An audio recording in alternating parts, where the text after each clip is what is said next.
Oh, thank you. I was fighting for my life. I took so many ginger shots. Why? You got a cold or flu? I have allergies, and this like weather just changed. Remember the other day it was like raining. Yeah. And it's hot. Weather changed too like, fast.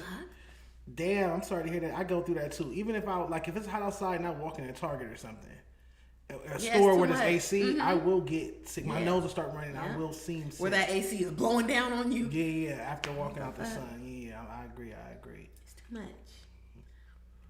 All right, we should be back. We're live. There we go. Science Committee. What's the deal? Palm trees in the chat if you can hear us. We back. We are back. We look great. Mm-hmm. You look amazing. Thank you. The face card is there. The braids held up after your trip, which we're going to talk about in a minute. Yes. All is well. Palm trees in the chat, man.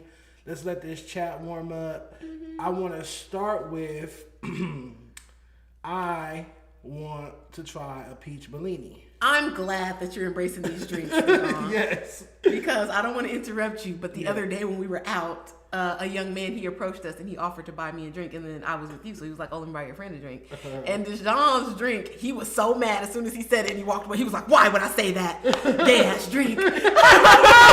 He was like, I could have said anything. I should have said this. I am such a fairy. I literally was like, lemon drop. Like, it was just a natural reaction. It's like, that's the drink I secretly drink. Am I a download drinker?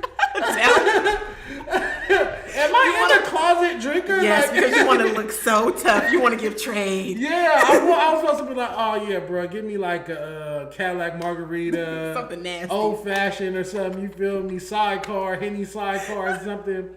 My punk ass talking about some. Oh yeah, lemon drop. I bet you it was delicious. Oh, it was yummy. Exactly. So we're gonna do peach bellini next. Peach bellinis. You've been seeing Drake. Everybody using the Drake audio, right? About the bellinis. Let me see if I can find it. This is our warm up. We're gonna talk about liquor, y'all. That's what I told you at the restaurant too. Like Drake be drinking lemon drops. Like yeah, but Drake does duck lips. So true. That. And he did wear balls in his hair. He did. And that was a lot. All right, let's see. I feel like a peach bellini is a very Sex in the City type drink. What's her name? Carrie Bradshaw? Carrie Bradshaw. You give me Samantha. Which one is Samantha? Samantha's the one that the old freak? She keep a young boyfriend. Oh. You get on my nerves. She all about her business. She don't got time for no bullshit. Oh, one of me and I have two boyfriends. The main one is we're the same age because we went to school together and graduated the same year. And the other one is like. Are you outing yourself for having two boyfriends right now? Should we stop this? They don't watch this. Okay. The other one is like 26, so not too far off. Like 4 years ahead of me. I'm looking for them leanies. Let me know when you see them leanies. Oh, was that Drake right there? No, that was Drake for something else. Okay. A few of them leanies. There you go. Oh, this is the recipe. Oh, I wanted to see how to make it. I want to see how to make it. Hold on. I sent one with just a leanie. A full slushy machine. A Ninja. We got to get one for the office. Okay, we can. We got to get a Ninja for the office, and I'm actually just going to look at Drake. We are crowdfunding for a Ninja smoothie machine. Like you are such a... Hey, I'm starting to see what y'all talking about now. I'll bring up this nigga talking about we crowdfunding. I'm gonna go on Amazon and order. What the fuck? We not crowdfunding for no fucking. Go ahead. I'm sorry. Get your money. Go ahead. Get your money. Well, Dejon is rich, so he's gonna buy it. But if you want to donate to our smoothie machine, you want to see us drinking delicious smoothies on this show. What? I've never heard no shit like that in my life. How do I mention something and all of a sudden we're crowdfunding and you want venture capitalists and angel investors to send over to Chile? We could get a big slushy machine. You think it's small, Dejon? We need to be thinking big. There we go. 30 minutes to send 4 of them peach leans over to my hotel room right now. Them leanies. Them Lena Marie's. Them Lena Turners. Peach Leanioski. You know what I need? Dressed up with the red. With the red on the top, and make sure they're frozen too. Don't come with the half melted or put it in a plastic container. You got 30 minutes. 30 minutes to send over some drinks is timely, but those look delicious and well crafted. And he said he wanted 4, so hopefully he had guests. I would drink 4 of those by myself. I have a leaning story to tell in a minute, but I want to go back to watching how they made it. Okay. In the Ninja. Yes. That you guys can donate that to. you can donate to right Go now. to our in the Super Chat. GoFundMe. Go to our GoFundMe. Actually, it's going to be on our Thorn account. Okay, so some canned peaches. A little bit of Crickle Bangs. Orange juice? Oh, champagne's in it. Love it. What's that? Peach snack? And then what are they using for the red? Oh, yeah. Some type of strawberry puree or something? That's good too. All right, so yesterday I went to, and I'm about to ask you about your favorite drinks, but yesterday I went to Noble. I saw the pictures. So cute. Got invited last minute, so I just threw something on. I went for my homegirl Bree. You met Bree before, Yes, obviously. love them. And it was Bree's birthday. It's both my best friend's birthday yesterday, actually. Aww. And we went out to lunch at Noble. She had a reservation. And what did I have? I had a guavacito. Guavacito. Which is like a guava margarita. Okay, like it. And then I had 4 lemon drops because I'm an alcoholic. And I'm living in my truth. But I wanted peach bellini, but they didn't have. They only had regular bellinis, which I'm not privy to. My gay game ain't up there just yet. Yeah. So Noble doesn't have peach bellinis. They only have regular bellinis. Were you guys on a double date? Because I saw the pics. Excuse me? Were you guys on a double date? What the fuck are you talking about? Never mind. Okay, god damn. I follow the friend group. That's why I know this information. Yeah, but no. How about that? No. Okay. That's all I had to say. No. No, this nigga trying to get me caught up in some shit. No, there's no way. But yeah, let me actually show you guys the drink that I got. In the meantime, Tam, while we finish up this warm up, Tam's gonna tell us what her favorite drink is. It's not a lemon drop. My favorite drink, I always go to a margarita. I like a slushy drink because I'm childish, I guess, and I don't really like to drink alcohol. But if it tastes like juice, I can get fucked up off of it. So give me a margarita, blend it. I was drinking plenty of those in Jamaica, mango ones, lemonade ones, strawberry ones, whatever. If it's in a slushy, I'll drink it. Margarita on blended, not on rice. Blended. But a fruit flavored margarita. A fruit flavor, yeah. I don't want to taste the alcohol. You are very juvenile. Yeah, sorry. You get drunker when it's on rocks. Just straight? I'm not, That's the thing. I don't want to get drunk because I'm used to being hot. You want a weed reader. Word. Okay, cool. Well, this is what I had because I'm an influencer and I want you guys to see what I had for lunch. Because he is an influencer, a lifestyle influencer. This is me, cutesy. Mm-hmm. I'm like, of course he has on an Ice Cube shirt. Oh, always. And a cough syrup hat. But these are the drinks. Ooh, I want to get something to make custom ice cubes. So cute. So cute. ADLA ice cubes. Yes. And it's my best friend, Bree. Gorgeous girls. Yes. Happy birthday, Bree. Former co-host on the show as well. And, yeah. Again, I miss that drink. I really miss that drink. I miss these limited. This is like my 4th one. That's why I'm looking a little shaded. But yeah. It looks like it's a beautiful day outside. It was gorgeous. I had a time. I had a ball. Then I went to my other best friend Deja's party, which was more of a hood Grape Street function. And that was just lit. And Deja ended up throwing up all over the street. Oh my God. Why would you tell her business? Because she can't beat me up. Deja threw up all over the street. And I was laughing hysterically for 2 reasons. I'm going to tell everybody's business. Before we're about to set the topics, don't worry. So basically what happened was 2 funny things started happening at once. One, I've known Deja since we was in like 5th grade. Okay. Never seen this bitch drunk in my life. I heard a story about her getting drunk one time at a birthday party, but I didn't go because I was at Bree's birthday party. Okay. Birthday on the same day. I heard a story about her getting drunk once, but never with my own eyes, all our years of friendship, have I ever seen her somewhat drunk. She never drinks. The most you'll see her with is like cut water. Okay. So yesterday she's taking shots. She's drinking from the baba. She's like, she keeps talking about my eyes is crossed. She's sloppy drunk. I posted all over my story. The bitch start throwing up. We trying to get her in the car. She leaned out the car, throwing up all over the street in front of the restaurant we was at. Sloppy. So they literally had to carry her out the restaurant. We found her in the booth, Everybody else was just outside smoking, talking. We look in, like, where's Deja? We look inside the restaurant, and she's in the booth slumped. We literally had to carry her out.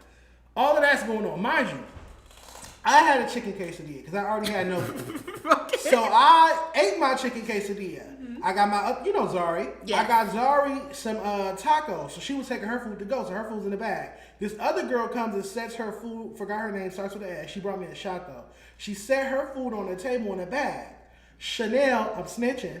You know Chanel, that's the mean one, the eldest. Okay. Chanel comes and opens this girl food up and devours it. I mean, she was hungry.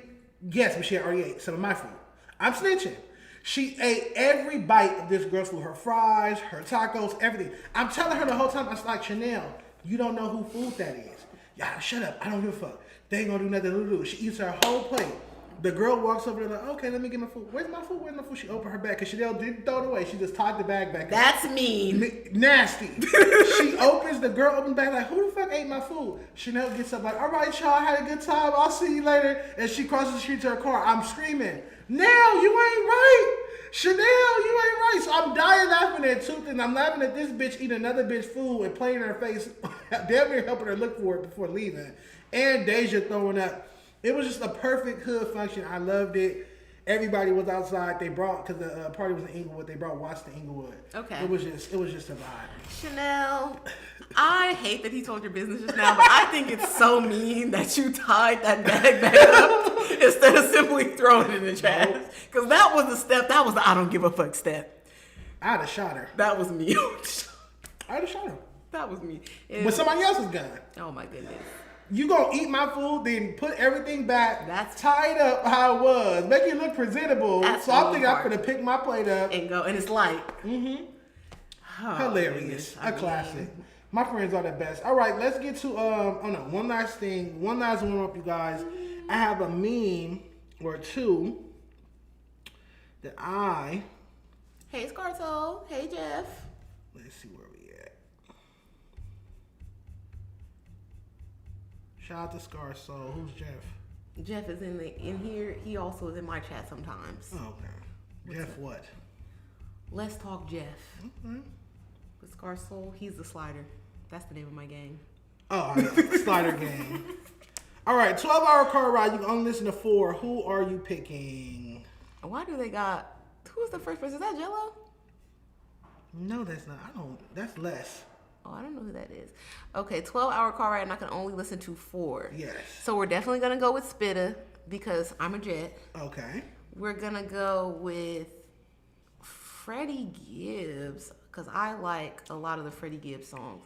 Dom Kennedy. And then give me Vince Staples. I ain't never ran for none but the police. Okay. And I love Ramona Park Broke My Heart. So that'll get me through. So you said... I'm taking Spitta, Dom, Gibbs, and Vince Staples. You're not picking either Larry June or Nipsey Hussle. Because I already got Dom Kennedy. I don't need Uncle Larry. Like, if I'm going to get Uncle Larry by listening to Currency. Okay. And I'm going to get Wiz Khalifa by listening to Currency. Smart, savvy. I'm going to go with Larry. Okay. Dom, Nipsey, Freddie Gibbs. That's going to be my 4 picks. I love the Alfredo tapes. All right. Which album for 2005 are you choosing? This is hard. The Emancipation of Mimi, Keisha Cole, The Way It Is, even though I feel like that dropped 2004. Tony Braxton, Libra, and The Breakthrough by Mary J. Blige. I hate that you are pitting The Way It Is, my favorite Keisha Cole album, against Emancipation of Mimi. Arguably the greatest comeback album by a female artist of all time. Private Dancer. Tina Turner. Okay, I'll give you that. But whatever. I have to go Emancipation of Mimi because she has moods. We have Shake You Off. We have Everybody Is Living It Up. It's like that. It's like that. We have a lot of shit where Keisha Cole is like I Should Have Cheated. It's, love. All in the same It's a lot of sad songs. Change My Mind. Yes, yeah, and I want to be turned. So we're going to do Emancipation of Mimi. I'm going Breakthrough. Y'all know that. Y'all know I'm going Breakthrough. Come on now. Enough Crying. Take Me As I Am. Be Without You. Be Without You is an unmitigated hit. No One Else Will Do. Her cover of One with U2. Okay. Her cover of Hate It or Love It with 50 Cent in the Game. Can't Hide From Love with Jay-Z. Yeah. It's really some bangers on that album. What is on Libra? On the Freeway. I cannot name a song. Let me see what's on that shit. Is Breathe on Libra? No. Oh, no, because Breathe came out like 2007, Yes. 2008. Yeah. What's Tony? I don't know why they put that Tony album there. Yeah, They why could have would put you the do Tony Jamie like Foxx album, Unpredictable, That's there. Maybe they want to keep it females. Unpredictable is hilarious. That is his like only hit, right? That's his masterpiece. That's a great album. DJ Went to Place Go, Love Song, Warm Bed. Oh, this don't got nothing on it. Nothing on Libra? All it has is please let me be. That's all it got. I don't even know that Exactly. See, at least you could have gave me hit the freeway. What I album don't is that never on? wanna see you again. one. Just Be a Man About It? Just be a man about it. That's what we needed. Also, I want to congratulate Tam while we have a quick second. Palm trees in the chat. I want to see my chat turn up. We have not seen y'all in a week. Pick y'all energy up. We're going to get our energy up. But I want to congratulate my good sis on getting her first YouTube plaque. Thank you.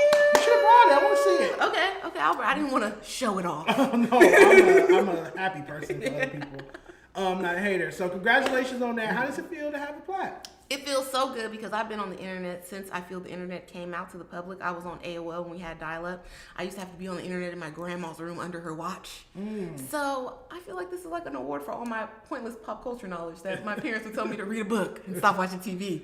It's like it's worth something. I have this little plaque. It's like a gold record or something. That's dope. When did it come? It came while I was in Jamaica. Oh, okay. So I don't know, but yeah. I was waiting for you when you got It back. was. That's It was dope. exciting. Where are you going to place it officially? I'm going to get some sort of frame because I feel like the old YouTube play buttons were better because they came in that frame. Okay. This is just like a plaque. So I have to get it put into a frame. Maybe I'll go to Michael's and catch a sale. You know, they always got shit on sale.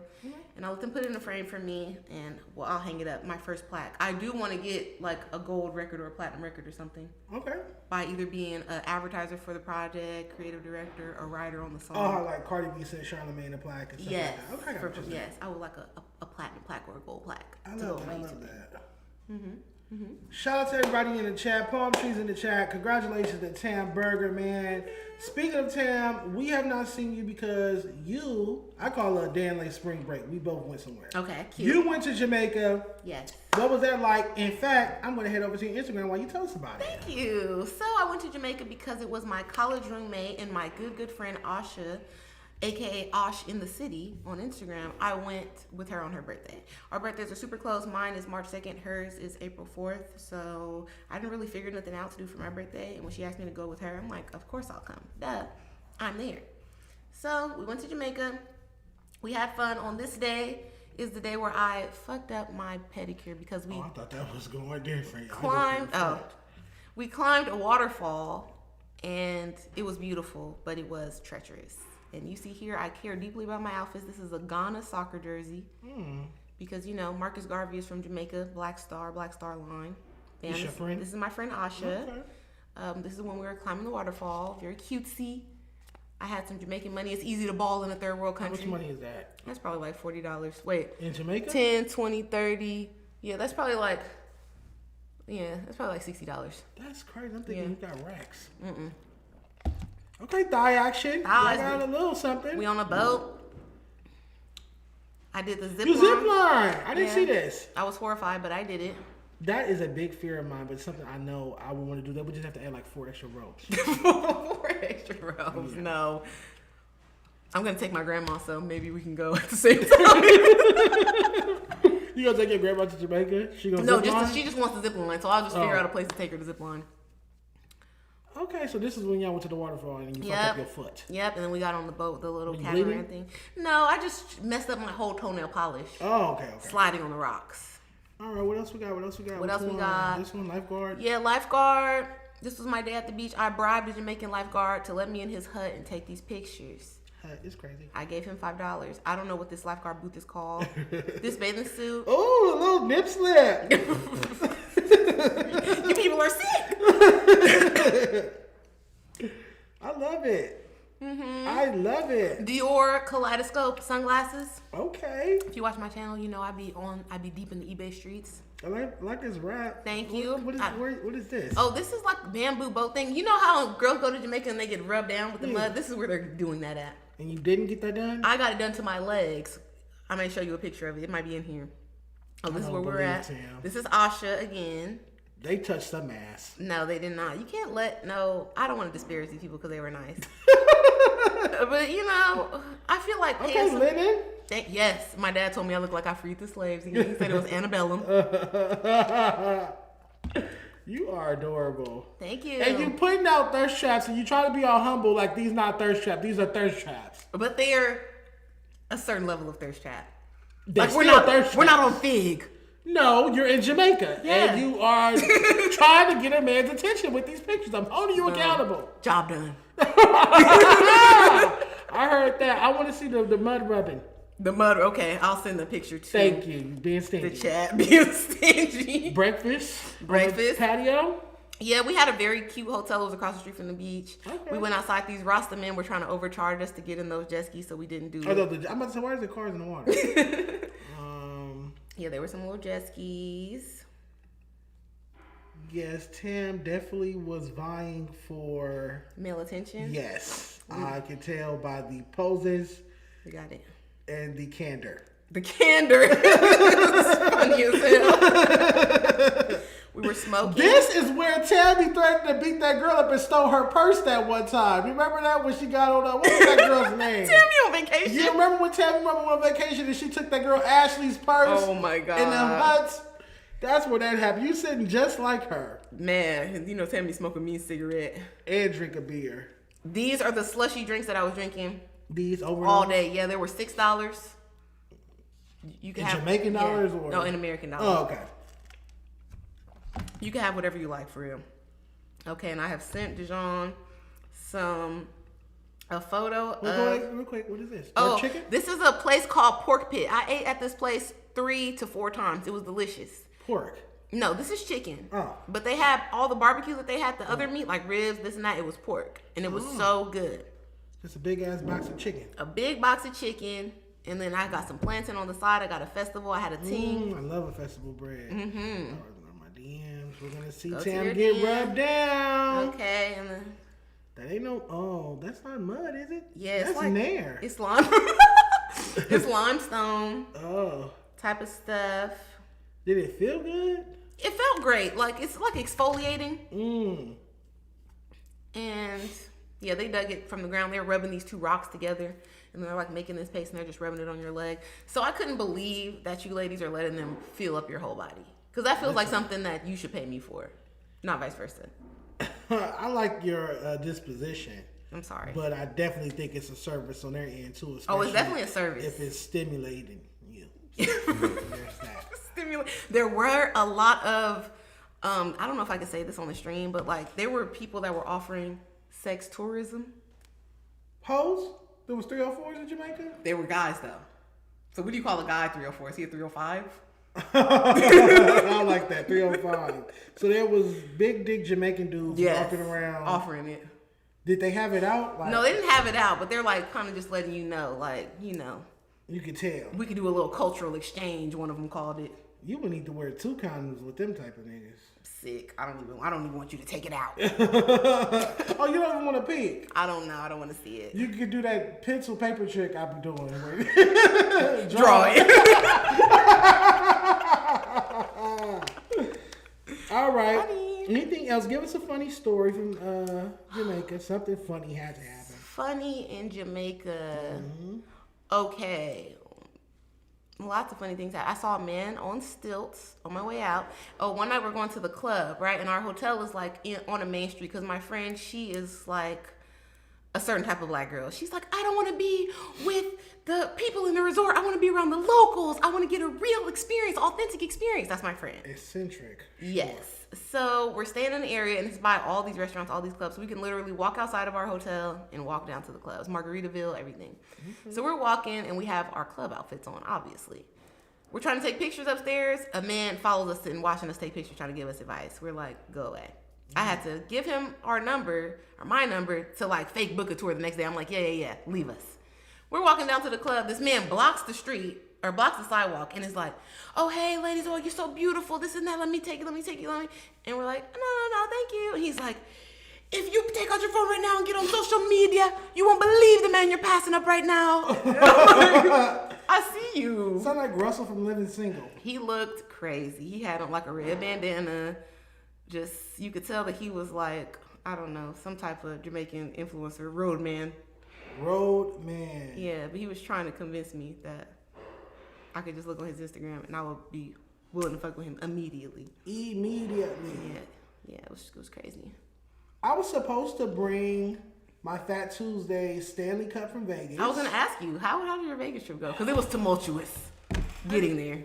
How do you know that? Because we were talking about it with the chat, and they was like, "You need to pay today." Oh yeah. So look. Oh my God.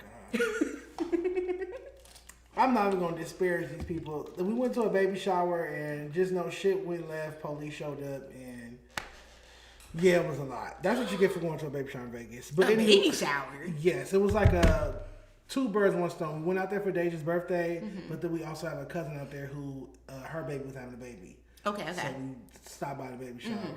The baby shower is where it went left. These bitches was arguing at Grand Lex Cafe. So, that's what I wanted to talk to you about. Not at the Grand Lex. Yes, which is my favorite restaurant in Vegas. They didn't want to go. They're like, who the fuck eats there? I'm like, who doesn't eat there? Nonetheless, we get there. I order my Miami Vice, which I'm going to show y'all. It's my favorite drink. Love a Miami Vice. Well, one of my favorite drinks. And long story short, my homegirl, she's like, and I'm going to try not to use names, but my homegirl, let's call her TT. She's like, oh, so-and-so being her dude told me to tell you woo, woo, woo.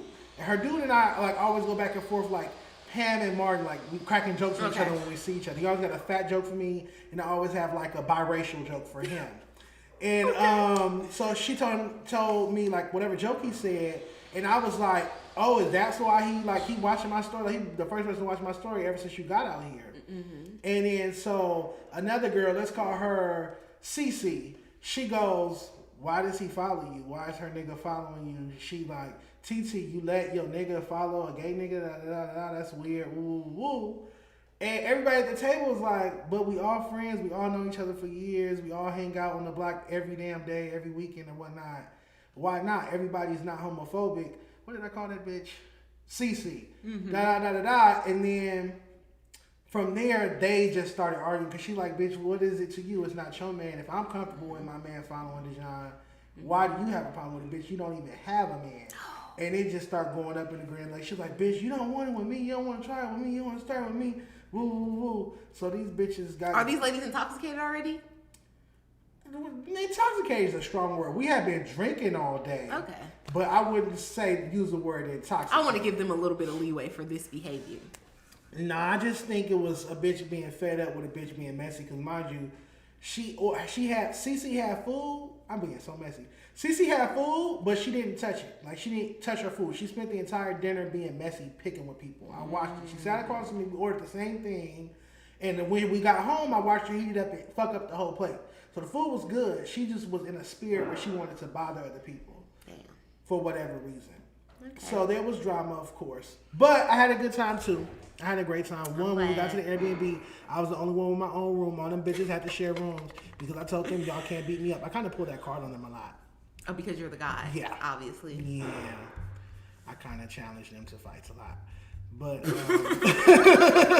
was like, oh, you want to do something else? Beat me up. Ridiculous. You can have the room. You can have the room. Just beat me up.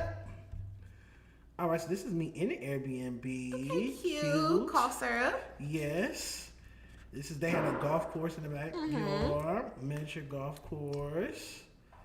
This is me also in Airbnb cutesy. Motion. Got some. The motion man. Yes. This is my Stanley Cup that I left at my cousin's house. Damn. I told her to put it up for me. This is us at the baby shower. Aww. This is Squad. And I'll let you guess who's who according to my stories. Don't do that, chat. This is Chanel. If you win, I get half. Baby. Lost all our little $5. That's why I don't gamble. Yes, it makes me so mad. This is my Miami Vice before they started the drama at the Grand Lex Cafe.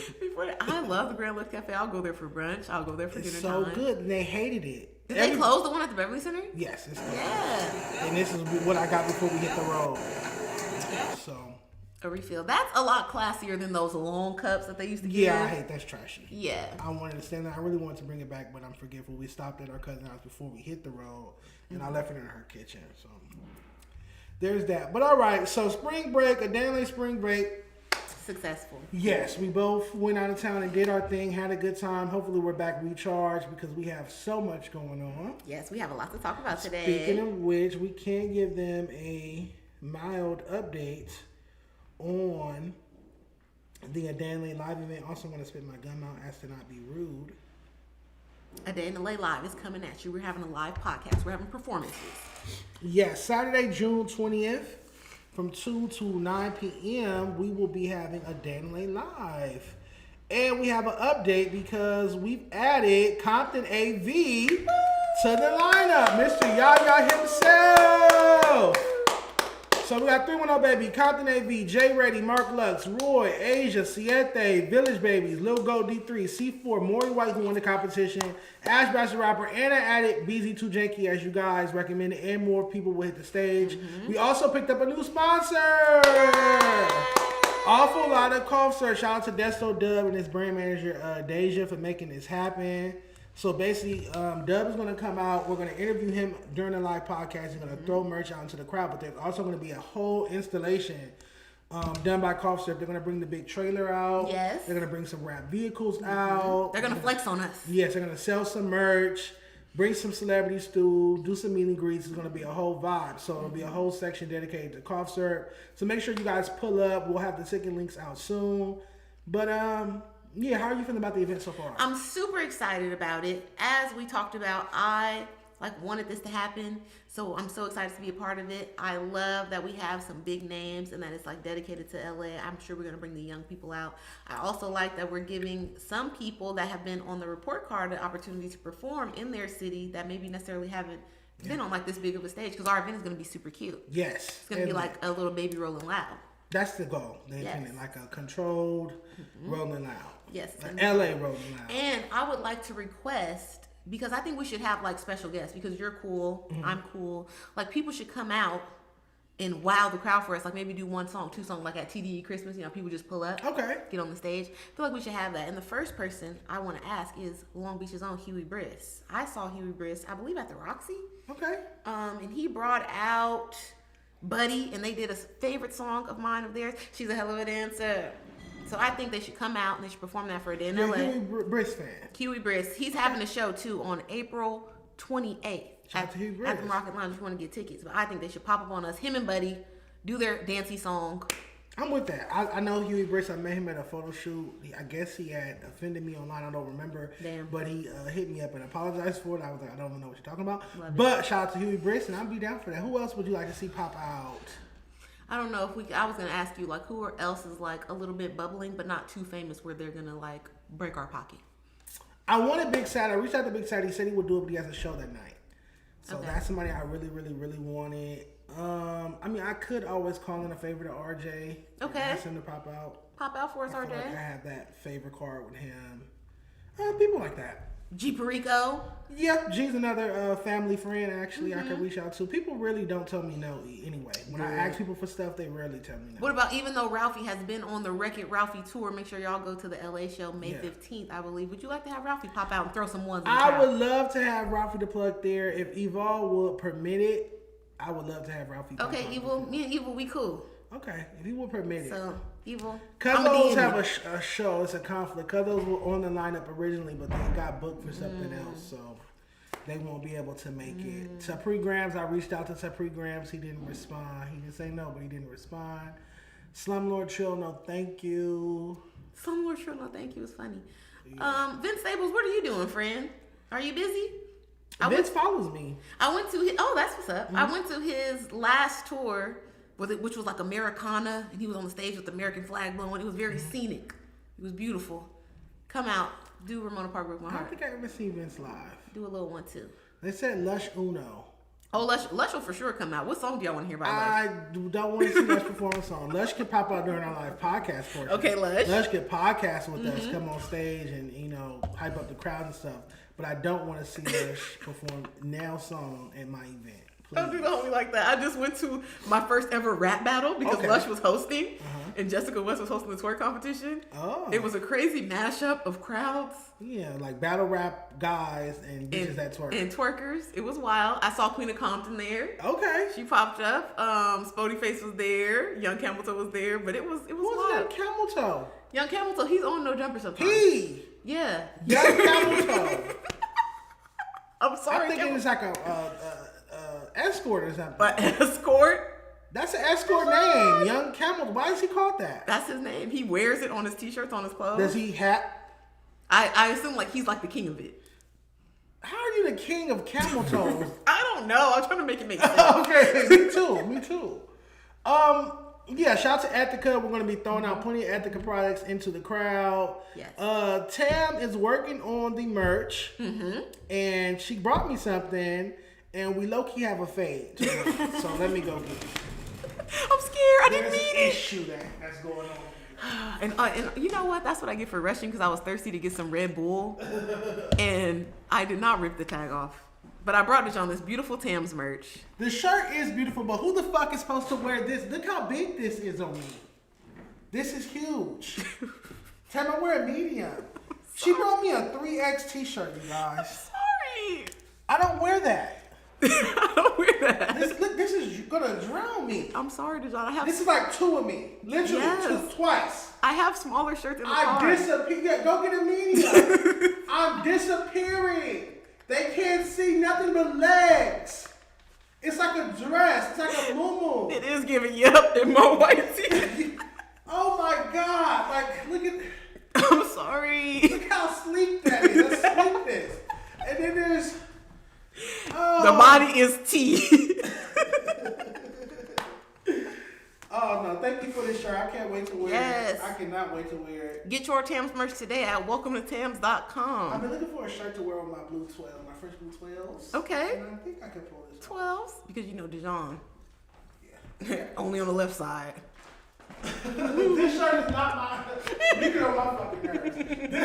That's a rumor about me. And that shirt is not my size, chat. And don't get kicked out of the Yeah, chat. don't get kicked out of the chat because he wears an extra medium.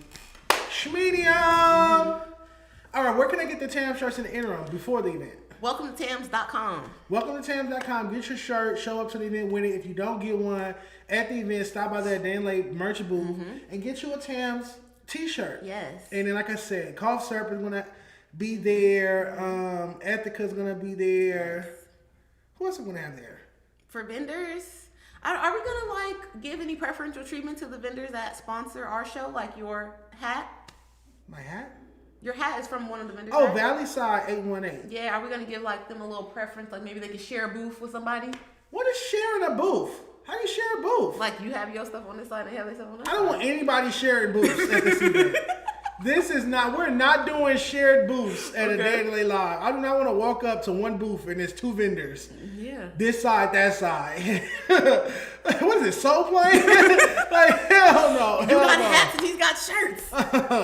No, everybody got to have their own booth, but we'll have that vendor list and more information for the show out soon. Shout out to everybody in the chat. Let me know in the chat what kind of a day in LA merch do you guys want. I'm for sure going to do t-shirts, but do you want a hoodie perhaps, or would you like hats? I think we should do summer wear, shirts, hats, maybe like some shorts or something. Okay, shorts. Keep it simple. Booty shorts? Twerk shorts for the girls? Or are we talking about I swim think trunks? sweat shorts. Oh, sweat shorts. Sweat shorts. Okay, sweat shorts with a little palm tree on it. Yep. Cute. Very cutesy. I like that. I'm going to write that down.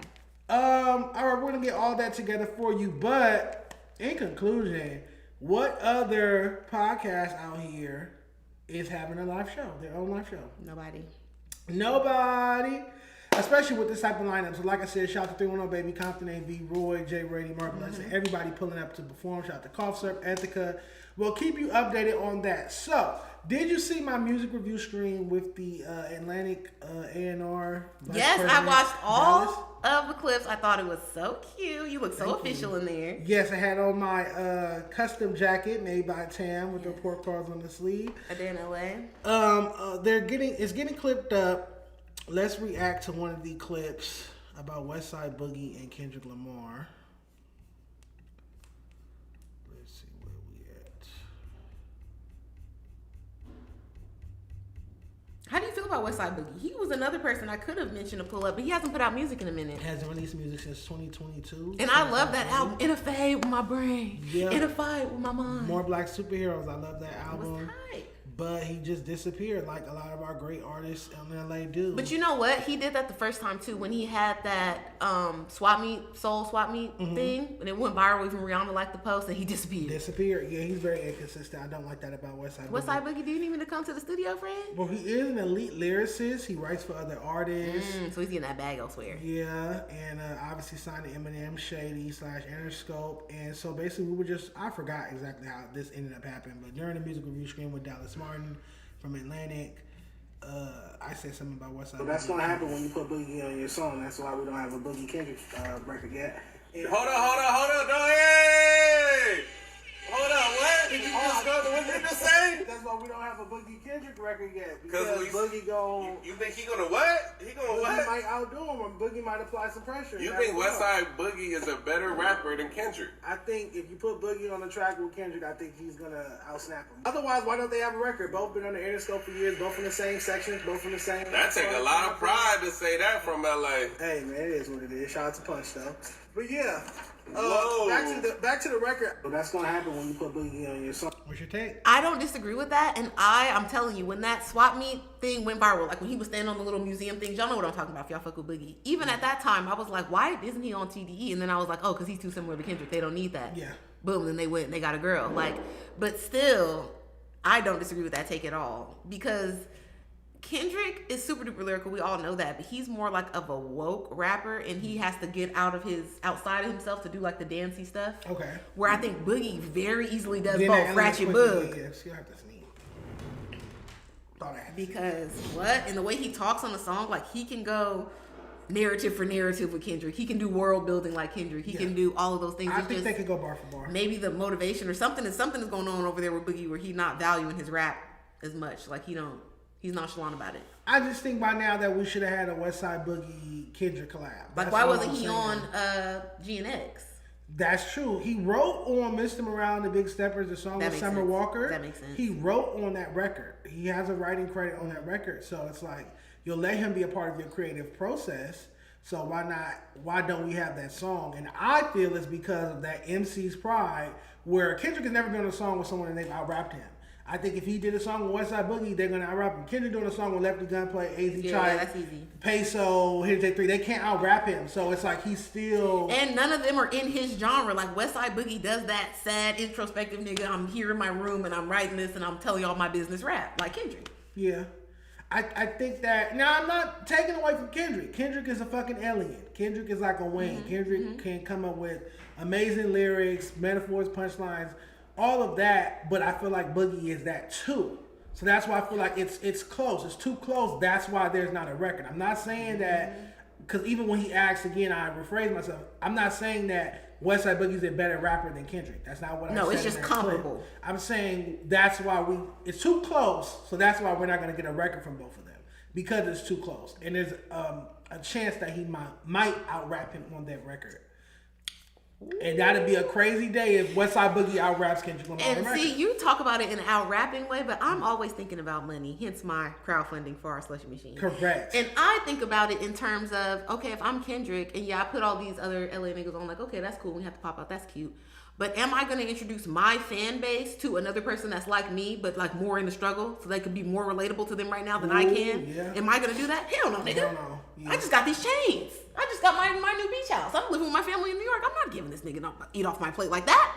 That is true. From a business perspective. From a business, because he's right on my neck as far as my genre and my style, and he can get a pull extra next. Yeah. If these white people find out who If Boogie he is. had that look, yeah. If Boogie got a Kendrick I'm not doing feature that. or vice versa, if like he was on a song with Kendrick, You're gonna have to get it out the he mud. would buddy. elevate. He would elevate tremendously. But I feel like he can elevate tremendously without the Kendrick collab If he would just started put putting out out more music. a project every year, dropping more singles and being more vigorous with it. But for whatever reason, he's not like that. I met Boogie several times. I've interviewed Boogie. He's been on the cover of my magazine before. Solid dude. Very solid dude, but also very like... Too nonchalant. nonchalant and to himself, and I just hate that because it's like the outwardly outgoing hustle ambitious rappers, their music be weak. Trash. But then the best ones be so secluded and recluse and whatnot. I just hate it. I really hate that paradigm. It's so many good songs on that More Black Superheroes. I love Ain't I Nobody Stuck. Bigger Than the Program. Yeah, that's shit a is great hard. project. Nonchalant with the girl singing on it. Mommy or Monty or something. Yeah, I love Hard. that. Yep, I love Nonchalant. But yeah, shout out to Dallas. I was outside with a thirst in my eyes. Like, we're going to be doing that once a month. I'm going to be pulling up to Greenhouse, Los Angeles, and doing music reviews with him. Love it. He was very surprised by my honesty and how meticulous I was with the reviews. He wasn't familiar with my game. Another thing that was crazy was before we started, we was watching a Laker game or some game, and we were just in his office, and he was like, "Bro, you don't know how many people curse me out for having you up here in my building." I'm like, "What are you talking about?"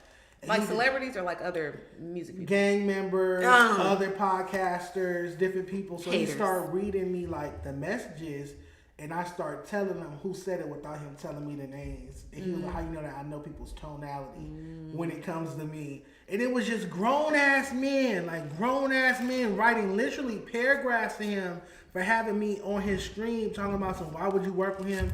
He has no credentials. He's nobody. Nobody respects his opinion. Da da da. Why you got this gay ass nigga up there? Woo, woo, woo, woo, woo. Just all this hate. You'd be better off having Adam up there to review music with you. He has credentials. I said, what credentials does Adam22 have in hip hop?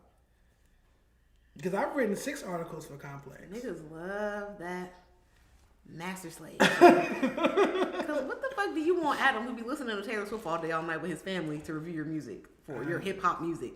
And say he has a better take than a person that's actually from the culture, who's grown up. His parents are listening to this music, which steeped him in this music. He's quoting like when things came out and all. He has better references than a lot of you rappers. I was gonna tweet earlier today, but I was in my car. Dejon cares more about LA rap than most of the LA rappers. Please tweet that so I can repost that. Because he's talking about it all the time. He's going in the buildings where the people actually give a fuck, to talk about it, to put it in their face, to advocate for y'all not being played on the radio and all of that. All of the stuff that everybody that lives here knows. But he just says it out loud, and then y'all be mad because he's holding you accountable for having no work ethic. Because like he said, the trash niggas put out a song every month. They're going up on the internet, and you be mad. Like, Dejon, why you don't post me? Why you don't grade me? It's like y'all want the attention so bad, but then you're mad. It doesn't make sense. And what credentials do you need to have to review rap other than just listening to the full album? Because y'all, what credentials do y'all have to be rappers? Go to jail? Ooh, clock it. Tabs going off. Like, y'all don't even be wanting to read books and get a vocabulary going like Nas or no shit like that. It's no credentials to be a rapper no more. You go to jail or you get some money from doing other activities, illicit activities, and you buy studio time and you come out popping it to us. Don't act like this is not even community college level type shit.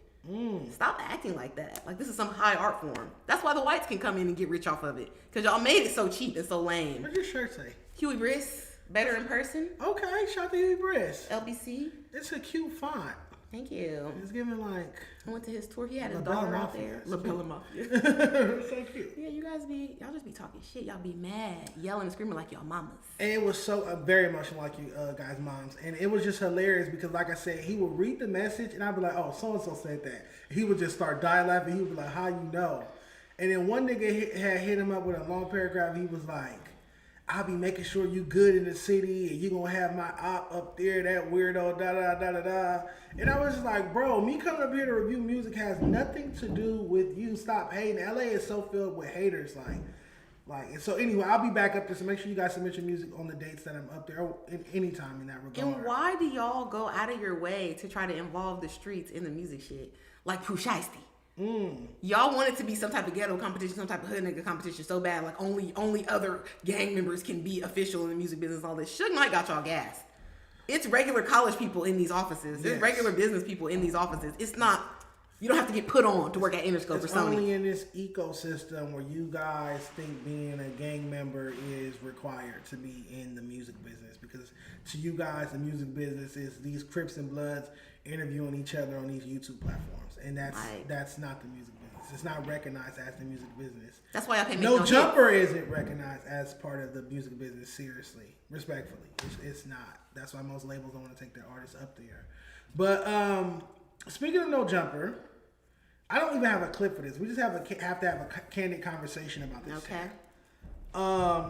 because I haven't seen you since all of this broke out. I didn't even know about this. So let's go. So Jaleec goes on a jumper with Adam and Wack. Mm-hmm. They, in my opinion, they gassed her up or set her in a trick bag to disrespect you, but she played into it willingly. Hard. Yeah. Oh, she leaped into it. She called you a nobody, said you didn't speak in the clip, so she's upset because you didn't speak in the clip that you got tagged in. A bunch of nonsense. Went on what I would call a drug-induced rant.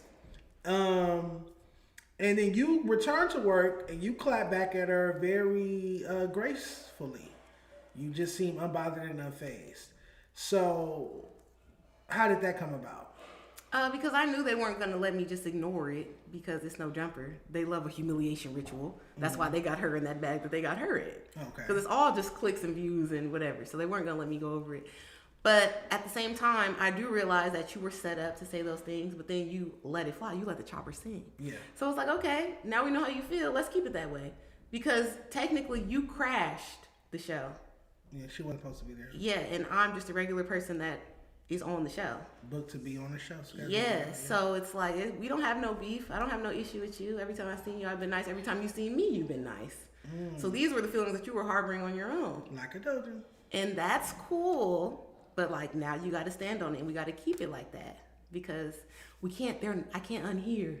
I can't unsee. What was said. Yeah. And it's like, we only know each other for content. So now, like I put, if either me and you are cool or it's content. I don't mix groups. Like the people that know Jumper, to me, they're all content unless we see each other outside and we kick it and we got some other shit going on. You stick up for me or we have each other back in some kind of way. Okay, we cool. So I would never do no content shit with you. Okay. But other than that, I don't expect nothing but content from Wack. I don't expect nothing but content from Adam, Josh, whoever else. Because I don't know them outside of this podcast shit. I don't expect no weird shit from Munchie because I know him from outside. Gotcha. I don't really expect no weird shit from Dejon because we've been kicking it outside. He had me with his friend group. So beyond content with us. Like, and we're gonna joke and we're gonna do certain things in here, but it's gonna be limits. And you didn't have no limits, so now it is where it is. And I don't know if they're gonna let her come back on the show or whatever because they like. Yeah. So what's the tea? Has she been fired for all her inappropriate Josh stuff? Because allegedly she was sleeping with Josh and sending text messages, and supposedly I saw something where he texted like, "Don't call or text me anymore." That's crazy. That's another thing that had me a little bit annoyed when I seen the clip. I was on vacation. Was like, oh, she didn't even talk. She didn't say. I'm not saying, but first, the only thing you can see me say in the clip is I'm so sorry, because I knew they're about to go in. I knew Creep didn't make the situation no better. He could have said anything. So they asked, not to cut you off, they asked Creep, is he smashing his client, Jaleec? Yes. And he was like, shout out to Jaleec. And I'm like, I'm so sorry. Immediately. And then I knew that they were all going to go in, because that's what they do. And I'm being quiet. I probably said sorry like 3 times. You could see it on the clip. Why would I trash you? Like, I don't have no problem with you. Why would I make jokes and shit about you when they talking about they're fucking you and this and that? Like, that's rude. She seemed upset that you didn't trash her. She seemed upset that you got tagged in the clip that you didn't speak in. So it's like she wanted you to kick her back in. I don't know. I think it was like, I think this person might be too into the content and not as much in their like regular life and their real life and how they got to deal with things. Because, okay, you didn't want me tagged. That's cool. I'm still on the show. Yeah. Like, I'm barely even in the clip, so you're not wrong, but I'm sitting on the couch and they tagged everybody. Yeah, what's the problem? Why do you care who gets tagged in the clip? Because it's like, that's what's important to you. Oh, that she get tagged. Yeah, I guess, because I'm like, I didn't ask for that to be done. They sent me the collab post, I'm just accepting it. Women are so I'm trying to get more followers. But, yeah, like, why are you? I wouldn't say nothing bad about you on the show. How much, we're jumping all over the place, but how much responsibility do you put on Adam and Wack for kind of instigating her? Because Adam did say that you lied and said that you said she was copying you or she was your prototype or something. Yes. And Wack also told some ridiculous lie to her. I'm forgetting the exact lie, but he told her some lie as well. And then she started going off. Yeah. Do you place any responsibility on them? Not necessarily, because I understand how that platform works, and I think everybody that's been there more than once does too. And you came up there in a certain way. I don't want to say you was faded, but that's what everybody else is saying. And you know that you can get used and you can put in a situation where they embarrass you. They do it to everybody else. Yeah. So you can't think that you're special. You can't think that they were going to try to protect you in any way, especially how you came up there and you was popping it. You talking about Josh, and it's like Josh not outside.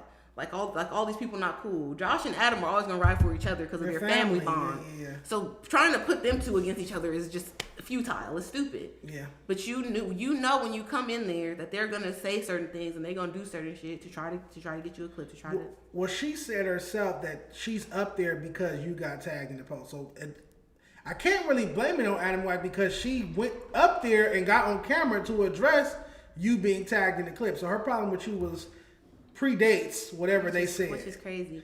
And behind the scenes, it's like, oh, you don't feel that way, and Jaleec was sad about this happening, and blah blah blah. And it's like, oh, okay, like you came somewhere allegedly intoxicated, and you like let them embarrass you, or you embarrass yourself. So what do you mean behind the scenes? They're saying that behind the scenes, Jaleec doesn't feel the way like she. Yeah, like she don't feel like that, and blah blah blah. But it's like, who did she tell that to? The Eggers, allegedly. Oh, my production? Call him production. Yeah. So wait, she told production that she didn't really mean what she said. Allegedly I don't know if this is true, but they're saying it to me like, oh, she was sad, whatever. She don't feel like that, Tam. And I'm like, you said what you said. Like, it's nothing. Stand on what you said. Yeah. That's what I mean. This whole content thing is like, I don't really like the content. I like to work, but I don't really like the content. You can't go on camera and say, fuck me, I'm a nobody, woo woo woo. And then off camera, it's like, oh no, I was just playing, da da da da. No, let it be known that you was just playing right there. Be like, fuck that bitch. Ha ha ha, I'm playing. You got what I'm saying? Let it be known right then and there, 10 seconds after you say it, that you just playing. Or why is it so hard, and maybe I'm a loser, I'm a square, to in the moment when people are talking shit and you're not really with it. And if you're conscious enough to understand that it's content, you could be like, oh no, I don't got no problem with that person. Like, y'all playing, like y'all doing too much. Yeah. That's happened so many times with me, even on the show where people be like, oh, I glaze this person, or because I know how to carry a conversation without getting out of my body and screaming at people, even if I disagree with them. I'm like, nah, suspect, you're tripping. I don't agree with that, friend, or I don't. You can say anything, but y'all don't. A lot of when you feed into it, then you got to wear that because you said it on camera. That requires a sober mind, though. I feel like that definitely requires a sober mind, something she might not be incompetent at the moment. And I feel like all the people that was like coming in my comments, even on vacation, like wanted me to drag her, acting like it was gonna be some type of fight. Why? This lady is somebody's mom. Like, she has way bigger issues. Y'all are saying way worse shit about her on the internet than I could ever say. Yeah. What percentage of you, because you're human, what percentage of you wanted to crash out and respond? If you have to put a number to it, 5, 10%.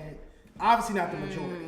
Obviously not the majority. Okay, if you guys seen Chappelle's show, he was like, my regular self was like, no, I keep it cool. But my ghetto senses was like, yeah. So as soon as I seen the clip, I text my brother like, do I do this or do I just ignore? I'm not gonna tell y'all the ghetto shit I told him. Okay. But he was like, nah, just ignore. He called me. He was like, that shit kind of annoyed me, but you know, this is just content and these people be tripping and blah, blah, blah. And he was talking about all the shit they be saying about her on the Reddit. So that could get into a person's feelings, and like, nobody at No Jumper treats me fucked up. Nobody at No Jumper be saying rude shit about me or to me. Besides my little fake beef with Adam, like, everybody treats me very, very nice. And if that's not your experience up there, I could see how that might bother you. I agree. Do you think that she's jealous of you in any way? Not of me, and I said this before on the show. I think she is annoyed about the treatment that I get from her coworkers, because she was there first, and she knew all of them before me. But she wasn't there super long before. Y'all came around the same time, right? Just, she was at the host competition, like on the mic and stuff in the room. Okay. So you knew all these people before me. You're well established up here. You got more followers than me on Instagram. You're like more known, more popular in this realm of things.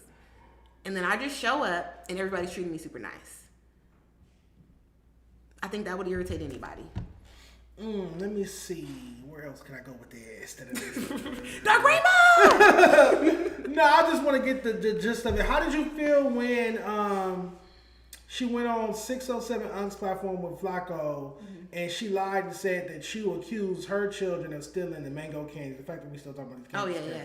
But yeah, how did you feel about that lie? I didn't even see that. I heard about that from someone else. And I'm like, I said clearly on the show multiple times that I gave some to her kids and I shared them with her kids. There were other people in the lobby. She was in there on the New Year's episode and she was fighting with Lush. They was going crazy at each other. And the kids are out in the lobby. And it's like, I'm thinking about me as a kid. Like, I would be bored in here. I've been ready to go. Like, it's nothing to do. We're in here on these iPads. Like, and I got a bunch of candy that I just asked Josh, could I have? Do y'all want to try some? And they're like, yeah, sure. So you just gave her children some candy. Some candy, that was it. How does that go to you accuse her kids of stealing the candy? Probably because I was getting accused of stealing it, and whenever the story was brought up, I kept telling the same consistent story because it's true that I share some with Jaleec's kids and I share some with Ricky, and I gave the rest to my little cousin. She has a review on her YouTube channel. Like, it's not that deep. Oh my goodness. Every time I've seen the kids, I've given them something because again, they're in the lobby, bored. Like it's not a place for kids. There's no toys in there. It's not shit to do. It's not. If I have some snacks, I'm like, hey, y'all want some snacks? I'd be offering snacks to baby sus, but she's a stranger danger child. She's not fucking with it. She doesn't like the mango candies? Or just anything. She don't like snacks. Like, if I got some fruit, if I got anything, she'll come up to me. She'll look at me, and she's walking away. That's suspect, baby. She's not fucking with it. Let me see, you guys.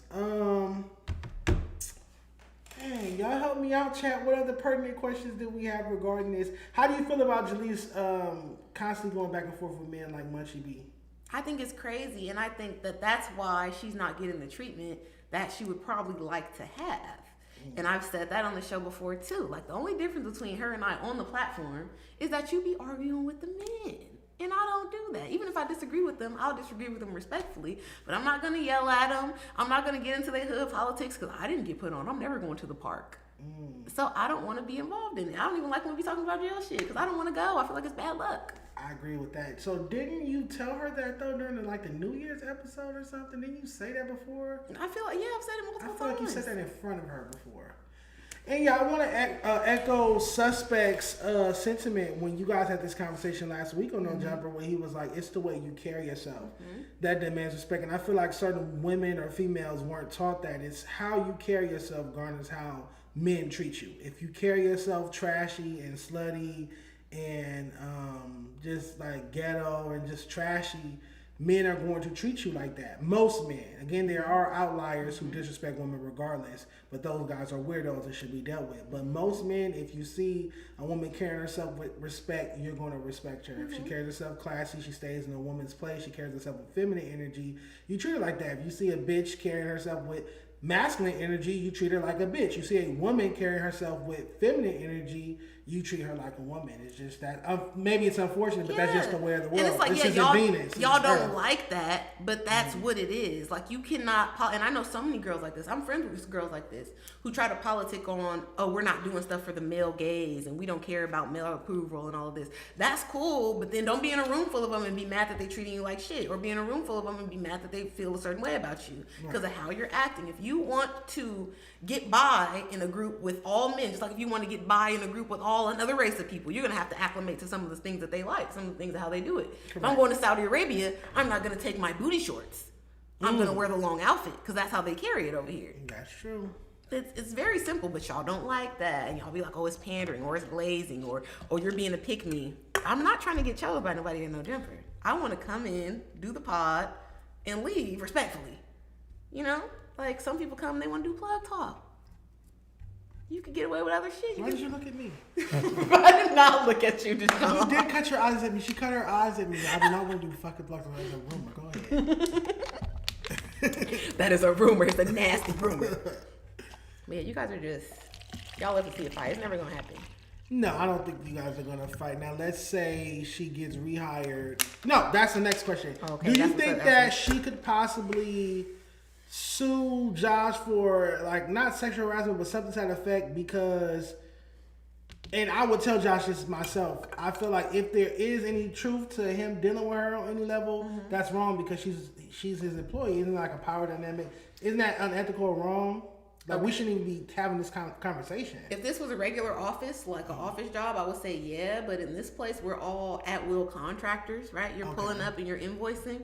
So at any time, you could stop coming or whatever. It's not like a guaranteed job or anything like that. As soon as they don't tell you the schedule, you are no longer employed. It's not like there's no paperwork signed, nothing. Well, see, I was a W-9 employee, so it's different. So, yeah. So it's like, I feel that, I don't know. Initially, when all that Josh and her stuff was being started, I thought it was just being funny. Yeah. I thought it was a joke. I swear to God, I thought it was a joke. That's how all of us were doing it, like it was a joke, because we used to say the same shit about Steven. Like, oh yeah, Steven want to be your stepdaddy, blah, blah, blah, blah. We used to make jokes. So I'm thinking it's a joke. And then I guess it was seen on Adam's stream when they were out, like that they were walking to the car together, this and that, so it hyped up more. I seen it. And the Reddit is messy, so they were hyping it up. And then it was like when it came up on Adam and Wack, it seemed more serious when Wack went through the phone. I don't know if he was lying, if he was bullshitting for the content, but I saw a clip because y'all know I love the Reddit. That's my guilty pleasure. We love the Reddit. I go on the Reddit and I see her crying, That's and my they belief. said that Josh blocked her, and I'm thinking that they were just being fucked up. But when she got up and she was crying, I'm like, Yep. is this serious? 607 Unc said he saw the text messages where he texted her, "Do not ever call or text me again." And that's something you say to your side bitch when you get your bitch back. That's Like, I guess he got back with Adam's sister. I'm assuming. no, not Adam's sister. They're divorced. Oh, so now he has another one. Yeah, he has like a young hot girlfriend. Okay, cool. So Josh not gay? No. Okay, cool. From what I understand, Josh okay, likes cool. I thought it was something with him and Gunner. But all right, cool. What happened to Gunner? Why do we be saying that? I think Gunner has just been. I'm calling him Gunner. He's Gunner. I think that Gunner has been working and stuff. I don't know, but I like Gunner. He's cool. Okay, shout out to them. So Josh, if it's true, this is from an old friend. If it's true that you were sleeping with Jaleec, I feel like that's wrong, regardless if it's work for hire or W-9 employee or whatever. I just feel like in the workplace. Well, let's not say they're sleeping together. Let's say they're like flirting, because she said she was entertaining him. She didn't say that they had sex. Okay. She's like, she was Any of entertaining that. I feel like him. any they of could that. have been texting. They could have been sexting. Any of that, I feel like should be, and this is Apology. me with no malicious intent. This is just me being honest across the board. I feel like it's wrong for any boss to be, or supervisor or whatnot, whatever you want to call Josh, to be in any inappropriate communication with any subordinate there, whether it's sexting, flirtatious texts, dates, holding hands, anything like that. I feel like it's wrong because then it opens up to other things. It could possibly lead to other things. Yeah. Okay. And so what I'm saying is, I feel like if they were to be like, you can no longer come up here, Jaleec, I feel like she would then turn around and pull the whole sexual harassment card. But it's too much on camera of you like Partaking in it? and pictures and this and that. And we work at a place where people are fucking. Literally Like they are fucking. employed to come and do that in the opposite of the podcast room. So I don't know how you're gonna get that off at the OSHA court. That like this is inappropriate. Like we got bitches walking around here looking like they're on fig. They have on heels and panties. Yeah, it smells like pussy next time. Okay, that's cool. All right, last question about Jaleec before we move on. Let's say she does come back and they schedule her on the news on your day to be messy. How does that interaction go on your end? I'm in it for what the check said, like in Hefe. So I'm gonna sit on the couch with anybody they put on the couch, but it's gonna make her rhetoric true about me not talking when she's there because I'm not gonna say nothing. To her? We're gonna pod, like she's gonna talk like anybody else will talk, like Munchie would talk, like Spencer would talk. And then we're gonna go around, and if it's a point where I want to say something, I will, but there's not gonna be no friendly banter. There's not gonna be no interaction. Is there a hello? No. You are at the stage with Jaleec where there is no cordial Christian family hello. Why I gotta say hi to you?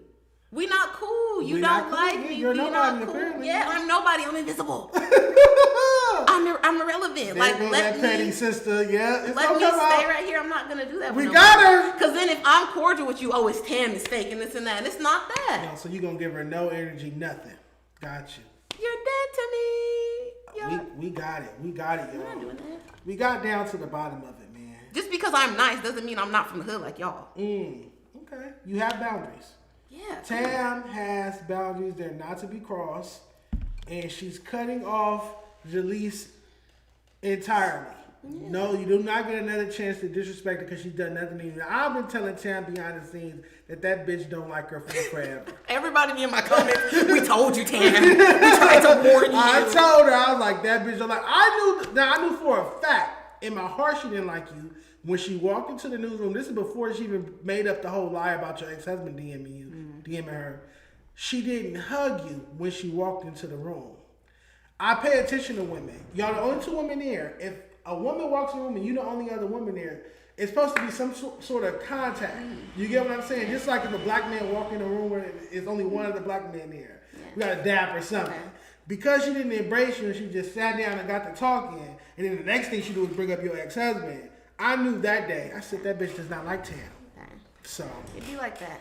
It be like that. I seen Quinta Compton out, and I'm probably not on her good list because I didn't stand up for her during the whole Lush and her thing. I was just trying to hold Lush accountable because it was his fault that she wasn't allowed in. And I gave her a hug. Maybe she didn't want it, but it's like, hey, Queen of Compton, I don't got no problem with you. You didn't do nothing. Yeah, it was Lush. Beat Lush's ass. The fuck? You didn't invite her up there and that wasn't there? Yeah, but she was mad in the comments like, Tam, I thank you for not laughing too much. And I'm like, I'm laughing at them because this is embarrassing. Josh is in here staring Lush down. Yeah, he went off on cussing him out. Lush that day. He already texted a bunch of mean shit in the group chat. All right, so since you took the high road with Jaleec, do you feel like it's feasible for me to take the high road with Smack? Because everyone is advising me to, from Whack to Big Deal to my family. Even last night at Deja's birthday party, all the homies was there, and because they coming with me to the event, they was like, you still beef with Smack? You still doing that stupid content shit with Smack? And I'm like, it's not content. It's not content. He keep calling me GPS. And they like, what is They laugh just like that. They was like, what is GPS? I was like, gay person. And they laugh just like that. They was like, so you gonna fight every person that call you gay, Dejon? Like, but he's doing it in a derogatory way. Yeah, I'm like, you don't understand what it's like, da da da da da. And they're like, bro, just leave it alone. Like, it's not a big deal. Who cares? Like, he call you GPS, talk about his cricket foot or something. Like, Smack cool. Like, he done pulled up on the block and everything. Like, he not on that with you. So why you on that with them? So do you feel like I should take the high road with Smack? If this individual is really gonna stop his homophobic ramblings about you, because that's why the beef keeps getting reignited. Because I feel like it'll be quiet, and then you'll feel a sneak diss, or you'll hear something, and then you back on his ass hard. Yeah. Pause. Yeah, pause, my bad. But yeah, I don't feel like this is like nobody got shot, nobody went to jail yet. Ain't lost no money. I ain't fuck his bitch. His burly bitch. See, there you go again. It could just be content if y'all agree to just be content enemies, which I feel like is cute. But in real life, I don't think it needs to be no smoke. I don't like the content shit. I just like to get into the fisticuffs. I just want to take it there. But all right, this is my proposition as to put this issue to bed with Smack. This is my proposition. My proposition is this. My proposition is if Smack unfollows this tranny. You are starting shit again. I'm not. I mean this from sincere bottom of my heart. If Smack unfollows, that's a tranny, right? If this is his cousin, that's what he said. He said this is cousin Larry. This ain't no fucking Larry. This is an Asian fucking tranny. Smack doesn't have no fucking cousin named Larry. That's an Asian tranny. So stop believing that shit. If Smack unfollows this tranny from the bottom of my heart, right hand to God, I will stall him. When we see each other, I'll keep it pushing. I won't talk about it no more. Smack has to May 2nd to unfollow this tranny. So let me get this clear. You're being homophobic against Smack. Transphobic. Sure. Smack has until May 2nd to unfollow this tranny. And, of course, there's another caveat. He has to unlike the booty pic that he... Damn, sorry, laughing. Smack also has to unlike this booty pic from the trend, from said tranny. I'm serious, Tab. This is not a game. I don't like that you're being transphobic against Smack because you're mad at him for being homophobic against you. And if love, everybody should get to love who they want. Oh, you can love who you want, but you're gonna want to follow this motherfucker. That is my word, Smack. If you do not unfollow this tranny by May 2nd, we have a fade coming. I promise you. And I want this picture unlike. When I go back to this picture and check the likes, I don't want to see Smack involved there. You have until May 2nd, and I swear to God, if he unfollows this tranny and he unlikes this booty on the same picture, I don't like you keep on saying. I will not harm Smack. There will be no fade. There will be no issue. Our beef will be dead. It'll be over, and I will never bring bro up in a negative way again. I'll say shout out to Smack if he unfollows and unlikes the transgender on Instagram. That's my requirement. Am I unfair? Is that an unfair request? Remove the alphabet. I'm just saying. I just want to see. I'm sorry, Smack. He's crazy. I don't think that's a crazy request. I think it's a reason. I stayed up all night. I said I really slept on on this. I stayed up all night thinking about, okay, look, the homie's telling me to squash it. Even if Whack 100 is telling you to squash something, you know you in the wrong and you need to squash it. Okay. You get what I'm saying? And I watched the Adam and Whack show. He said, Dejon just need to leave this alone, going about his business. Everybody is saying that. Even I'm about to play the clip of even Smack saying he come in peace. He don't want no issue with me when he see me at the event. Okay, good. I'm glad. So it's like I can't keep holding on to this. So I need an outlet. And my outlet for my frustration is going to be you unfollowing that page. Don't make me go back on my word. You feel wronged. I feel, a nigga that's following and liking the trending can't call me GPS. But if he's not following and liking the trending, then he can call me GPS. Okay. So it's gay politics. Yeah, see, you don't know nothing about this. You don't know nothing about this lifestyle. Y'all looking at me like I'm crazy, and I feel like y'all judging me, but I don't feel like it's an unfair request. Because he can go like and follow from his other little Finster or something. I don't want to see Smack the Ball. But I didn't want to dox you. I just don't want to see Smack the Balls following no trendy on Instagram and in the likes, the studio pic. And then you talking about that's your cousin. This your cousin? I can't help my cousin with the groceries. That's what it's giving, man. Not on duty. Let's react to the clip. I believe it was from today or... Oh, no, this is funny. Did you see this? No, what? Oh, you're training. Oh, my God, this is AI. It's from Reddit? Yes. And they got you in an awful outfit. Head to toe fit.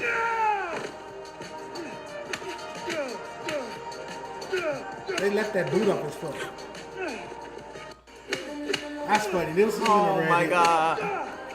That's hilarious. Well, you look very skinny in this. In real life too, but yes. Absolutely. I'm sick. You guys are poisoning the water flow somewhere to make this content. Hold on. Where we at? Okay, here we go. You gonna be with the other hoes, homie, and then when you be with the other hoes, homie, bro, all I'm just trying to tell you, homie, check this out, bro. If you go in there and turn that shit down, homie, you's a bitch, homie. That's all I'm just trying to tell you, I don't bro. promote no violence, but all right. Nah, that's her. Yeah, I know that's what you gonna. Nah, I don't promote violence. He didn't do nothing. That's all I'm trying to tell you. We was VIP. We took care of it. We was chopping it up. We was sharing food. You know what I'm saying? Like, Smack know what it is. If he say that, God bless his heart. He need the clout. That's all I'm trying to tell y'all, homie. That is all I'm trying to tell y'all, bro. Say that he need the clout. I don't. I don't need it. Oh, you don't need no clout? Not at all. I'm blessed. He don't want no clout either. He just want a fade. He don't want no clout. Nigga just want fade. All right, I'm gonna start messing with Smack because he gonna start getting hot, homie. Yeah, I was gonna say that's all I'm trying to tell you. Why you keep bringing them up on my platform though? Like I don't bring up none of them weird niggas you don't like. Yeah, that doesn't sound like somebody that wants to fight. So just take Tam's advice and unfollow the transgender and unlike the studio. Both. I want both, Tam. I swear to God, I want both. If I go to the studio picture and the like's still there, it's gonna be an issue. It's gonna be an issue. I want both. Smack, I know we had our problems in the past, but I'm willing to make you a Smack Finster. Because I don't like how he's monitoring your Instagram activity, trying to dox you, trying to make transphobic. What's the password on that account? For Smack the Boss? Yes, like no, Hoover, for his Finsta. Like Hoover something. He's from Trouble. He's not from Hoover. Oh, my bad. I thought they were all orange. No, they're adjacent. Okay. Like Lady Stick 123 or something like that, or that's nasty. He's trying to stick this. Oh my God, yeah. All right, so y'all head over to that account, watch it with me. We're doing a countdown until Smack unfollows. We're doing a petition. Petition is Smack crazy. to unfollow the trans. Big Deal said he don't have your back fade either. Oh my God. Do I got Smack back fade? Nah, I ain't gonna lie. I ain't got his back fade on this one. I do not have his back fade. I don't want no smoke. He gotta handle his business. He gotta handle his business, or he gotta get on this internet and let Dejon know he don't want no smoke for real, homie. And it's all content. And you know what I'm saying? He gotta let the folks know, homie. But I ain't got no back fade on this one, homie. He should need a back fade. For what? What do he need a back fade for? I don't know. I don't know. Let's talk about it. Shout out to Big Deal. Speaking of back fades, what is up with this you and Adam fighting? So, girl.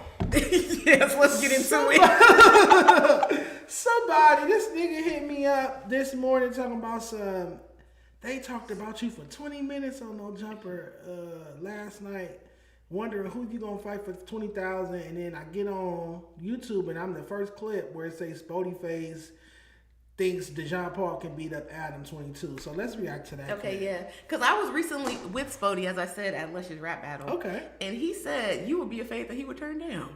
He said Spody Face gonna turn down my fade? Yeah, he said he don't care how it look. He not taking that fade.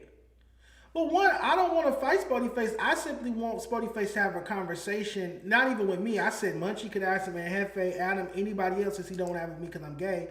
Any straight man could ask him why he didn't slap Flakko when he said he was. Remember, he was on the phone and Flakko was like, "Yo, gangbang career's over. You nothing." No, he was talking. And he was like, "I'll slap the shit out of you when I see you. I'm gonna slap you." Then the very next week, Flakko flew out here and sat there and he didn't slap him. So all I want to know is why you didn't slap him. As someone who also wants to slap Flakko. That's what. Okay, so this is what Spody Face is talking about because he don't know why you got beef with him. He never had no problem with you, but you be saying shit. But this is what he talking about. Okay, yeah. So you want him to slap Flakko? I wanted him to keep his word. As men, that's all we got in this life. But maybe he didn't feel unprofessional smacking Flakko at No Jumper. Maybe he was waiting to catch Flakko outside and then Flakko don't be outside. But on the phone, you said, "When I see you, I'm going to slap you." If I tell a man, "When I see you, I'm going to slap you," when I see him, I have to keep my word and slap him.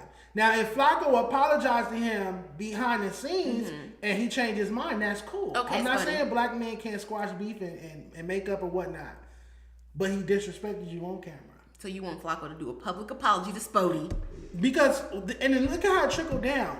The pomposity that Flakko has towards the gang members. That he was in a red bandana. Yeah. I know he door dashed those bandanas. I thought the same thing. Because why are you two red bandanas deep in the house? And they had grease stains on them.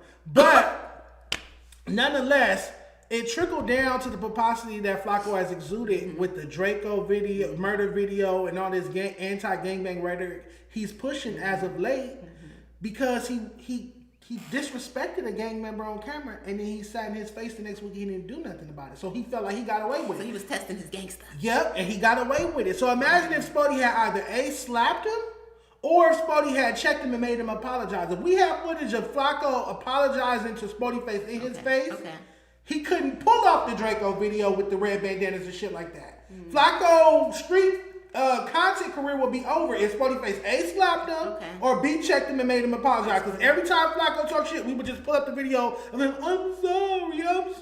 That's all we would need. So you want Spody to press him like they be pressing niggas outside the I want Spody to be a solution to a problem that LA has. LA has a problem named Poetic Flakko, and you had the potential and opportunity to smash it. To handle that. So that's my only issue. Well, that's not a beef. I don't have a beef. So now your faith is in Munchie because Munchie said he getting Flakko deported. I can't wait.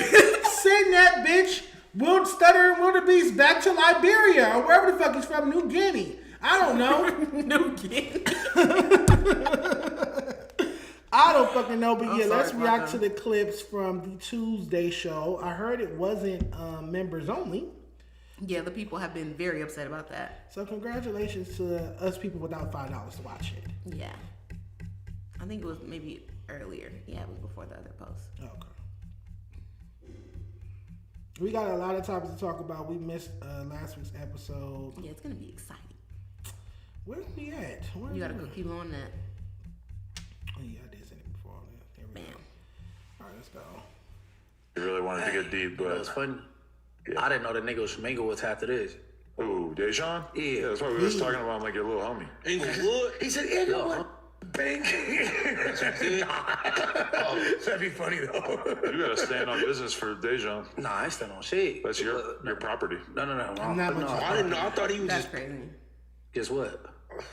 Oh, I just thought of something. What's that might just happen between him and Smack, because he said he Oh, yeah, because they're supposed to fight at this event that they're both hosting. Smack better not. But bro. Smack now is like bringing a bunch of his homies. He's bringing the troubles so that they can deal with this zesty guy. To pack out Dejon? Isn't that the craziest thing ever? Hold on, bro. Smack got 1 foot, bro. Did you see Smack did a race the other day? He really wanted to get deep, It was but funny. I didn't know that. They're sick. I love Lush to pack out Dejon. I don't know how much you didn't know I was from Inglewood. That's also hilarious. Like, I'm cool with the other munchie. I don't care if you're gay or not. He's still a man. yeah, and apparently a man with at least Can't hands. go off from a gay dude. Man, you better have the homies right there because he only got 1 leg. Bro. I think I could take Dejon out just because of the height advantage, but after watching that, like if I was his height, I'm done. Thank you, I'm Adam. playing possum. I'm gonna curl up in a ball. I don't think you can take Dejon on at all. You want to put money on that? What you Oh, got? y'all gonna set it up? 20 racks.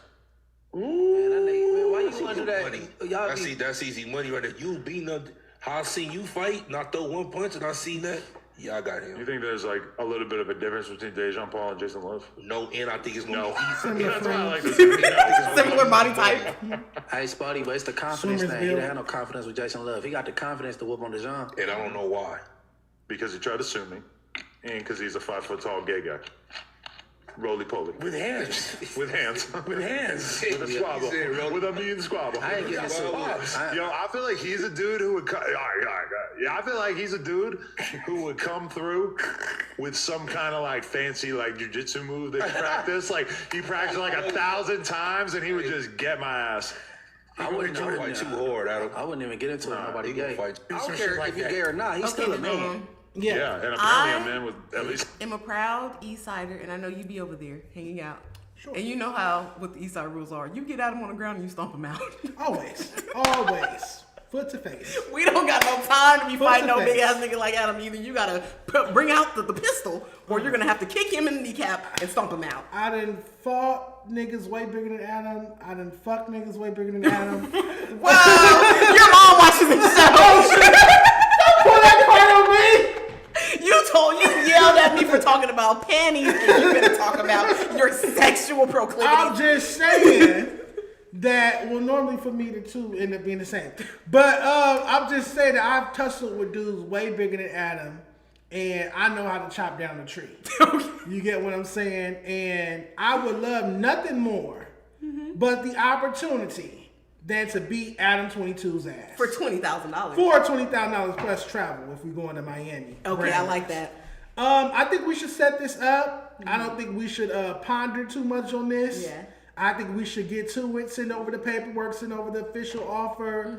We can get some sponsors. Yes. I need some medium boxing shorts. And we want palm trees. Yep, we want some palm trees and some sponsors. Who's gonna be your walkout song? That is a great question. We need somebody. We need like YG. No, oh, because of the fall off era. Oh yeah, no, maybe not YG. Who's I gonna would pump you up? reunite Blue Bus Clan. Okay. Or yeah, somebody like something like that. Something super LA. Or like hire Dom Kennedy to When I Come Around. That's not a fight song. Oh, you want a fight song? Yes, that's a turn song. What is an LA fight song? Oh, Conrad Vengeance and Adventurous? I'm a ratchet.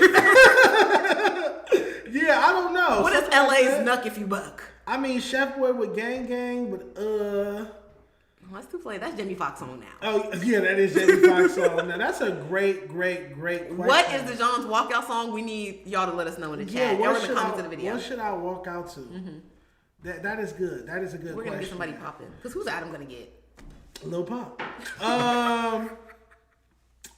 Yeah, man. I'm looking forward to this. Hopefully Adam isn't bullshitting. Yeah. You didn't throw not one punch at Jason Love. That told me all I need to know about your character and disposition when it comes to fighting. I think I could beat you up easily. I think it wouldn't last longer than a round either. Okay. I know I'm an animal when it comes to fighting. And about that money. Yeah, how vigorous I am and evil-spirited I am. I'll probably bite you and mar you. I told Adam that he should have got into his Mike Tyson bag and bit this nigga Jason Love, but he didn't listen. Yeah, like I'm socking you in your balls, your gooch. I'm punching your gooch like this over and over. I'm just punching Adam's gooch like this. Tables, ladders, chairs. When I'm done, his gooch is gonna be in his mouth. He's gonna be eating his own gooch when I'm done with Adam22.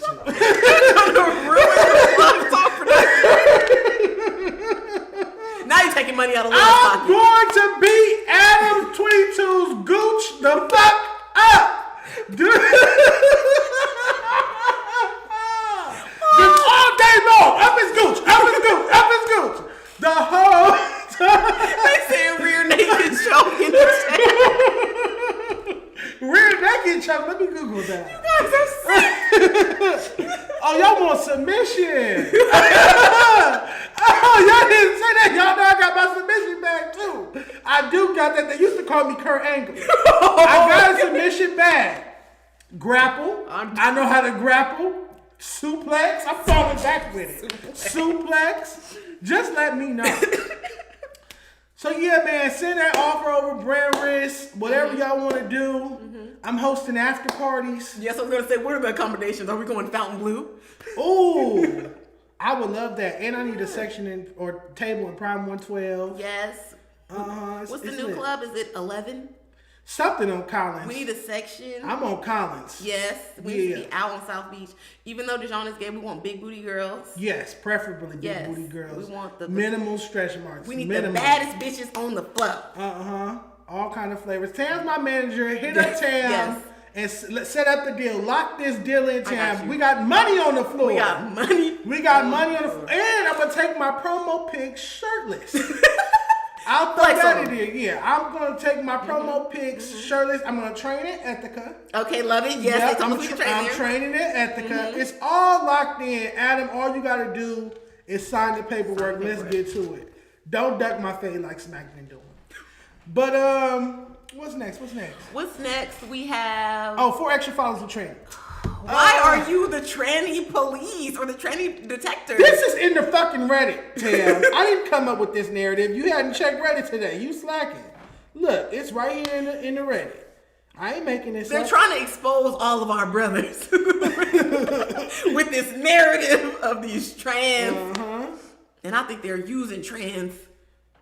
All I'm saying is my sister done burnt too many bridges. Oh. And there's nothing I can do for her now. Okay, where is it? Because I saw it earlier and then I see this 4 extra in his transmission with that scene from Atlanta. I saw it this morning. Maybe it's further. I don't like that y'all are doing this to the homie. I used to live in 4 Extras hood. You used to live in the 40s? Yes, I never seen a tranny over there in the 40s. I never seen no type of untoward activity. And this is a popular tranny too. This is so Kai. people know that she is. Yeah, this is Barbie Face Kai. I'm sending it to. Okay, I got a question for you, Dejon. Please. As a gay man, do you feel that it is gay to fuck a tranny? Yes, and I not only do, and this is my judgmental side. Not only do I think it's gay, I think it's weird because it's like you're greedy. You can't even pick. Do you want a nigga or a bitch? You want a nigga that's dressing or posing or attempting to be a bitch or chicks with dicks. Believe it. Chicks with dicks. And it's just a different level to me. I'm a 90s baby. So we just had straight gay. Yeah. Now you got they, them, and oatmeal and shit and all kind of shit going on. And I just so yeah. But to each his own. I'm sorry, ladies. So you feel like it's more freaked out being with a tranny. You're a freakier individual because you like this genre of person. It's just different. And it's not for me. It's not my cup of tea. And again, to each his own. Do what you want to do. Live your life. But be honest about it. And I also feel like if you are a quote-unquote street dude, gang member, and you out here fucking on trannies, it might get out that you out here fucking on trannies or that you're interested or have that proclivity. So when I woke up this morning, again, this isn't my research, this isn't my finding like I did with Smack exposing him. This was in the Reddit when I woke up.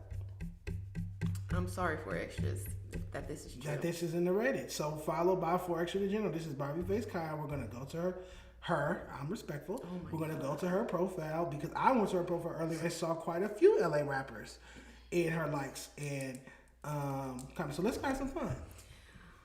I don't have a problem with the trans girls. I've seen a lot of them in person. They do look very good.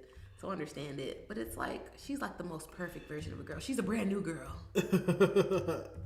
As a woman, how do you feel that a male is able to go do certain surgeries and present themselves like this. Now, somebody that could potentially be interested in you is now doing all of this. Well, if you're doing that, you're definitely not interested in girls. You're the girl. You're the birthday. You're the birthday. They said I'm the confetti because I'm messy. That's funny. Dejon is the confetti. They said I'm the confetti. This girl is a birthday. So can you tell that this is a trans woman?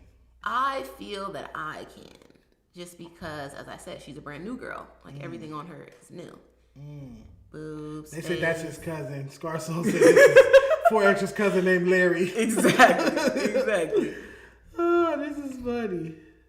So, yeah, you guys think that this is a passable trans is what you're telling me? Because to me, it looks trans. No, to me, this person face. looks trans. Yeah. Like, if you saw them out in a dark club, okay, this is giving lady. Like, if I seen her in the bathroom, I wouldn't be like, ew, get out of here. Oh, yeah, okay. But in light of day. yeah, I know that this is Trans. a trans person. For 4 extras, and you guys can go to this page and go through the likes and see which LA rappers are following and liking. I'm not going to expose that. I'm not that confetti today. Okay, I have another question. Sure. Do you feel that some of the men that believe that they're straight, that would look at a person like this and want and be sexually interested in them, do you feel that sexual interest is based on them wanting to be freaked out and do weird shit with them because they feel like they couldn't judge them? Like stuff that they maybe wouldn't do with another woman or that they wouldn't do with a man because they're not comfortable enough in their sexuality to just be with a person that has a penis, right? Are you saying there's like a hot spot? Kind of like this is all of the variety of sex. So if you're freaked out, That's greed. That's greedy. It's greedy. but do you feel that though they're seeking out a trans person to do like the weirdest shit that they wouldn't do with like a regular cis woman? I think a tranny chaser is a tranny chaser. Now, if you want to link with a tranny so that she could rim you or peg you or not peg you, fuck you or whatever, you're gay, and that's cool. Jack by Jess, gay. We're not bringing our brother Jesse. Gay. My brother's gay. It's cool. Jess is gay. Jess is gay. I'm tired of it. I'm sick of it. Yeah, I'm not playing these games in 2026. If you like anything other than a natural born woman, my brother, EJ Johnson, my brother, they're gay. I got news for you, brother. That means you're gay. What did I just say? That means you're gay. And it's okay. That's my thing. That is fine to be gay. I don't like it that they're making it such a stigma to be gay. But also, Dejon, that's why I think that it's not wrong for you, not you, but for a person to be interested in a transsexual. Nothing wrong with a person being interested in a transsexual. Smack just won't be following you on Instagram. Not on my watch. May 2nd. Click on follow or else. You and fucking A. Arnold. Sick. Okay. Speaking of people getting exposed. We got Munchie B going brazy on the internet. Viral. On Flakko. This has been very vicious. I heard they were going at it in the No Jumper chat as well. I'm not in there, thank God. Are you not in the group chat? No, I'm in a little separate one. But yes, he's been going crazy on Flakko's family. His sexual interest. He had evidence allegedly that he posted, and the Reddit kids went berserk. Yep. It's not good for our brother Flakko right now. Your brother. And Flakko has been formally accused of soliciting sex from an alleged minor by Munchie B. He's saying that he purchased coochie from this 17-year-old girl dating back to 2024. Flakko is retorting by saying he didn't start messaging her until May 2025. The young lady has come out and said that is untrue. He started messaging her in 2024. The young lady is disputing Flakko's lie. Hold on. Now, the young lady is also saying that she didn't meet him at No Jumper per Munchie's original narrative. She met him somewhere. It don't matter. Don't matter where you met him. Why is it... This is nigga, so embarrassing. Why are we not just denying the fact that we were paying for it and that we were soliciting sex from anybody? He admitted to it. He said he spent $150 in Popeyes. Flakko admitted on camera. I'll find the clip. Flakko admitted that he paid $150 in Popeyes. He might have been being funny about the Popeyes for this young lady. But he's saying that their relationship began in 2025, May 2025, when she was already 18 years old, which is still very skeevy and weird because Flakko's 30 and she's 18. She's allegedly was 18. That's weird. But the young lady, like I said no. We were talking in 2024. There's so many bitches on Fig. But some of them be underage too. That's true, but it's like I guess you're running that gamble when you're a man that's putting yourself in that situation to purchase sex. That the person may be underage, but the onus is on you to have them pull out an ID or a fake ID, something that you could have posted to say she showed me that she was 21 or whatever it was. But wait though, but wait though. Ain't that what he be saying? Wait though. So look. Let me pull up the clip of what he was talking about. He said that she showed him an ID, and it said she was 18. Which again to me is still skeevy. It's too close. It's weird. Like there's grown women on Fig that look good, that are cute, that are out there in their bikinis and the stripper heels on. Why do we gotta fuck the youth? What did Crip Max say? We feed the homeless. We don't fuck them. And allegedly the pimp is K7, the Finesser, a Stink Team affiliate. We're not gonna out him. It's already been said. He's saying that he never brought the lady to No Jumper. Okay. So that part might not be true. Because they don't want to implicate No Jumper in their sex trafficking. That is a good line of thinking. I'm looking for a Yaz's post of Flakko. So this is what Much B had to say. Flakko meets this little bitch in the lobby, Destiny. He paid $2,500 for the box, right? But that's not the bad part, right? Now, I've been doing this since last year. I done told people, I done told Young Ant, I done told Ricky about this Victoria's Secret ass nigga and him purchasing this little bitch right here, the bitch Destiny, right? But what I didn't know, at the time she was 16 or 17. I didn't know the girl Destiny was 16 or 17. I didn't know, right? But what I do know, Flakko, you purchased the little bitch Destiny, bro. Nigga, I bet you if you click the D's in your contacts, Destiny's gonna pop up. And you fucked on a minor, Flakko. I don't give a fuck what niggas talking about. Cause I could go find a bitch. I know around what area she be around, and I know who she be dealing with these days, bro. Nigga, come on, man. Come on, man. And how dare you cover the Hoover indictment and you purchasing pussy and you furthering the human trafficking movement. You paid $2,500 for that bitch that was in the lobby. Destiny. You a freaky fraud just like your brother David Jala. You know what I'm saying? Not only that, come on, bro. I could go straight to it. You was talking about getting Tania's daughter Nova, giving her 20,000 and having her have a YouTube channel. And what would you get? What interest do you have in a young teenage prostitute, bro?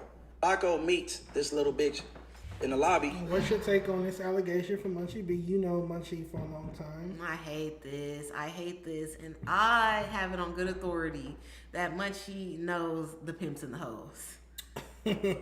So I would not doubt that any of this information, even if all of it may not be 100% accurate, like the young lady saying that she didn't meet Flakko at No Jumper, that he's in contact with these people and he's getting the information from them, and that's why he's bringing it to the internet. And it's like he said, he been knew about it because Munchie is in the hood. Like he's not calling himself the mayor for no reason. That as soon as something like this would happen, that the people involved would bring it to him, especially involving a person like Flakko, who they know is also associated with No Jumper. Correct. So that's how the hood gossip works. It's like, well, yeah, your boy or your homeboy or whatever. Yeah, and he was was over get here. added and embellished here and there, but the premise of it is still the premise what of it is the truth. So it's like, this sucks. And then the fact that Flakko did not just come out and flat deny everything, and he's feeding into it, saying that he did buy it, and on top of that, he bought her some Popeyes.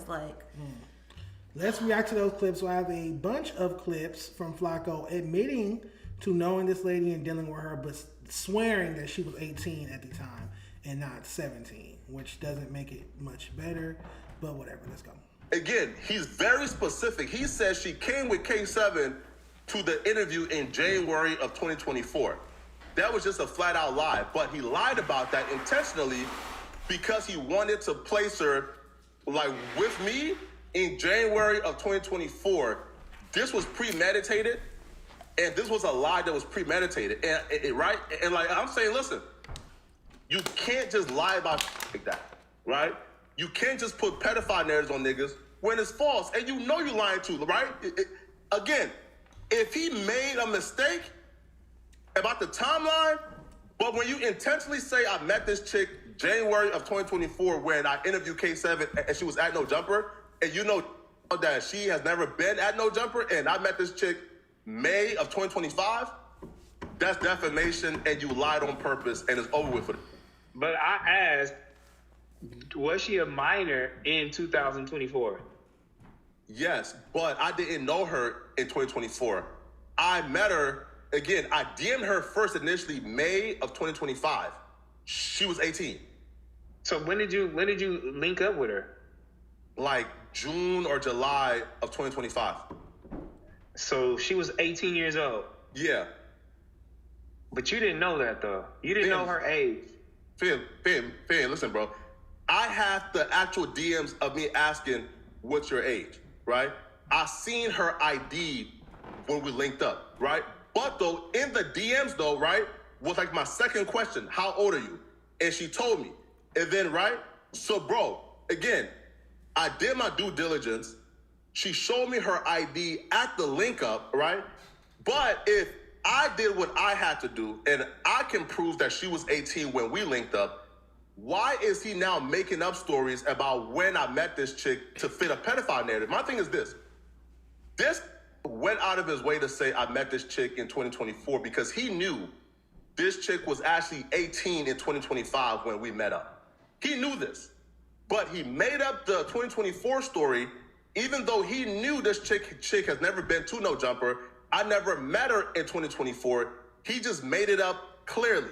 But he did that because he wanted to get the pedophile narrative off. When again, right? When, again, the DMs showed that I first hit her up May of 2025. She was 18. I asked her, how old are you? She said 18. When we linked up, I got her ID. She was 18, right? Now, Munchie B deliberately lied about that date to prove it. So again, my thing is this. If you want to lie for 20,000 views, cool. But you got to prove these things. You got to actually come to court and prove, right, that I dealt with this chick. You want to go to court? He can't. How old are you, Flakko? Me? Now? Right? Yeah. Right? And like I'm 28 right now. Yes, bro, I'm 28 right now. He glitched. He glitched. 25. 26, 27, 26, 1 on 27? This was May, so I was 27, right? All right, yeah. he was 27 years old. All right, so look, Jack, she's fresh out of 17. She just hit 18. She was 18 in 6 months. She was 18 for 6 months. Yeah. All right. So she's still fresh out of school. Let me ask Jack this though. Yeah. She's fresh off the birthday. She 18. Yeah. You know what I mean? Mm-hmm. You 28 years old. You know, like, man, she 18. Are you fucking with her? Yes or no? Because it's still kind of like she ain't underage. Oh, I ain't trying to put that on you. But you still freaky. I'm trying to put the freaky. You still freaky. So he thinks it's funny. I appreciate T-Rail for speaking truth to power because it's still freaky. And you arguing the semantics of when this young lady turned 18, it's still weird. It's still predatory. And the idea that you want to go to court about somebody defaming your character when you're openly admitting to fucking a prostitute is wild. Yeah. It's wild. How are we going to do defamation in pursuit of a crime? Yeah. Yeah. Oh, he's lying about the type of crime I did. Yeah, like, what the fuck are we talking about? Y'all be on the internet too much. Like, go down to the courthouse lobby and say that shit to somebody and see if they tell you should go ahead with it. And it's not on Munchie B to prove that you did anything. It's on you to prove that you didn't do it. Because if I'm, like we're all wanting to bill ourselves a media journalist, right? Or an online journalist, whatever. And this young prostitute that has proof that she was with you, that she was in your house, that she sent that video, whatever it is, however all this can be intertwined. Because Munchie got a lot of sexual dirt on you. Yeah, clearly. What the fuck? That's why I told y'all. He knows the pimps and the hoes. So this is a stupid argument to have with him. But okay, let's entertain it. your sexual proclivities have been put on blast already on the internet. And instead of either trying to change the narrative or walk it back denounce it fully, you're leaning into it and trying to go on semantics. Like he's trying to paint you as a certain way. When even your own co-host at the show thinks that you're freaky either way. Yeah. It's still some freaky shit to do. It's weird. And just because you're not fucking little kids does not mean that don't take the PDF narrative off you, because you're seeking out people that are not fully aware, cognitive, no frontal lobe development. Pay them to have to sex. Pay them. So do you feel any way about even though you've only met Flakko like once. Yeah, I only seen him in real life one time. But even playing with him like he could be my sugar daddy, like knowing all of this in hindsight. No, that's weird. And then it's even, I hate to say this, right? Because I feel like certain things were... Because he's a real sugar daddy, apparently. Listen. So it's not a joke. We're talking about this, and Flakko is going so against that narrative, like, no, I'm not a trick. I don't know who be saying that. I don't know, blah, blah, blah, blah, blah. I'm not this, I'm not... But you're openly admitted to buying sex from prostitutes. So you're too good to trick on a person that is of age. I'm not saying it got to be me, but you're putting out a narrative like you're not with that shit. Mm-hmm. But you're buying sex from little kids, like fresh out the high school. And admitting to it. And admitting to it. And like doubling down on the fact that, no, she just turned 18. She's 18, bro. Sicko. Sick Jala, just like his nasty brother David. I'm not. Munchie B got more creative and decided he was going to take another way. He was going to try to expose me. All right, now his idea of expose me, by the way, is I woke up today and I found out that Munchie B was sending pictures around to DJ Academics, to Remo, to Adam22, and other bloggers. The picture that he was sending out was a picture of one of Munchie B's homegirl taking a sneak picture of me while I'm at my desk after sticking heavy beef stick in her. I stuck the heaviest of the beef stick in her. And I got comfortable and started typing, and I let a little groupie take a little bit, man. What can I say, bruh? All right? I ran through half of LA, man. What can I say, man? You paid for half of LA. Like, even the saying this. Inglewood girls love Flakko, man. The blood bitches love me, man. I don't know what to say, bruh. That's not embarrassing to me, bruh. I stuck heavy beef stick in her, man. I ran through a lot of Munchie B's homegirls. And he probably have a lot more pictures of me running through his homegirls. I can't help myself, man. All they wanted was $150 and a 3-piece from Popeyes, 2 biscuits, 1 Sprite. That's a deal I couldn't pass on. And you're trying to make it sound cool. That you out here buying pussy. First off, that means they don't love you. They want the $150 and the 3-piece from Popeyes. And these bitches are destitute because they want $150 when the Instagram price, I believe, is $2,000 for the bad bitches. Yeah, that's crazy. That's crazy. So you're fucking people that's off of Fig that are using you as an easy date because you're going to let them come to your house and shit. That's because they 17 and 18, apparently. And you're like, bragging about it. I stuck heavy beef stick, obviously not Flakko, because she wasn't asleep. She was awake taking pictures. Yes, let's keep watching this. This is a sicko. But this is that Jala blood. I hate that you posted this, Flakko, because I would have been the person in here to try to be neutral and be like, it's weird, but I mean... He's hanging himself. He's hanging himself. Jacking that noose up, like... He's hanging himself. Homie. All right, you mean to tell me, man, the B team ain't taking better care of their women, that they go in for $150 and a 3-piece from Popeyes?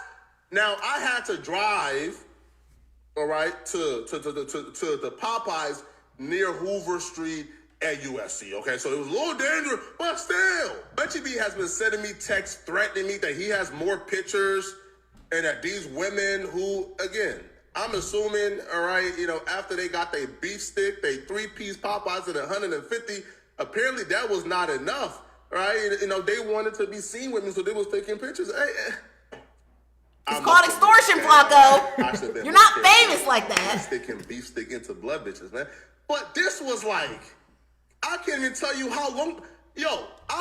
Long story short, the defamation case has been thrown out already. Obviously. The defamation case was thrown out as of this morning. The only thing lingering is the revenge porn lawsuit. He filed 2 lawsuits. Oh, he was dead serious about it. Yeah, no, this is actually, Munchie B announced this morning the defamation lawsuit was thrown out, but he still has to fight. He's still fighting this revenge porn. Revenge porn. I thought he was joking when he said Flakko trying to send me to jail. I'm remiss to pull this disgusting shit up on my screen. But I don't want to hear the song. I'll never get the song again. That's one of my favorite songs. I love Computer Love. This is crazy, and I don't know if the revenge porn can necessarily stick on this because... Where's the porn?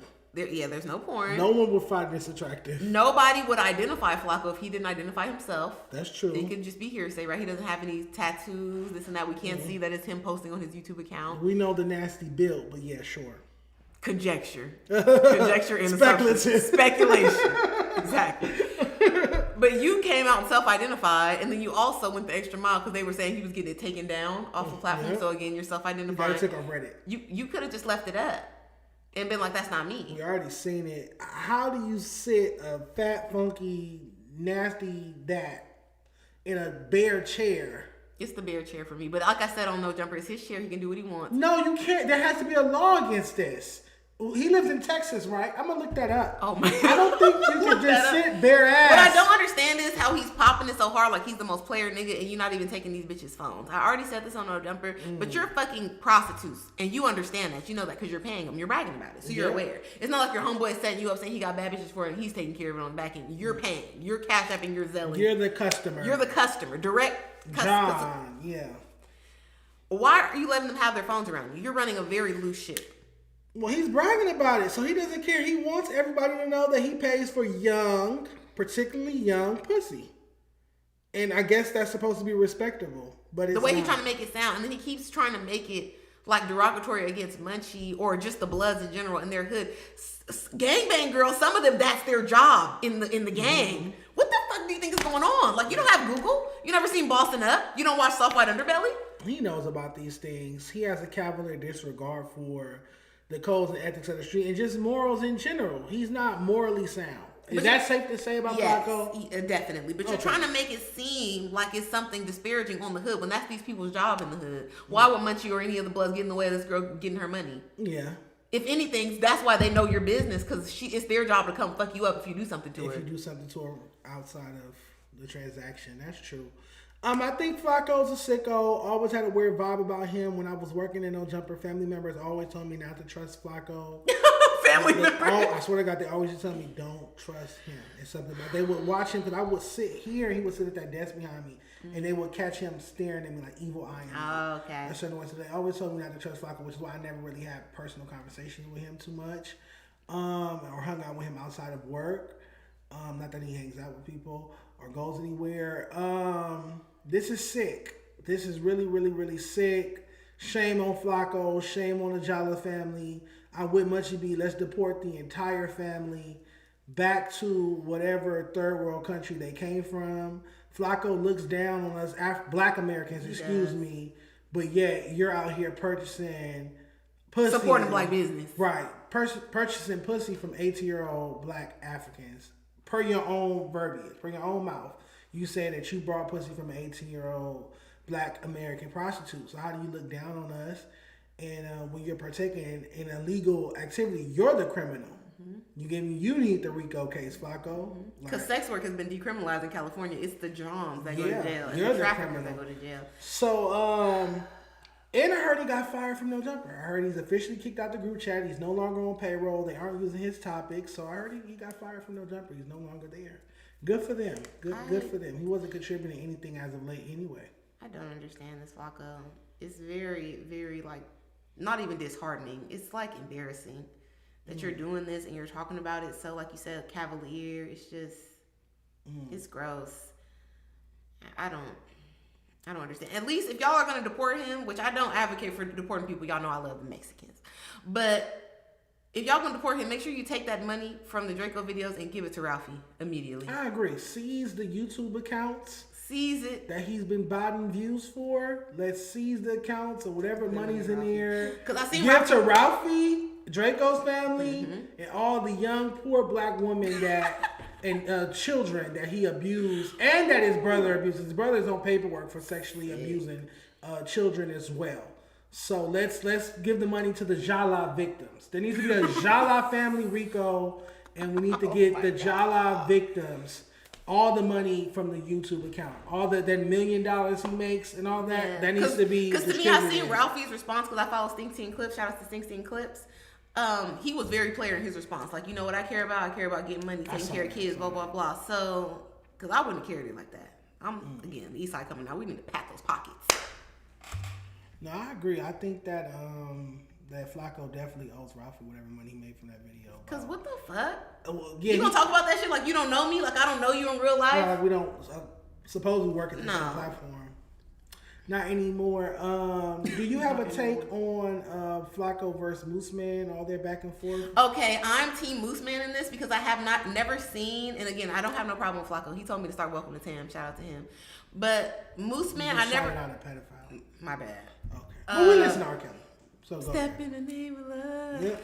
But Moose Man is the only person I saw outside of Almighty Suspect, like, stand up to Flakko and call him out on the shit that he was doing, and like the fact that he is just like using No Jumper for adjacency but not really want to be a part of the platform and this and that. And I think Moose went hard enough on camera and in the chat to get him kicked out. I also loved his video. Can we play Moose Man's video? Where is it? Because it's on his page. It was cinematic. It was beautiful. He was dancing. Ooh, say what, say what, Moose say Man what. can dance? Moose Man can dance. He got. I don't want to tell his business. I am surprised. But I think I already said Moose Man got a black girlfriend.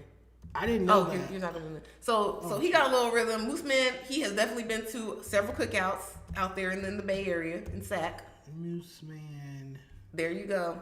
And he was dressed. He's giving Bay Area in this one. This one? Yes.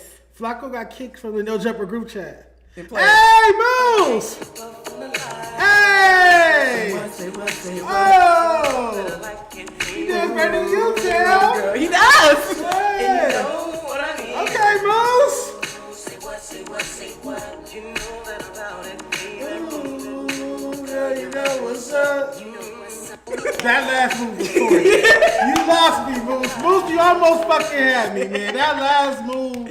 Come on, man. Yeah, you ate that. Congratulations to Moose Man, because he definitely applied pressure to get him kicked out of that group chat. And to me, that was the last thing attaching him. He's not there in the physical. So the only thing attaching him is that group chat. You don't see him on any of the podcasts. They just stopped using his topics. He's not on payroll. So now the group chat was the only thing that kept him associated with No Jumper was that group chat, and it's gone. So we really have no connection with him on the way. Oh, well, T-Rail still has a show with him. And they're getting money. T-Rail still has a show, and I'm about to say LA has no further connection with him. He's not in No Jumper anymore, but he's infested Fig Community world. Before this information, I was going to try to get some money with Flakko. I was going to try to run a YouTube page, do a little something. But this is fucking ridiculous. It's like morally, you just can't. You just can't, because he's admitted to it. He wasn't even smart enough to just shut up and be like, I don't know what you're talking about, and let it bypass like a storm. Yes, just write it out like, okay, no, because you're so disparaging about the gang members. Like, nobody cares what these stupid gang members are saying. Just ignore. They're lying. They're hating on me. I'm rich. They're poor. But you're buying 17, 18-year-old pussy.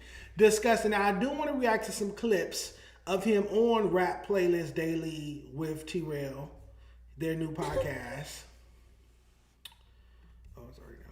Let's see. It was like a bunch of them all clad together.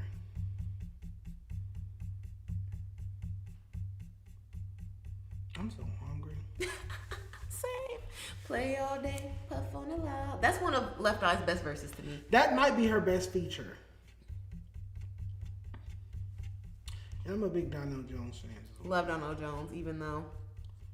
Even though what? I don't support the message. Where I want to be. Oh, okay. Sweeter because when you love someone, you just don't treat them bad. Oh, I feel so. All right, we're gonna start with them talking about West Coast rappers not taking advantage of GNX. Right, that the hip hop eyes is on the West Coast. When you got like bum ass West Coast rappers dropping snippets on fucking Twitter and doing 100,000, and niggas is including this into like the that never happened before. You knew was popping when the West Coast podcasters was going viral for like talking about West Coast hip hop. That is over with now. Yeah. This ain't 2024 or 2025 no more, man. Niggas ain't going viral for talking about whether or not Rayvon is a top 10 lyricist no more. Niggas ain't going viral no more for like talking about, oh my God, man, listen, bro. Who can TDE sign next? I'll be real, bro. Trap Dicky got finesse. Because Trap Dicky thought this was still 2024, and signing to TDE would have given him that look. It ain't happening, bro. So I'm saying we blew the moment because I root for the West Coast. We blew it, right? And Drake is back. And the West Coast better pray and hope that Kendrick Lamar give him another moment before the year's over. Because if Kendrick don't, if I'm y'all, bro, I gotta start like talking about, how selfish is Kendrick Lamar? That he had the moment, he made you niggas pop up for the pop up, made you niggas galvanize around him, right? Made us about the West Coast and about hip hop and about these communities. And you guys offer him y'all biggest support, made him the biggest ever. He dropped one album and said, man, I'm good. Why did you just call him selfish? Why did you just do that? He's supposed to do more. He's supposed to do more. Yeah, why is that? And second of all, don't disrespect. You are crazy, bro. No, I'm not gonna say. Look. What Kendrick Lamar did for the West Coast, what Flakko is right to a certain extent. You feel me? Like all the artists should have seized the moment, and they actually did it. Because I felt like after Not Like Us is coming on, after any song comes on GNX and they play it at the club, what is the follow-up to the song? Every artist should have had a follow-up song to Not Like Us being put out. And I just didn't see it. You feel me? Like, I didn't see nobody really pressing the line. I seen AZ Chike come out, though. He did his thing. And you know what I'm saying? And he tried his best or whatever the case may be. And I think he's still working on his album right now. But as far as like full-fledged motion, going crazy, you feel me, worldwide, I don't feel like no artists or West Coast artists took advantage of it. You feel me? I hate when I have to agree with a pedophile and a handicapped person like Terrell. But I do agree, and I've been saying this for forever, that the rappers featured on GNX didn't take advantage of the opportunity. The album came and went. The moment came and went. We had the pop out. The only new LA rapper from the pop out to go platinum afterwards was Shoreline Mafia. The only LA rappers to go platinum from the Juneteenth concert were the Hispanics. That's nothing more LA, Cali, LA rap than that. And let me tell y'all some other information that I hate for this to be true, but it's facts. Because I was involved in this adjacently.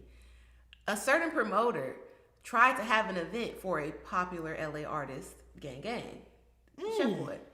And were not able to sell, was not able to make it even make sense to where they had to cancel it. And that same promoter immediately followed up, I assume with like the same money that they kind of didn't have to put down for that, and had an event with OGZ and it sold out. So my comments were to this promoter were, I won't necessarily say it's all on Chef Boy. It's that, black people aren't going to come pay to see him. Yeah, but the Latino people are going to come to pay to see their own. Yeah. And by proxy, black people want to go where it's popping. So a few of us going to show up too. Okay. That's just how it works. And y'all don't like that. And y'all hate on it. Even Dejon, I've seen Dejon make disparaging comments about rappers that cater to the Latino community because they make a certain type of music. We all know what it is. They dumb their music down. But the people that's going to show up, and I think that was Ralphie's point too, they're the people that are going to show up, they're going to buy merch, they're going to buy a ticket, they're going to bring their friend, their girlfriend. And you LA rappers be having such a big head and such a high idea about yourself, and you can't sell out a small club. So I know you're not going to sell out a concert tour. Absolutely, but like I said, I was having a conversation with the artist that signed to Atlantic out of Detroit, and I simply asked him, why don't you like LA rap? You're always in my comments talking mess about it, like, why don't you like LA rap? And he told me, y'all rap scene is ran by Hispanics. It's what Hispanics want, is what LA rap sounds like. Y'all are catering to them, and the other markets are black, or cater to blacks. Detroit, black. Chicago, black. Atlanta, black. Memphis, black. Florida cities, black. New Orleans, black. Houston, black. I think it's about what's hot to black people in the markets that are having more success than us. It's about what's hot to black people. I don't think it's coincident that the market that is catering primarily to Hispanics is the market that produces the weakest music. But I think because it's a black art form. I think you're skipping over the fact that a lot of the rappers that are from here have an elitism in their mind. They barely want to go outside their neighborhood. Mm-hmm. So they definitely don't care about going to another state like that. Yeah. So they don't even think, like, I've talked to rappers that have a little bit of buzz out here, like, oh, we should do a show here. And they'd be like, I'm not going out there. Like, I'm not doing that shit. I'm not the country ass, this, that. Like, they don't even want to pop up out there on some, like, vacation just to check it out, just to go to the club, see who's popping, meet a DJ. They don't want to do it. They don't want to network. I agree. They don't care. You place the responsibility on the artist. So I'm not blaming the fan base. I'm just saying it is what it is. If these niggas actually cared about, even if in their free time, if they actually went to Atlanta or they went to Florida and went out, I'm sure they would be motivated to be like, oh yeah, it's hella people here for a rapper that's maybe not that good either, but he's catering to them. But they don't even be doing that. LA niggas go on vacation to like Mexico or to Vegas. That's true. I don't see them nowhere else. I won't say where else you'll see them. But back to the point. Obviously, T-Roy brought up AZ Chike. I feel like AZ Chike definitely, I'm not going to say he didn't capitalize off the moment because he capitalized more than other artists. He tried. He had game time. He had game time. He had the what. He had Hidden Nerve, which I told you guys I don't like. I actually was at a dinner with the vice president of A&R at his label, Warner Records. And he told me, he said off the record, so I can't tell you some of the surprises that are coming on his album, but AZ Chike is still working on said album. That's good. And it's not really because you did the GNX feature fall 2024. We're about to go on summer 2026. I mean, yes, he should have. So the album should have already been delivered. There already should have been a single that stuck, that worked. This isn't the 90s where you could have a big look and then deliver 2 years later or a year and a half later. This is now where if you have a big look, you got 6 months, not a year and 6 months. Barely. You get what I'm saying? Because you need to get in the algorithm while your name is in it. It's been a year and 6 months. AZ Chike has not delivered a record to stick, another feature that is stuck. And he's still working on his album, still was getting certain big, and I mean big features cleared or finished or whatnot. And like I told his A&R, he said he's going to press play on the album for me, so I can't wait to hear it. But it's like, I feel like Chike let the moment pass. Wally the Sensei signed the Cactus Jack, nothing came of that. Peso dropped a dope project, finally fed, but nothing stuck. Hidden J3 trash. Who else is on that album? Siete is cool, but it doesn't have a song everybody knows. He doesn't have a single. Who else was on that album? Lefty got a Grammy, but I haven't heard Lefty won a Grammy, but he hasn't followed up with a bona fide record either. It's just like, yeah, I hate to agree with Flakko and T-Roy, two individuals I don't necessarily care for, but when they write, they write. GNX was, and also they were also, Flakko was placing more onus on Kendrick, saying he would have to do more, but we know Kendrick's not a like drop every year type of artist. So it's but like, he doesn't have to. I feel like he did a lot. I feel like he gave the West Coast the alley-oop. I did the pop out, and then a few months later, I put y'all all on a platinum selling album that went #1. Like, damn, I gotta go do a song on all of y'all albums too. I mean, it would be nice, but at this point, it's like, I feel like Kendrick did enough, in my opinion. I'm not holding Kendrick responsible for it's nothing more he could do. It's on y'all. It's the onus is on you now to do something. And it's like, if Kendrick Lamar, one of the biggest rappers in the world, can't get one LA rapper career popping, that lets you know how weak this LA rap shit is. And how weak y'all music is. The biggest rapper on earth couldn't get one of you niggas. He did songs with like 10 of you niggas. He couldn't get one of you niggas to pop and have your own hit. That mean y'all music weak, or mid at best. Thank you. Keeping it on TD, Flakko also went off on a disrespectful rant against Isaiah Rashad, who has a new project called Damn, It's Been Awful. Dropping on May 1st. I believe it's called. Yeah, that's Isaiah Rashad's project name. Yeah, and he has a SZA feature, and I think that's it. Not too many rappers will work with him after XYZ. But let's check out what Flakko had to say. It's very disrespectful, my type of content. Music from Isaiah Rashad. I'll be real, anticipating his project. Flakko. For a hit who sucked that good, bro. Right? Oh my God. Now, I'm saying though, for Isaiah Rashad. What are you talking about? Disrespectful. Well, no. Come on, man. That's disrespectful. No. Have you not seen? Come on, dog. Now, hey, listen, bro. No. I haven't seen the videos myself, but I was told. Yeah, that's disrespectful, man. So how are you even speaking on that? Because of the comment section. I was told Isaiah Rashad had 2 Mexicans on their knees sucking his at the same time. Okay. A rock star, homie, is a rock star. So here's, I'm gonna say this.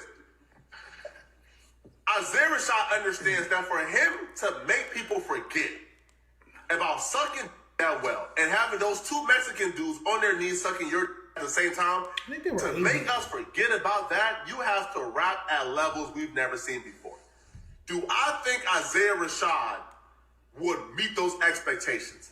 I just don't think so. I just don't think Isaiah Rashad can hop on that mic and give us, I don't know, Section 80 and make us forget about it. Because again, if he gives us that, like for example, we all have forgotten that Tyler, that Tyler is sucking. We forgot that Tyler the Creator is sucking because he rapped really well, right? We forgot about it. So if Isaiah Rashad comes out and raps and does what he has to do, this could be his resurgence and his comeback. Man, a person's sexuality doesn't make or break them as an artist. As a hip-hop artist, as an R&B artist, as a pop artist, none of that. The way the world is going right now to 2026, it may boost your career because of the fan base and the add-on to your fan base of what's going to happen. Isaiah Rashad is one of the best artists, too, from TDE, and his fan base is crazy. You feel me? So what you saying that is kind of like belittling him as an artist and what he does musically is really crazy. I hate that you are a hater like that. No. I'll go first on this one.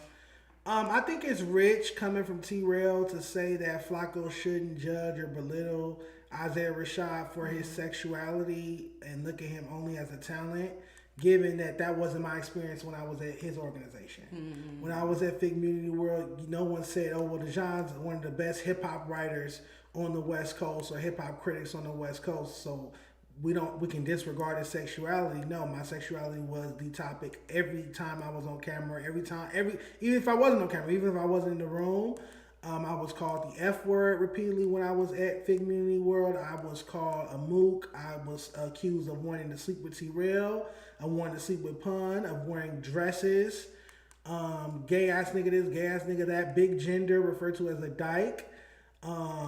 Big mama house. A litany of other gay insults while I spent maybe 3-4 months working at Fig Community World. So for the head of that organization to sit here and try to shame Flakko for being homophobic towards a gay artist or artist that got exposed for being gay, it's like your company imposed those exact same feelings and emotions on me for 3-4 months to the point where I had to write a resignation letter and quit.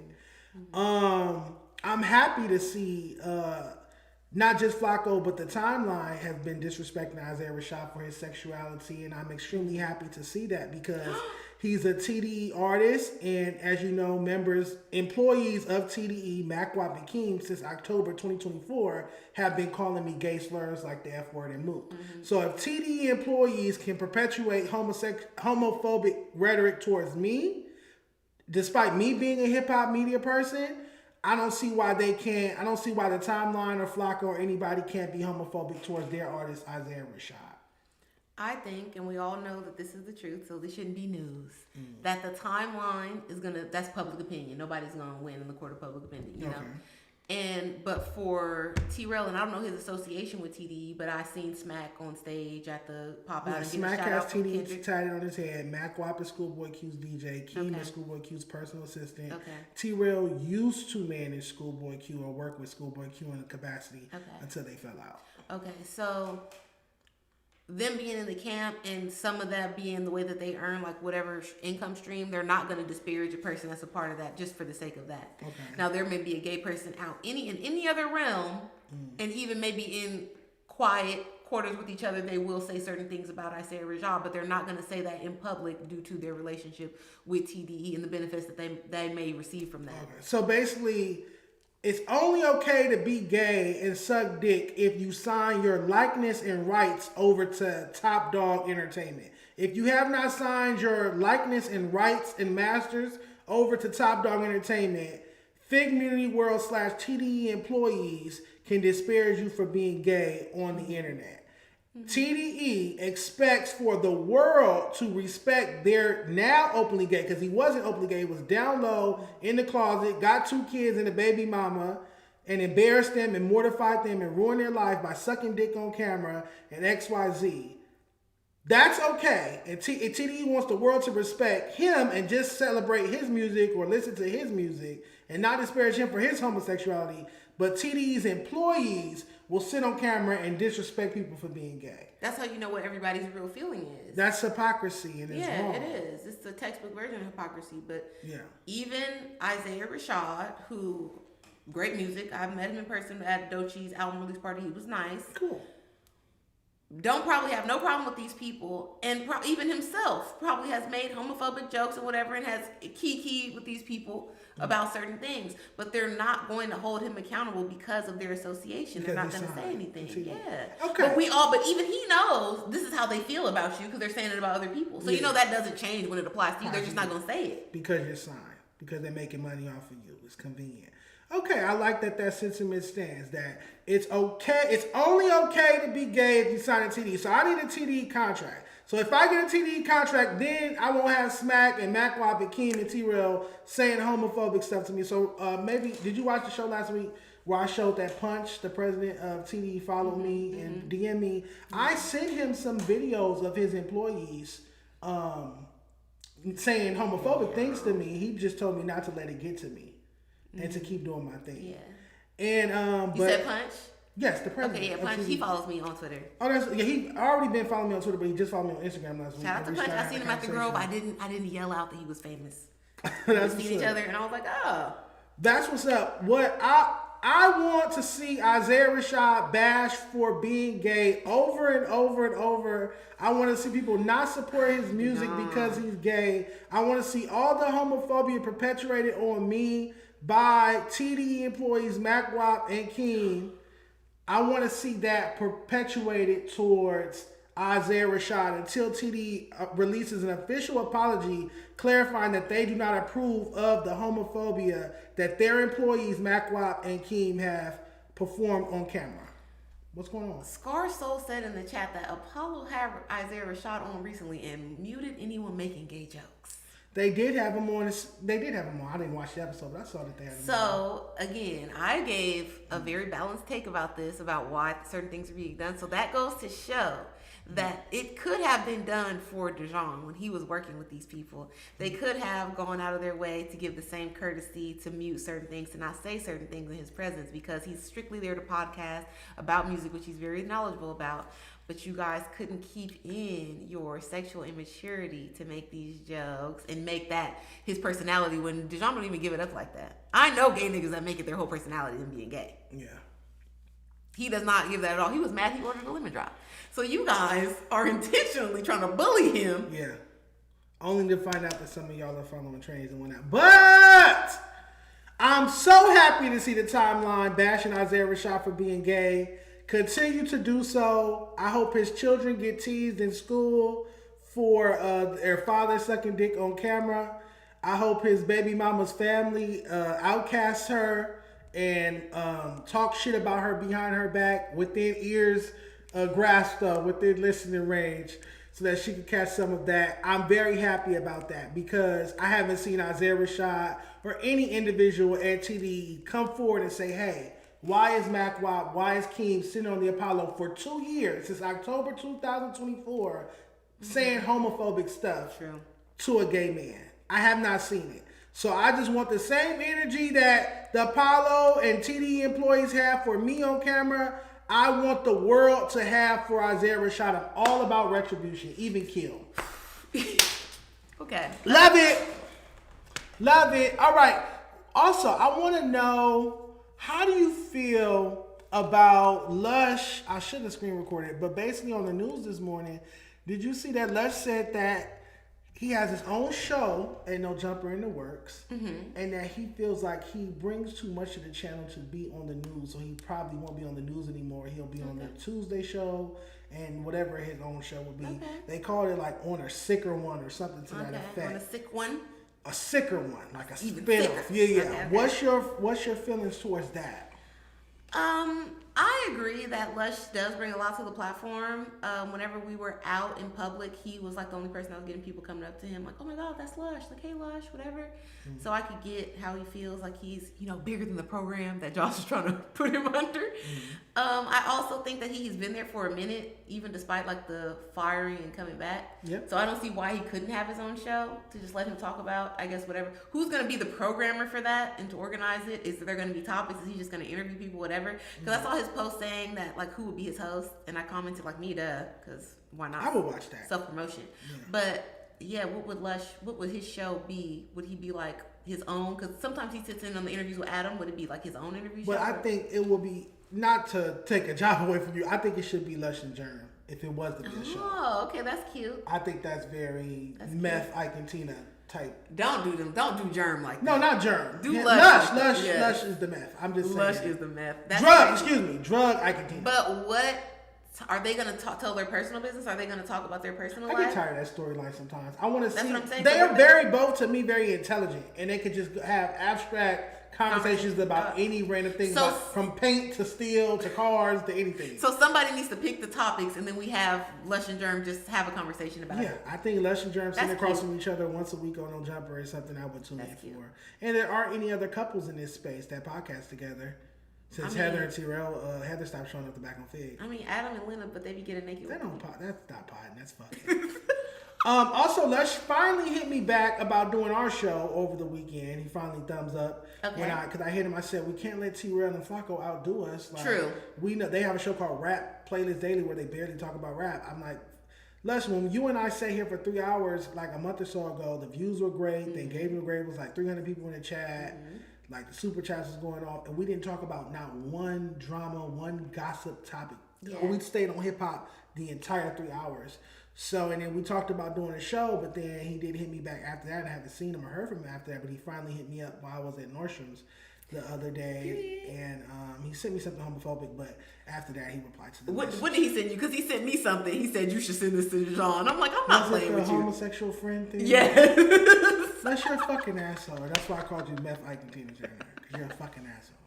Why would he send it to you? And then he's like, sorry, I just had to do this. Like, no, you didn't have to. He wanted me to send it, and I said the ginger man at the end was a curveball. I wasn't expecting that. I didn't watch the video.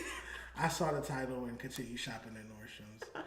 So yeah, hopefully Lush finally comes through and we can get that show going, because I feel like it'd be so important for West Coast hip hop. There's nobody more knowledgeable about West Coast hip hop than Lush and I. Mm-hmm. And like I said, I promise there will be no dark rainbow on the show, no gossip, no messiness, no training exposing, strictly West Coast hip hop content for 2-3 hours once a week. It's kind of annoying that YouTube doesn't let you play songs. I hope in the future they will work on that, because clearly all the record labels are making money off this. Like it shouldn't be that deep where you're gonna strike down the whole video for a song. Yes, but why can't we have our own radio show with Dejon and Lush? Because then y'all can introduce new songs. Y'all can talk about them. Yeah, I would like that. Because LA radio don't break nothing but they homeboys. It couldn't be done on YouTube. So we'll have to do it on Kick or something Kick or Twitch or something. That's not bad though. Like a LA hip hop radio station on Twitch or Kick. Yeah, and maybe y'all cut the songs out and then you post that on YouTube. Okay. Maybe that's too much work, but I would love to hear Lush and Dejon talk hip hop, right? But also introduce us to stuff. Yes. Because Lush be talking about shit all the time. He be playing songs like, oh, you ever heard this? I'm like, duh, no, Lush. I think that, okay, so like it's a conversation I want to have with you, but I'm uneasy. But I know if I had that conversation with Lush, it'll go crazy. So I'm going to just throw it on you, pause. Yeah. Joe Budden is going viral right now because he said that Lil' Kim can rap better than Havoc. The prompt was name a song where the worst rapper on the track has the best verse. And then somebody brought up Quiet Storm remix, Mobb Deep featuring Lil' Kim. Mm-hmm. And then he was like, wait, Lil' Kim's not the worst rapper on that song, Havoc is. And they were like, you think everybody else was against it? But he was like, no, Kim raps better than Havoc. They're like, oh, Kim has ghostwriters, Biggie. Yeah, I was gonna say, like, are we giving her credit for writing? Like, she didn't write it, but maybe her delivery is better. She definitely wrote Quiet Storm remix, and Prodigy wrote that in his book that he's watched. And Havoc, you can watch Havoc sit on Vlad TV and say he watched Lil' Kim write that. Yeah, it is what it is. I don't think Havoc has a get money type of verse. No, people don't listen to that song for Havoc. They listen to it for Kim and Prodigy. Yeah, I don't think people have I don't think Havoc has a Benjamin's remix. I don't think he has those type of verses. He just, to me, he always was more of the producer that can rap some. His best verse to me is on The Promise, the Foxy record on Il Nana. That's his best feature. Like, I think Kim not rap circles around Havoc, but I think she raps a little better than Havoc. I don't think it's a wild take. Yeah, she has better delivery. She has more charisma. She's more of a rapper, even in persona, than you are, Havoc. Yeah, he's more producer leaning. It's giving Otis Redding. Sorry, Havoc. All right, shout out to Lush. Let's make this hip hop show happen. It's not, I don't care, because I also feel like, and I said this last week, I think Lush is scared to get treated by Adam how you get treated by Adam because you're over here. Yeah. But it's like, this is more important than Adam. This is more important than No Jumper. This is more important than whatever stupid beef Adam and I have. This is about saving West Coast hip hop. We can't save West Coast hip hop if there's not a platform that just speaks undisputed truth to West Coast hip hop. And this may be a hater take, but it is what it is. I feel that the show that you just pitched is way more aligned with Lush's interest, what he should be talking about online, his persona, what people actually love him for, not make fun of him for, love him for, as opposed to what he does on No Jumper, which on to the me Tuesday show is show up and be like just crazy, just unhinged, like be the joke. Where over here he's like Professor Lush. Oh, exactly. It's a respectable gig here. Yeah. Sans the foam around his mouth. That's just because he be faded. The foam around his mouth got him clipped from being on this episode. He's never foamed like this. You shut up right now! You don't talk about Lush. No, I'm trying to tell you. It was a different, even for me, I know Lush. I was like, oh, goodness. But all right, West Coast Chili made a tweet about No Jumper and LA rappers. Let me pull it up on the screen. Basically, it was a photo of 4 extras in Crip Mac. In wrestling outfits? I would never see a photo like that. Even if I saw it, I would never see that. I love y'all putting them in those wrestling. That was hilarious. Whoever did that on the Reddit, gold star to you, bro.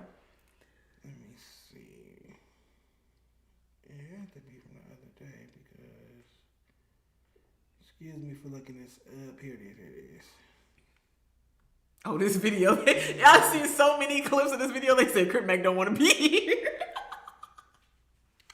Shout out to Cam Capone News, I guess. I'm still waiting for my date to do my interview. They told me a couple weeks ago. Okay, Cam Capone. All right. Let's hit it with IG. Please lose this off my screen. West Coast Chili, our mod, tweeted, "This is what comes to mind for people outside of LA when they think of LA rappers. I blame No Jumper," and it's obviously a photo of 4 extras in Crip Mac. Cap or facts? Facts or cap?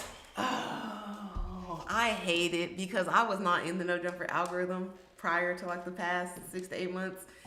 And boy, I tell you, if they don't think these are our rappers, they associate everything our rappers do with their type of activity. So they be like, oh yeah, all y'all rappers act like this, or all y'all rappers make gangbang music and this and that. And then it doesn't help that we have like Blueface, who is also one of the most prominent from out here.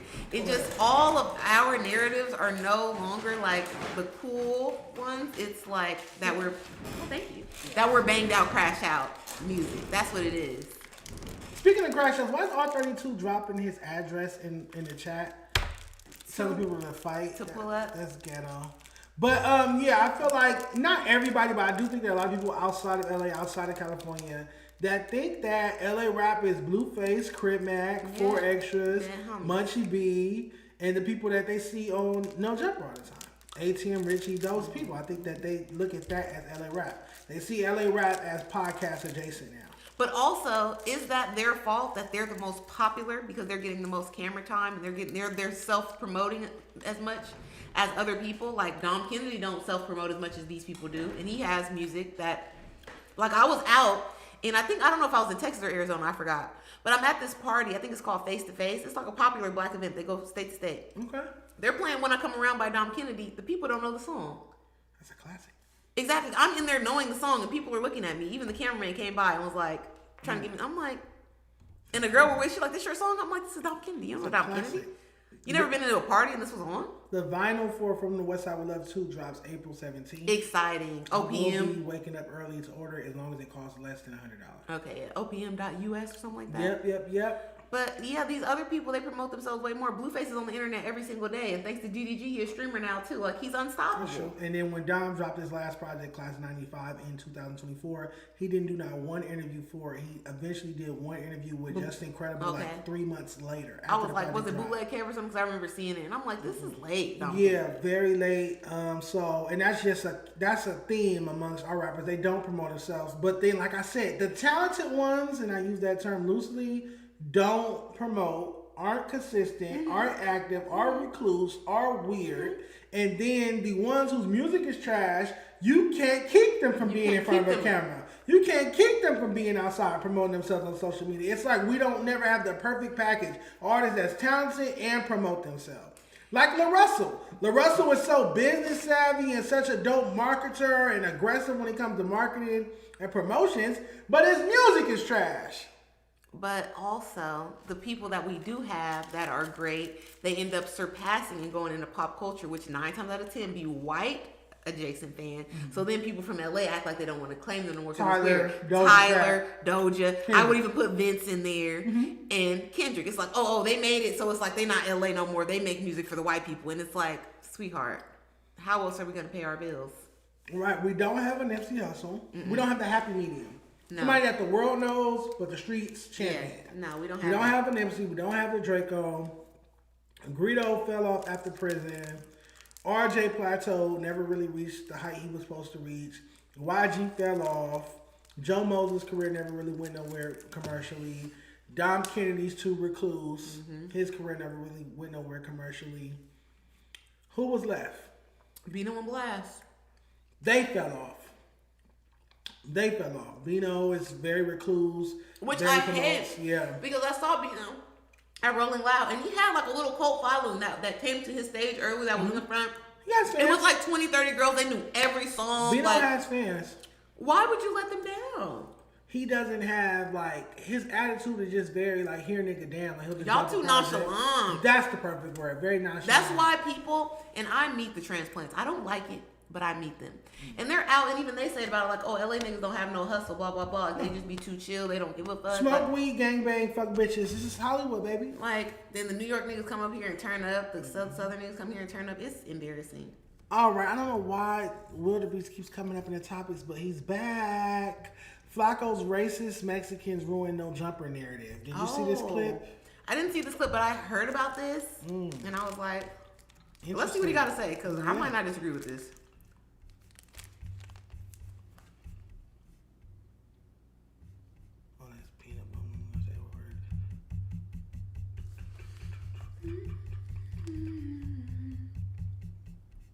I'm looking for Flakko.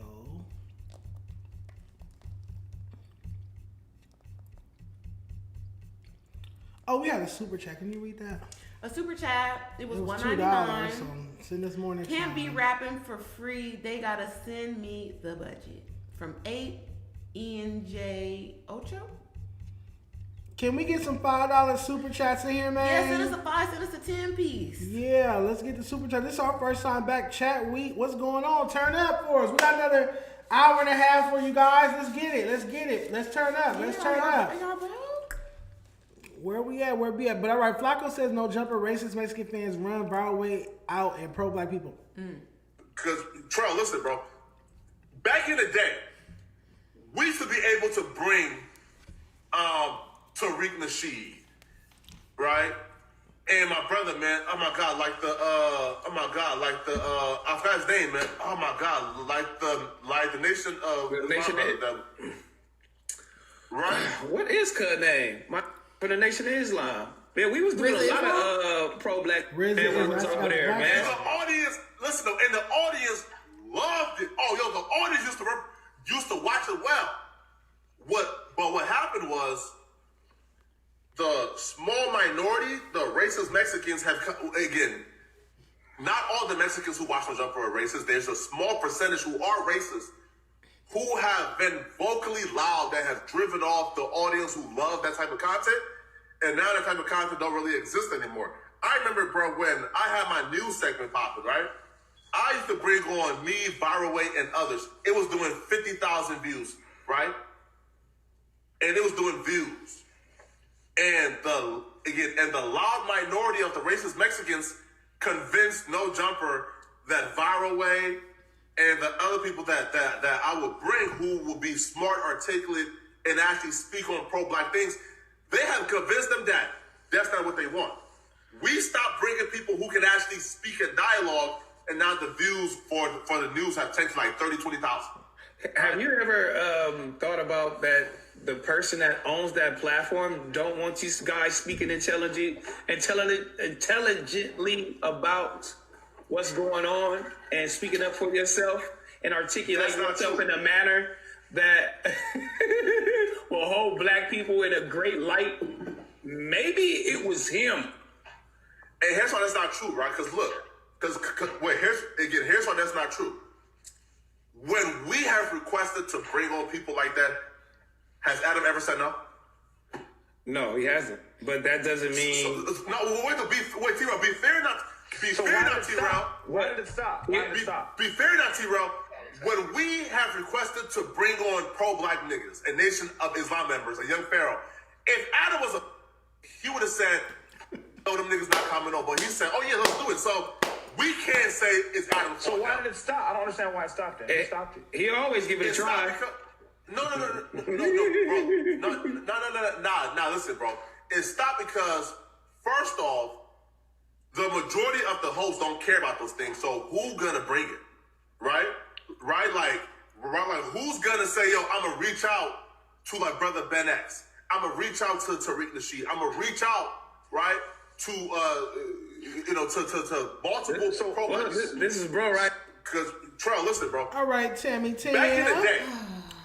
Miss No Jumper, First Lady or whatnot. Yeah. What's your take on what Flakko has to say? I don't disagree with him. I have asked Adam, I think on the first Tuesday show I was on with him, does he feel audience captured? And he said, yeah. And we've all seen it. We see how Adam acts on with the chat. We see how he acts with the polls. We see how he acts like he's one of the few people that actually acknowledge the Reddit and their takes, outside of me on my own platform. But I think, yeah, he is a loud majority person. I mean, the loudest wins with Adam. Like, if he sees a bunch of comments that's like they're not fucking with something, he's going to lean that way. If he sees a bunch of people in the chat and they're saying a certain thing, he's going to lean that way, even if he doesn't necessarily agree with it. That's my opinion. He could say that that's wrong, but so far, from what I've seen, that's what happened. Because why then did we have the W-Tam or L-Tam poll, and then he called me on the stream to, like, they'd be like, oh, we never had beef or nothing. But if it would have went the other way, he would have stood on it. Okay. To me, that's how it goes over there, based on just what I've seen. And that's not a knock to Adam. He's trying to give the people what they want. So I think a lot of the No Jumper fans, and Flakko could try to be nice because he was trying to be political here. I bet you he would say different now because he's not as closely related. He would say most of the fans, they hate watch it. And they are, even if they don't believe the racist shit that they say it over and over and over and over again in the chat. Now, and there are people, like I want to give a shout out to Hater World and Blue Devil, that they don't allow certain shit in their chat. They don't allow certain shit on their call-ins. They immediately stop it. They immediately block you. They call you out about it. They say, oh, this is not going on here. And also to that side of Flakko's point is people like Hater World, because I've talked to him, candidly, and he thinks like, oh, No Jumper is like black people type of platform. Like if he don't have no black guest on his channel or on his YouTube, he don't feel like if he was a guest in No Jumper, like when people go look him up, they're not gonna fuck with it because they're gonna be like, oh, this is just for Mexicans. Hater World. But then a black person that's on No Jumper has the opposite view, that it's ran by the Mexicans. Yeah. And you see the chat, I wouldn't even put it on no race of group. It's the racist, because we don't know if these people white behind this. We don't know where they from, but they put racist shit in the chat all day. The last time I was on No Jumper, when I had the glasses on like Munchie, of course there's a ton of glasses jokes. Hilarious. But also, they're putting nose emojis in the chat over and over and over again. Oh, Tam has the biggest nose. Tam's nose, this and that. She could be next on Planet of the Apes. Racist shit. Just racist shit all through it. And people get modded out for saying other shit. Don't nobody mod them out for that. And it's people in the chat that actually fuck with me, like Dragonite Crib, that's like Scarred Soul, people that watch me on my own platform as well, that try to be level in there. Don't even be trying to wave no Tam banner, but trying to be like, hey bro, that's racist, or chill out on Tam. And then they get dogpiled as well in the chat. Damn. So it's just a bunch of young racists in there, and that's what we have in the Reddit, in the comments too. Yes, that's what a lot of the rhetoric is. But also, and not to shoot Adam Nobel, but those are the kind of people that like to watch this trauma corn of gang members talking about being in jail and hood shit and all that, because that's the stereotype that they believe about black people. It reinforces their racist rhetoric. It's like watching not even vaudeville. I want to go worse than that, like a minstrel show. That's what people call it. It's like a minstrel show where you see the stereotypes of black people portrayed in a 2-3 hour podcast owned by these white people. And when you don't act like you get hate, like Ricky. When you don't fit into the box. And somebody just said if it was a democracy, Ricky would be fired. Like, so what's wrong with Ricky? Because he's normal and he comes on the show and he's a black man that's also from the city, but he also went to college. Y'all want him with hood tats and sagging. Yes. And talking about county jail phase and reading paperwork and 10 baby mamas and pimping hoes. Because Ricky has more in common with the average viewer than the people on the show. They feel like he's too lame. You're talking about yourself. So y'all want to see the opposite. Y'all want to see gang members, crash outs, pimps, whores, prostitutes. Y'all want to see what y'all think black people, all black people in LA are. And we're not. We're not a monolith. We have that in our community, but we also have doctors, lawyers, dentists, great mothers, great fathers, coaches, educators, entrepreneurs, all type of positive things as well. And you guys just need to stop being racist. I agree. Again, I hate that I have to agree with Flakko, but I agree with Flakko when he says that there is a racist community, whether you want to say they're racist Mexicans, racist white, whatever. There's a racist community that watches No Jumper, that sends us hateful messages, uses the N-word with the hard ER, all type of disparaging, racist rhetoric towards its host. And I can see how that would chase away a viral way or any pro-black host. And it's not the fact that they do it, it's the fact that it's not discouraged. It's almost celebrated at No Jumper. Because as I said, there are people that get modded out of the chat for saying other things, but never no racist shit. So there could have been a tone set, because somebody argued that, I've seen it in the Reddit a bunch of times, all these Kick fans ruining the Reddit with all this racist shit now, or all these new fans is ruining it. So I guess No Jumper comments didn't used to be like that. But at some point, I would probably argue with their MAGA era. This got invited in because it was like part of the red pill algorithm, and nobody kicked them out. Nobody checked them. Nobody was like, hey, this is not a space for that. Because Adam on his platforms, he always is promoting black and brown unity and this and that, and whatever. He says certain things about racist things that shouldn't be, like, we don't have space for this on the internet. But in his chat and on his Reddit and in his comments, it's a haven for the YCs. I mean, energy is gonna go where it feels welcomed.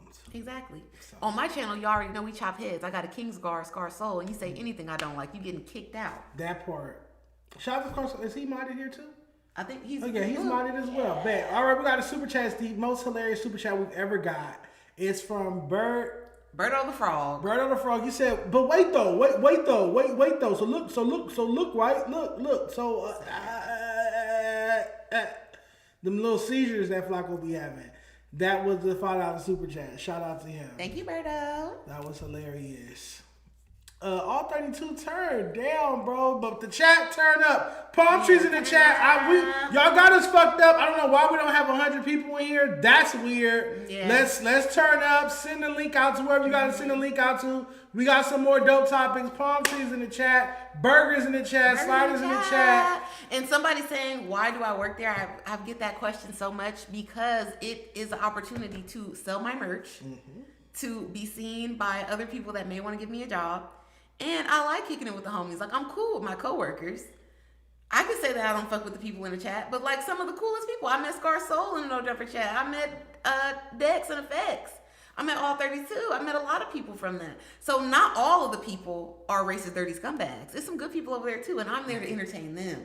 Yeah, I had a very negative experience in No Jumper, but I can't say that every day was terrible. I had some great days, great memories. Met some dope people. Got some dope connections, picked up some sponsors. It's definitely a beneficial opportunity to an extent. Now, if you are a gang member or you make street content, then it can be extremely beneficial. But to us non-affiliates like a Tam or like a Ricky or like myself, it's a limited beneficial. Yeah. You get what I'm saying? And like I said, I will never not give credit to Josh and Adam for asking and going to the appropriate parties for every single request I've given them, even down to Coachella. And then people closed them doors on our brothers. So they burnt too many bridges. And there's nothing they can do for them. So it's not like they are not trying. It's not. And I also appreciate Adam, even though, like Moose said, I'll take I Told You So from Tam, that they are trying and making a conscious effort to pivot away from the nonstop gang connectivity activity. Oh, with the Monday show. With the Monday show, with Moose and Doughboy. And then if Lush is getting his own show, hopefully they don't have him out doing hood vlogs. But they're trying. So I appreciate those efforts. Do you feel like you inspired any of these recent changes? Definitely, because I was the only person to openly criticize on the couch, and then because of, I guess, my beloved reputation there, my other co-host sat on the side, despite the fake beef that Adam and I were in at the time, and they corroborated my stories of like, yeah, they've tried to get certain interviews, and people would be like, no. They've tried to get certain opportunities, and people would be like, no. Sus was like, he was used to getting hated on the internet, so he could see why it bothers a person like me who wasn't really exposed to that before. Because it's like, yeah, now you're no jumper. It's, fuck you, damn. You're over there working for the white man. You're on the plantation. Get a new job. Yeah. Well, black women clearly have to do everything their goddamn selves. So finally, No Jumper is slowly but surely turning a new leaf, and you guys can thank Tamburger for that. You're welcome. Thank you so much. Speaking of some more racist shit, Afro Man did an interview with, excuse me, I don't know the platform, but he did do an interview, and he said that he had to move the fuck out of Los Angeles. I thought that was so funny. Because of all the racist Hispanics that's saying the N-word, and he's not a fan of Lefty Gunplay. He said he could not unalive them all. Let's check it out. I was listening to that Lefty guy talk. He was like, yeah, in the penitentiary, we got ours. We let the blacks know, like, yo, you know, you guys are over there, but we got ours. Oh, but when he gets out the penitentiary, oh, he wants to rap like the black guys he want to the penitentiary. No, keep that same energy when you get out the penitentiary. No. Don't come over here using our rap music. You go over there and sing La Bamba. And a black dude wrote that from what I heard. You know what I'm saying? So I ain't mad at him. I was listening to that Lefty guy talk. Oh, he was like, yeah, in the penitentiary, we got ours. What's your take on what Afro Man had to say? I don't know if Afro Man is from LA. I think he's from like Pasadena or something, right? Okay, I feel like that's a little bit of a weird take from him, because if you're from California, maybe I'm too ghetto, guys. You understand that the prison politics do run the streets out here in a certain way, because so many of our men, unfortunately, our black and brown men have been incarcerated.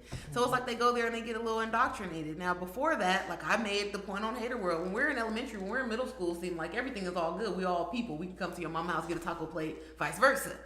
But something around that high school age, when to me, niggas start getting locked up, it becomes different. And now it's a little separation. And now we got the black and brown riots at school. For me, it was middle school. Going to Crozier Middle School in Inglewood, there were tons and tons of race riots. I saw violence every day in lunch. It was blacks versus Hispanics every day. And then we had a whole thing when I was in college. I don't know if this is 2010 or 2011 with the whole 30 days and 30 nights thing, where the Latinos were saying if they seen any black person out on the street, they was gonna cap us. Yeah. This and that. So there is certain drama in the street that directly, in my opinion, relates to prison, and you can't get away from that. It don't matter if Lefty Gunplay got out and start rapping; he's still doing the prison rules. Okay. I'm not saying that that's good, but that's how it goes in the streets. And this is gangster rap, so it's not his performative art music that he makes. So you think Afro Man should just be tolerant of it? It's not about tolerant. It's what can you do about it. Like you said, you just got to move. Well, that's what he did. Let me play the second. He moved. He did just that. Yeah. He got his ass up and he moved out of LA. But that's not going to stop them from saying it here. That's not going to stop them from saying it on the song. I don't think that's his intention. I think it was disturbing his peace, so he got the fuck up and move. He's not telling nobody else to not listen to me and said it. I didn't like it no more. You've been back to LA in a while? No, I left LA because of it. I didn't want to go to prison because it was too many people using the N-word that wasn't black, and I couldn't kill them all. So I knew I better leave before, Well, Mexicans in East LA don't typically say that. A real Mexican don't say it. You got I don't know, whatever. People hate us, but they imitate us. I'm going to say that again. People hate us, but they imitate us. You know what I'm saying? My dad said black people invented low riding. He said it was like in the 50s. And he said black people used to wear zoot suits. He said the black jazz musicians used to wear zoot suits. And he said that, the Mexicans that play the oldies, Motown, they play them now. They play them, like if I dig up Smokey Robinson, it won't be a picture of Smokey Robinson on YouTube. It'll be like 5 cholos standing there, and I'm trying to, when I pull up a Smokey Robinson video. That's how much they done embraced and intercepted Motown and all of the classic soul oldies that black Americans made. I think when a Mexican walked up to me and said, I can understand his disposition. You gotta understand he's still a black man at the end of the day. We have pride. It offends me when non-black people use the N-word, and I have gotten to the point in my life where I'm not going to fight you over it, and I'm not going to let it affect my money. But I don't like it, and it does disturb my peace and my spirit. I would prefer you not to use that word regarding me or referring to me or around me. I don't think it's going to make me move out of LA. But I think I'm not against him from moving out of LA for that, because once he goes down south, he's not going to have to deal with that. They don't black people down south don't tolerate that. They don't tolerate non-black people saying the N-word. It's these soft ass LA black people, West Coast Cali black people that tolerate that. And you can see the anti-blackness is embedded in LA, even in the black people.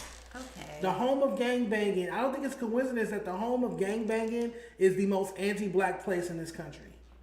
I feel like, and I know y'all gonna pry me, but I don't care, that the South and the East Coast, they for the most part got to live in a more binary society for most of the time with just black people and white people. Okay. Also, they are in the Jim Crow South. They're in the cradle of slavery, all of that. So the history is a lot more upfront in everybody's faces. They got schools and shit named after slave owners still in the South. They got streets named after them. So it's a lot more palpable, right? The beef. So we get it. In California, we have all grown up around Mexicans. My grandma is from Calipatria. It's a border town. Like, my grandma and my uncle speak Spanish because they grew up with Mexicans. And they grew up from the time when they used to come over in the little buses and trucks and work and go back. So it's very hard for me. I grew up on the east side, 115th in Wadsworth, off Avalon Imperial. It's very hard for me to argue that people that grew up in the hood like me, that were going to the same school, we listened to the same music, we eating from the same ice cream truck, going to the same candy house, that you cannot say nigga. That's hard for me. I understand the historical implications. I do. But like other older black people say, we put that shit in the music. We made it a part of our culture and our colloquial slang that even black people... I feel like that's how it started. Black people growing up, we can use LA for an example. You start calling your Mexican homeboy nigga. You're referring to him like that. So you can't be mad when he says it too, to a certain extent. Yes, I can. You can. Yes, I can. You can, but I don't feel like that is like... So you're defending, just take it off Mexico. You're defending non-black people saying the N-word. No, because I don't want to hear no white girl or no white man say nigga. But you would let a Hispanic you would let Moose Man call you a nigga. If Moose Man I'm not letting nobody call me a nigga. Let's start there. But if Moose Man is talking to somebody, he's like, oh yeah, my nigga Lush, blah, blah, blah, my nigga, this person, I'm not going to be like, oh my God, Moose Man, what are you talking about? My nigga Tam. Moose Man can say my nigga Tam to you. I'm not gonna get mad at him. I'm calling Brandon. What's Brandon's number? You're gonna call this federal agent. I'm calling Brandon. Yeah, I can't believe you, Tim. No, Queen. I'm gonna get Latifah or somebody in here. I'm sorry. I just don't like.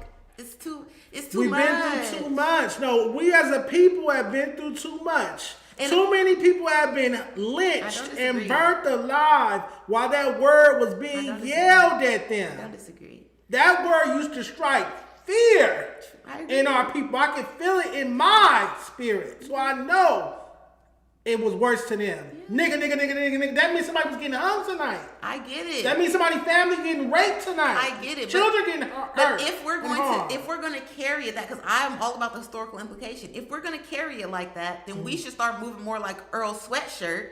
When he said he stopped saying nigga in his music because he didn't like how it felt being at these festivals all around the world and it's a crowd full of white people screaming nigga back at him. Okay, and I understand that, but hear me out. So say bro in the song. Say something else. I have earned the right to say nigga. I paid the cost.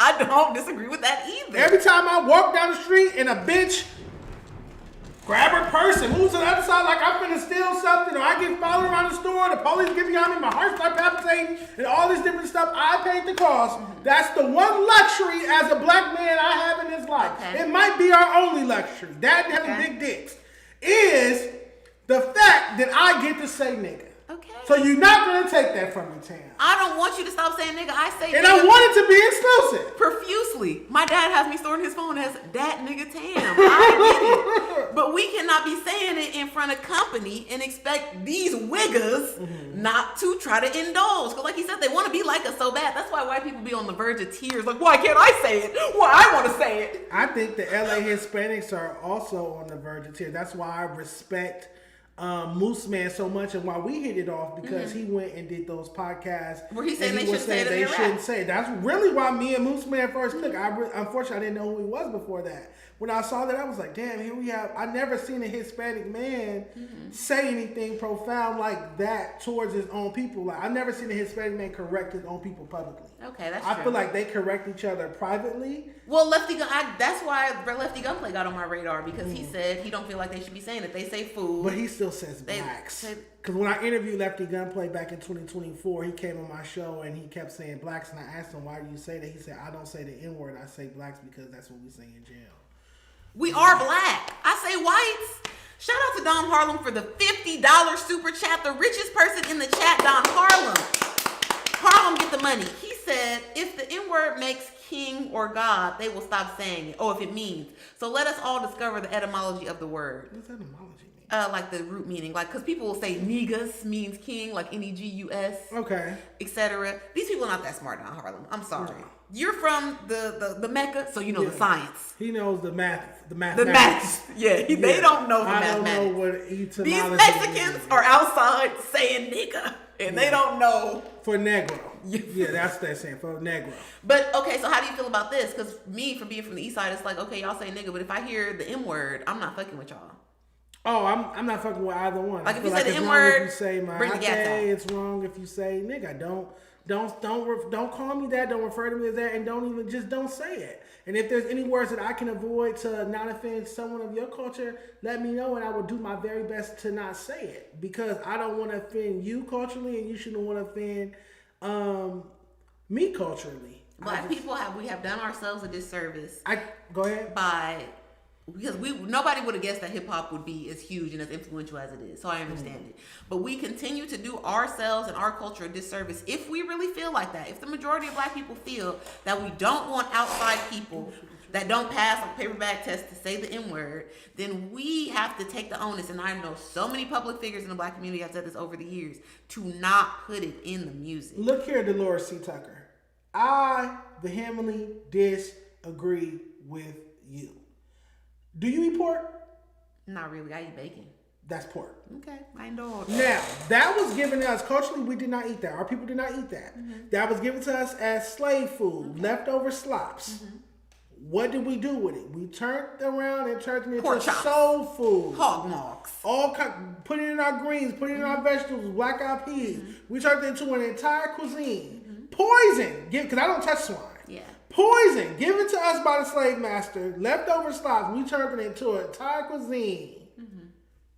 The same thing with the N-word. Something that was hazardous given to us, something that was wrong being said to us, an insult. We stirred it up in the pot and cooked it up and made it lovely. Now, do you want to go to a white-owned soul food restaurant? No, but you want to go to a Mexican-owned soul food restaurant? No. So I don't want to see Mexicans saying nigga, and I don't want to see white people saying nigga. Then why are we yelling and screaming in front of them to entertain them? Why are we allowing them to pay us? I can eat my soul food in your face all day long. I'm not going to your establishment and buying it from you. But it's the same thing with the N-word. How do you feel about the idea that these YCs and YMs have purchased the N-word from us by going to these hip-hop concerts and buying the merch and buying the CDs and streaming it and this and that they purchased the right to say the word?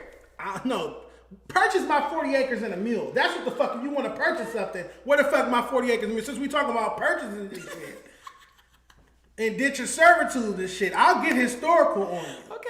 No, dude. So we ain't getting everything we paid for and everything we fought for. So y'all not getting the N-word. No, you get the beat, you get the cadence, the flow, and everything else, but you don't get the nigga lyric. Okay. You get everything else. That's what you pay for. Okay. Black people that paid for shit for centuries, they never got it.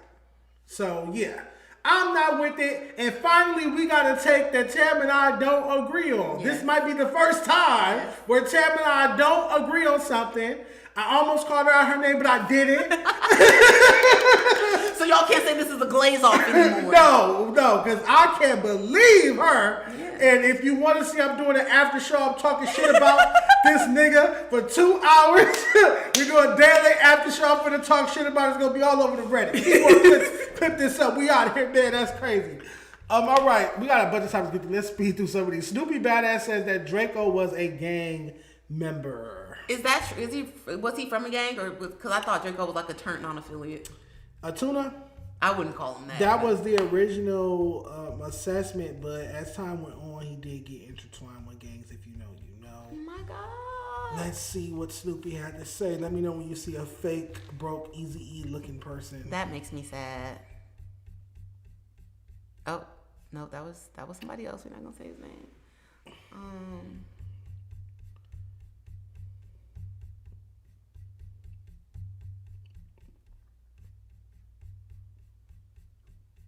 Eazy-E. You know who Snoopy Badass is? Snoop Dogg signed him to Death Row until his paperwork came out. And they found out he's not from Bompton, he's from here. He is. Easy. Do you think Draco the Ruler being that enigma or being that non-affiliate who is really like standing on it and really, really read well at rap? Yeah, Draco was a gangster. He was from a gang. He was from the snake team. He's not a non-affiliate. Just because the gang ain't been here over 10 years or decades don't mean a person that just because they didn't get put on one of y'all old ass crusty hoods don't mean they not a gangster. Draco was a gangster. He's from a snake team and they was allied with the Hundreds. That's why it's spelled S-T-I-N-C, not S-T-I-N-K. Stop saying Draco was a non-affiliate. Draco was a gangbanger. He was stick team Too Greedy family. And that's what he stood on. That's what he died represented. Do you think Draco... I don't like to agree with him, but I have to agree with him that I don't want to say Stick Team was a gang, but I can see how someone could view it as a gang. Well, okay, for me as a person who didn't know about any of this until I came to No Jumper, right? I only heard a Draco on Saweetie's Risky. That's sad. All of the rhetoric that I ever seen online or whatever was like, oh, Stink Team, and they be stepping on shit. Like they roofers, locksmiths. Flockers. Like that was their reputation. And I, at the time, because my brother liked the music, and I'm like, that's not gonna go well in LA. Because you can't be rapping about this, that you were like snatching shit from people and be outside too. Like every post I seen, he was outside living freely. Yeah. So I'm like, that's probably not gonna go. Well. And it didn't. And I remember, I think the biggest, well, one of the biggest, I won't speak to the first, but one of the biggest gang politics I've ever seen Draco intertwined with that I will speak on is when he went and took a picture with the gentleman from Hoover. This was not too long before his death. This is like maybe a year or so before his death. He went and took a picture with a gentleman from Hoover and posted on Instagram. And obviously that gang beats with the Hundreds, who he was closely associated with. And that was a huge politic. The Hundreds, like from Western, by Animo? Rolling Hundreds. Yeah. My God, they used to rob us. Really? I went to Animo, South LA. It's in their hood, and they used to be like outside. They had an alley behind our school, so it's like they would be lurking. And as soon as we got out to the Baby front, Sally, they're out there snatching sidekicks and whatever else. They used to be on us. That's crazy. Terrible times. So yeah, they were. I remember that was all over the timeline how upset that organization was with him for taking a picture and posting it on Instagram with the ops, with one of their ops. So if he's not gang affiliated, he can take a picture with who he wants to take a picture with. But because somehow there's some tie there, he can't take a picture with him. So I cannot sit here and just be like Draco was just some super non-affiliate. Like, no, there were some gang ties there. I think when he first came out, what made him different was that he wasn't claiming the gang. He wasn't claiming the hood. I think that's what made him special from the jump when he came out with the Nervous Music Take and I Am Mr. Mosey. But as time went on and he started beefing with certain communities and certain incidents happened and certain things happened that I won't speak on camera, I think that's when he got, like, as time went on, he got further and further entrenched in gang politics. It's so hard to avoid. I was going to say, don't you, as a person that grew up in LA and went to high school in LA, do you agree with the adage that we don't care about if you necessarily got put on, if you live over there, you from over there, politics?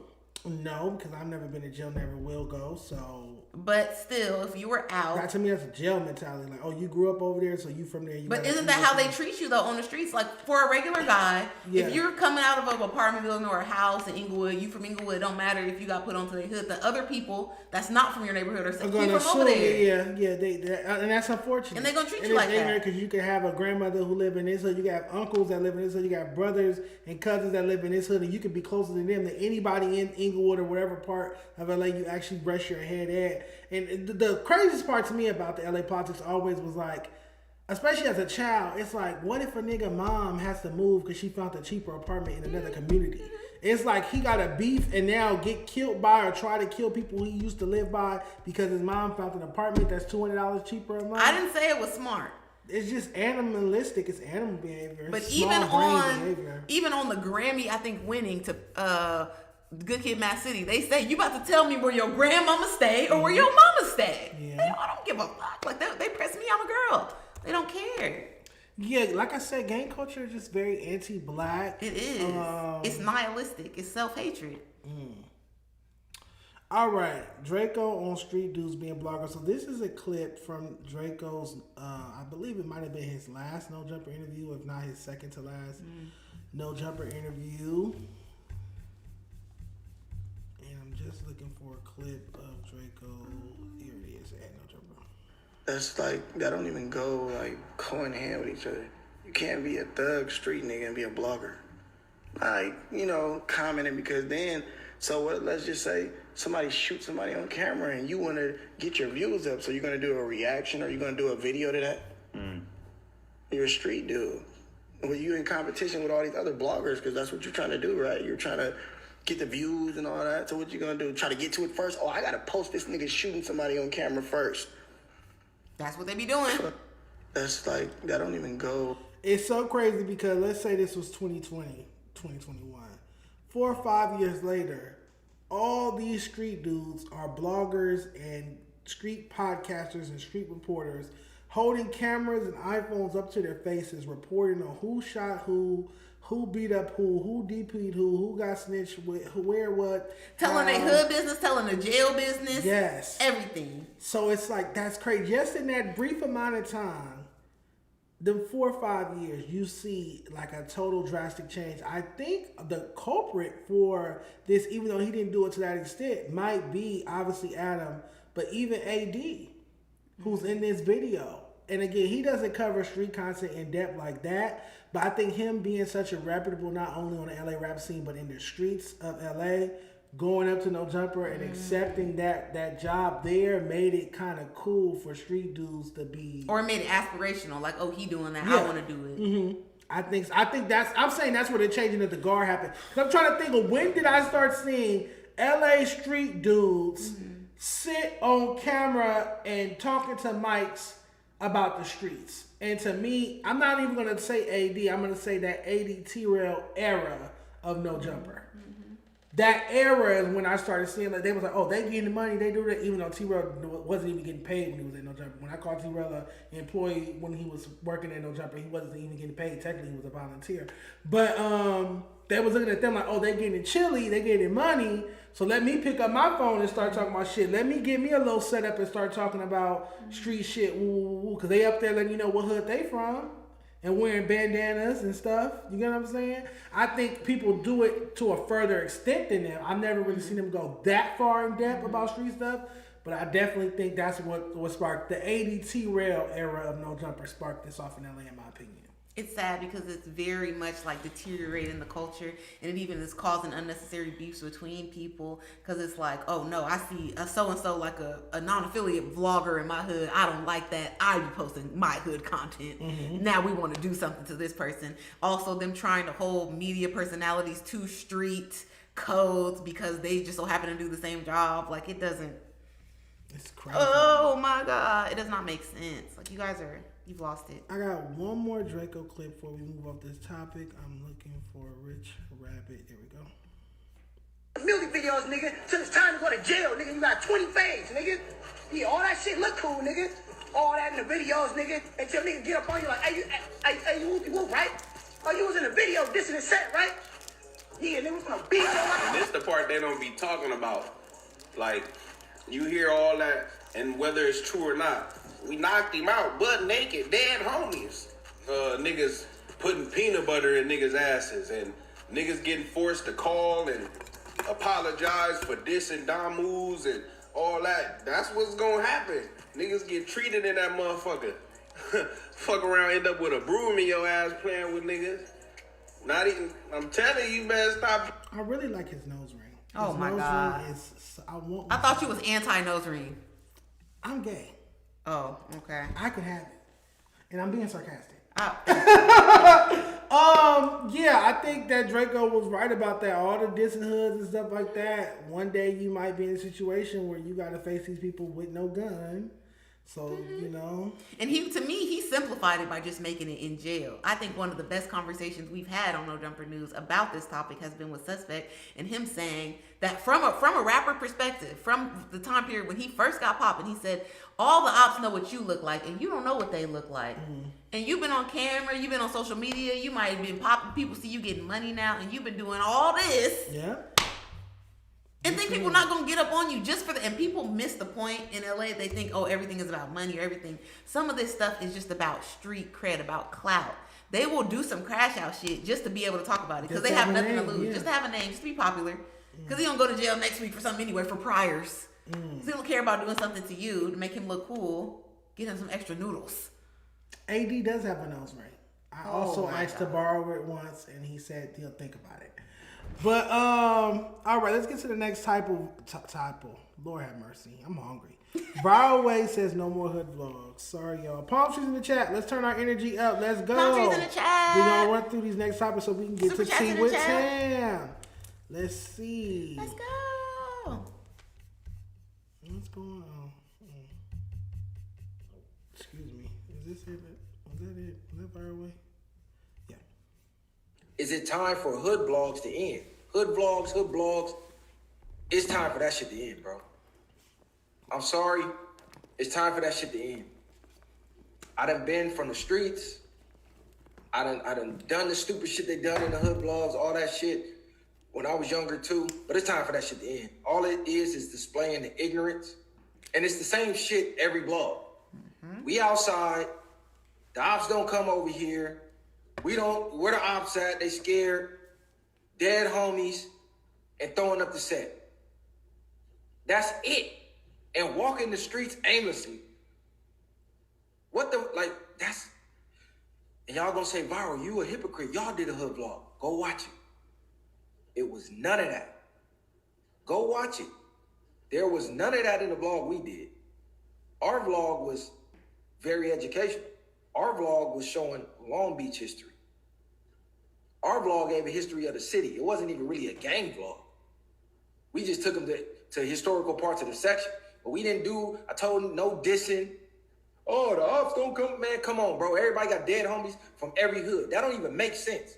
The ops is scared to come over here, and then the very next sentence, they say dead homies. Well, how you got a dead homie if they scared to come over here? That mean they came over here and knocked a couple of your homies off. So evidently, niggas ain't that scared, bro. He forgot to mention, he forgot to mention that y'all burn out y'all kicking spots. Because nothing makes me cringe more. Nothing gets I need to run. I need to lace my chucks up tight. Than seeing y'all rapping in your hood, in the alley, by the apartments. Doxing yourself. In the park where y'all be in the back in the little cut of the park. Like, y'all just show everywhere y'all be at. Mm-hmm. It doesn't make sense. Sometimes y'all be inside the house or on somebody's porch that you really be on. My mind is blown constantly. Mm-hmm. So not only are you banging and are you dissing the ops and telling who your dead homies are, which is also crazy, you're burning out the hood. You're burning out the kicking spots. Now the ops, maybe if it was a new one. He's a trainee.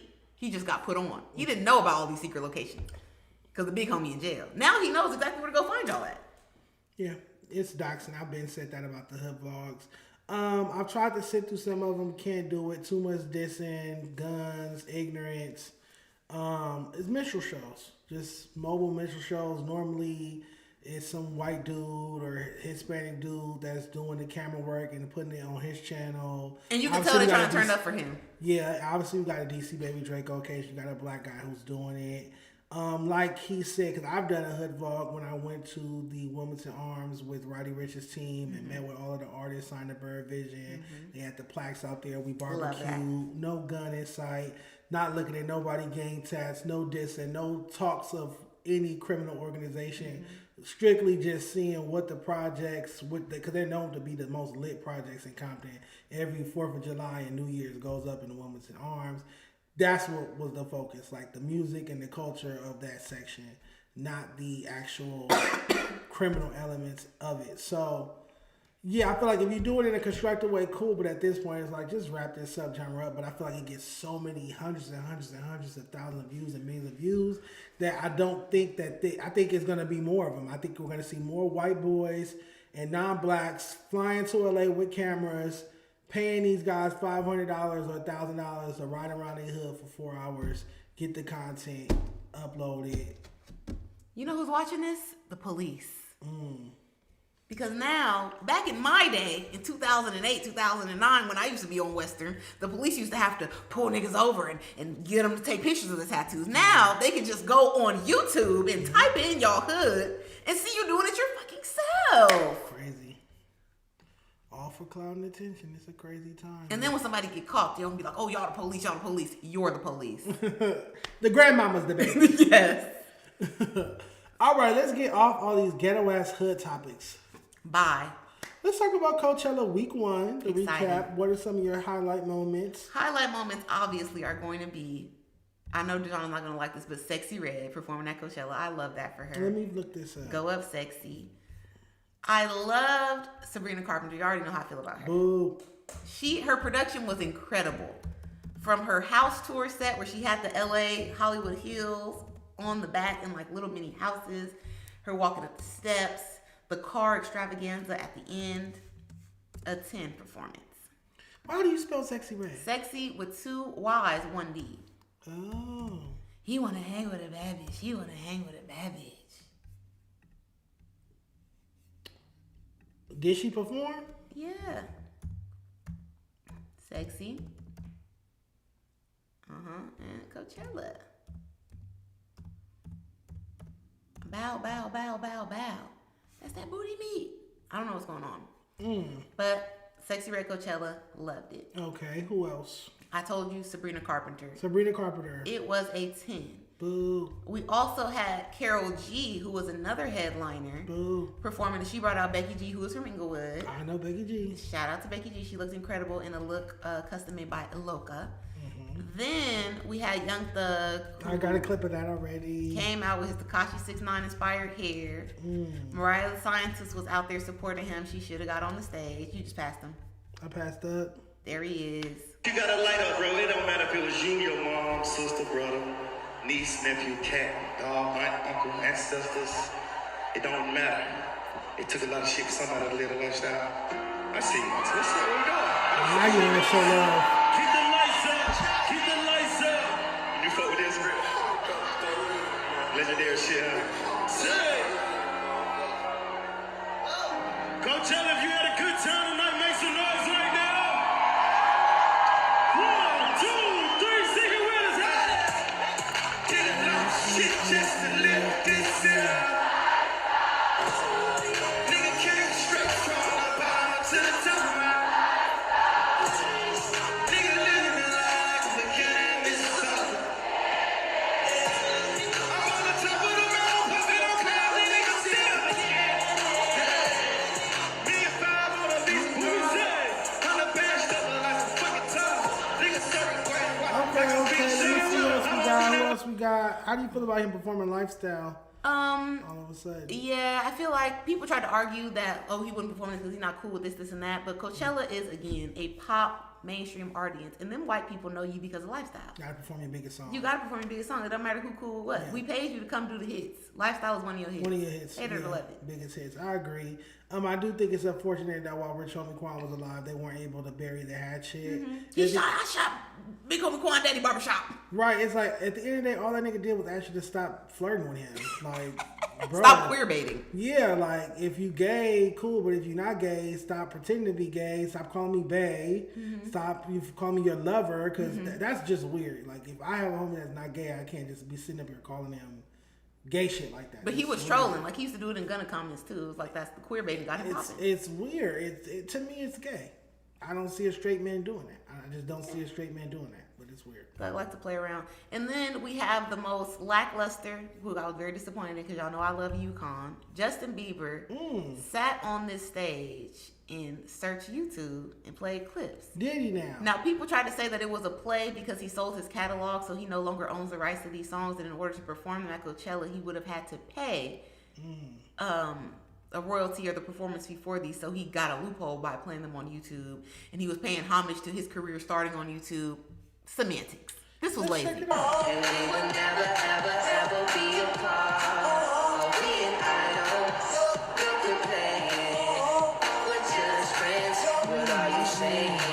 Said there's another look right in my eyes. My first love broke my heart for the first time.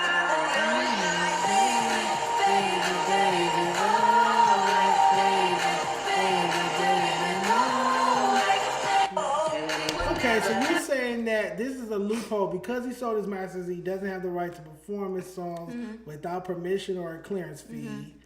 He can just pull it up on YouTube and perform over that, though. I guess that's what the people were saying. I feel like this.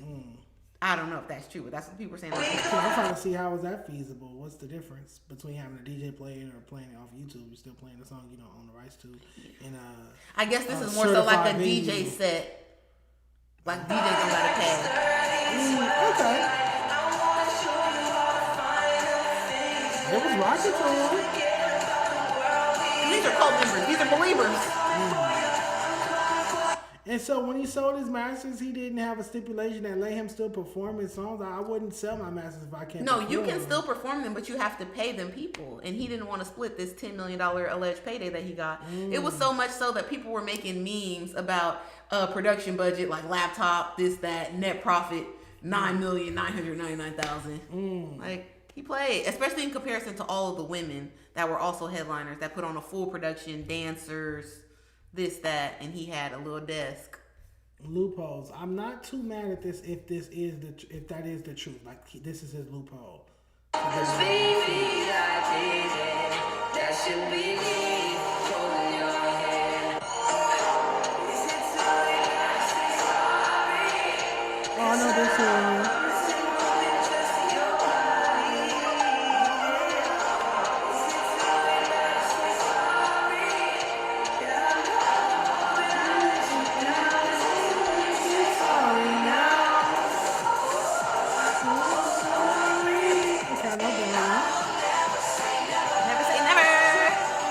Jaden Smith? I believe so.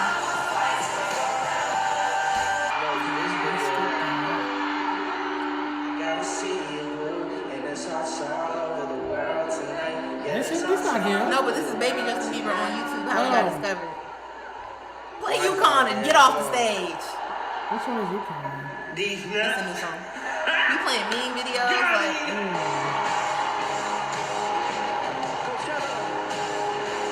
What's the song I like by him? It's like, if you never love, you love, I love, you love.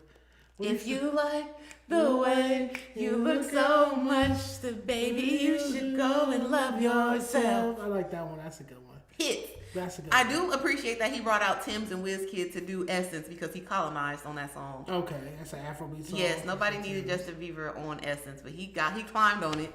And he helped them out. Support. I appreciate what you're doing. You know what? That's why him and Usher got into that fight. Because he didn't want to pay Usher his goddamn money. Did you know that this is Coachella 2026 marks the lowest rap presence in 8 festival lineups? Did you know this? I didn't, but I assume like it's nobody pop. Coachella goes by who's the most popping, and there have been years where it's been rappers have been all top 10, top 15 spots on the Billboard, and it's not like that right now. Let's go through it. So 2017 it was 15 rappers, then 17 rappers in 2018, 2019 15, 19 rappers in 2022, including Ye, 2023 17 rappers, 9 rappers in 2024 with Tyler Creator, 10 rappers last year, Post Malone if you count him, Missy Elliott, and then this year only 6 rappers. But 6, Young Thug and who else? We can notice a decline even in the headliners being more black music focused because that's not what's going on right now. The headliners were Sabrina Carpenter, Karol G, and Justin Bieber. Pop music. Exactly. In the previous years, we had Tyler and Doja last year. We had Beyonce, Kendrick Lamar. But Coachella is not that kind. It's not Rolling Loud. It's never has been. Okay. People, even rappers getting to perform at Coachella was like an aberration. It was like a big deal when it started to happen. Okay. So if you're not, and it hasn't been a lot of rappers in those top spots. Y'all been in the teeny tiny baby font. So let's not act like just because they had a lot, just because your booking agent was getting a lot more of you on back then, that it was significant. It wasn't. I feel like it just speaks to where hip hop is this year. I feel like Coachella is not an indicator of hip hop, of music. Popular culture. Yeah, of pop culture and music. And so that's where hip hop falling in pop culture and music. And then with there not being, well, there is Rolling Loud USA, but we saw that bunk ass lineup. It's like, what can we expect? Like, what can we expect for hip hop as far as platforming artists? Like, where can they go? Where are they supposed to perform? And I know that you are more of an advocate than I am. I'm coming at it always as a business person, as a consumer. If y'all don't have no hits, platform for what?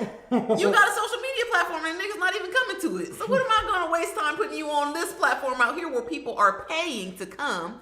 People won't even subscribe, stream your music for free. So you saying book the Sabrina Carpenters, book the Justin Biebers, book the pop artists. This is about money. It's about money. If any of y'all got popping, fuck you mean, then we would put you on there because we only care about making money. It's a business. Speaking of culture, I am so excited about the 2026 Rock and Roll Hall of Fame inductees. Please allow me a second to pull them up. I cannot stop burping. It's a side effect of Ozempic. Excuse me. But does Dejon not look skinny? Skinny legend. Thank you.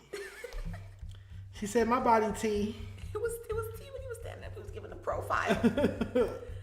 We have Queen Latifah as one of them, right? Yes, but for a different degree. I never heard of that. But all right, these are the official inductees, like who were nominated, because Latifah and Light weren't nominated. Oh, it's very interesting. We're gonna get to that. So they are, but they weren't nominated. Like these are the people that was nominated along with Mariah Carey and Lauryn Hill. So the actual inductees who won from the nominations was Phil Collins. I can feel it coming in the air tonight.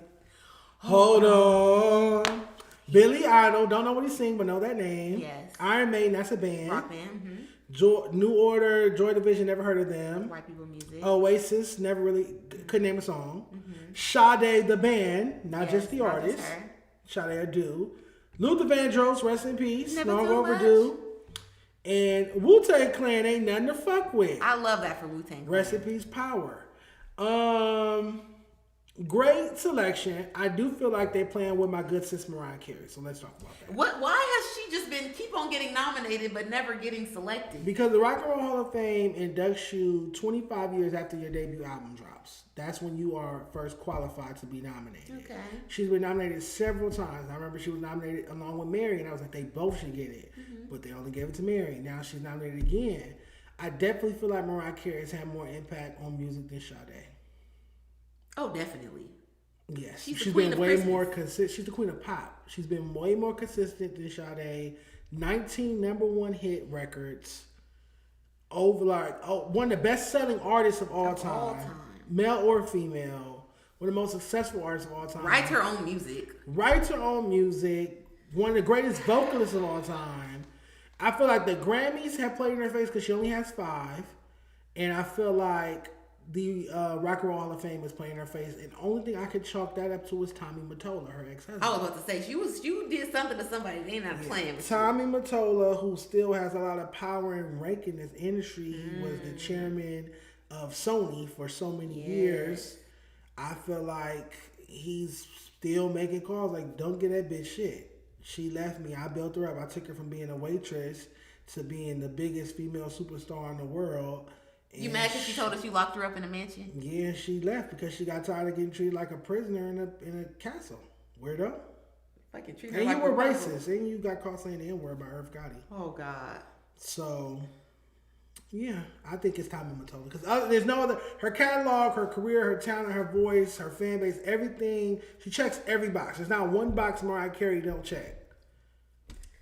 So, do we got to wait for him to... be no longer with us? Like, are all y'all scared of Tommy? Is he still signing checks? What's the vibe? I don't think he's signing checks. I think he might have dirt on certain power players. Okay. Or it could be just an allegiance thing, like, oh, Tommy Mottola gave me my start in the business. Somebody at the Recording Academy or somebody at the Rock and Roll Hall of Fame might come from the Tommy Mottola family tree. Meaning they might have used to work for him. That was their first job. Didn't Shakira also marry him? Did Shakira marry Tommy Mottola? I believe so. After Mariah? Yeah, you gotta get your music out how you can get it out. So, Beautiful liar. Kid. Yeah. Says it. It is them together. It's gonna say spouses. No, they get married. Oh, he married Talia. My bad. Wrong Hispanic woman. They look alike. Well, she kind of looks like Britney Spears mixed with Ariana Grande mixed with Mariah Carey. He was trying to get a new young hot something. How old is he? 77. Just old. Former CEO and chairman of Sony Music Entertainment. What does he do now? Let's see. How is his power now?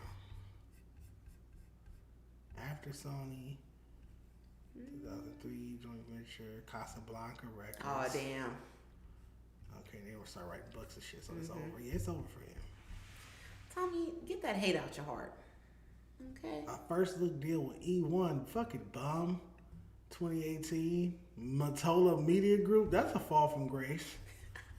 Nigga signed a deal with E1. That's where the fucking the game is. Shit is putting out music through. Mean. Sad. Okay, cool. All right, cool. Whatever. So how else do you feel about this? And then I have to look up exactly how they got like. I was excited for Queen Latifah. They are. It's something else.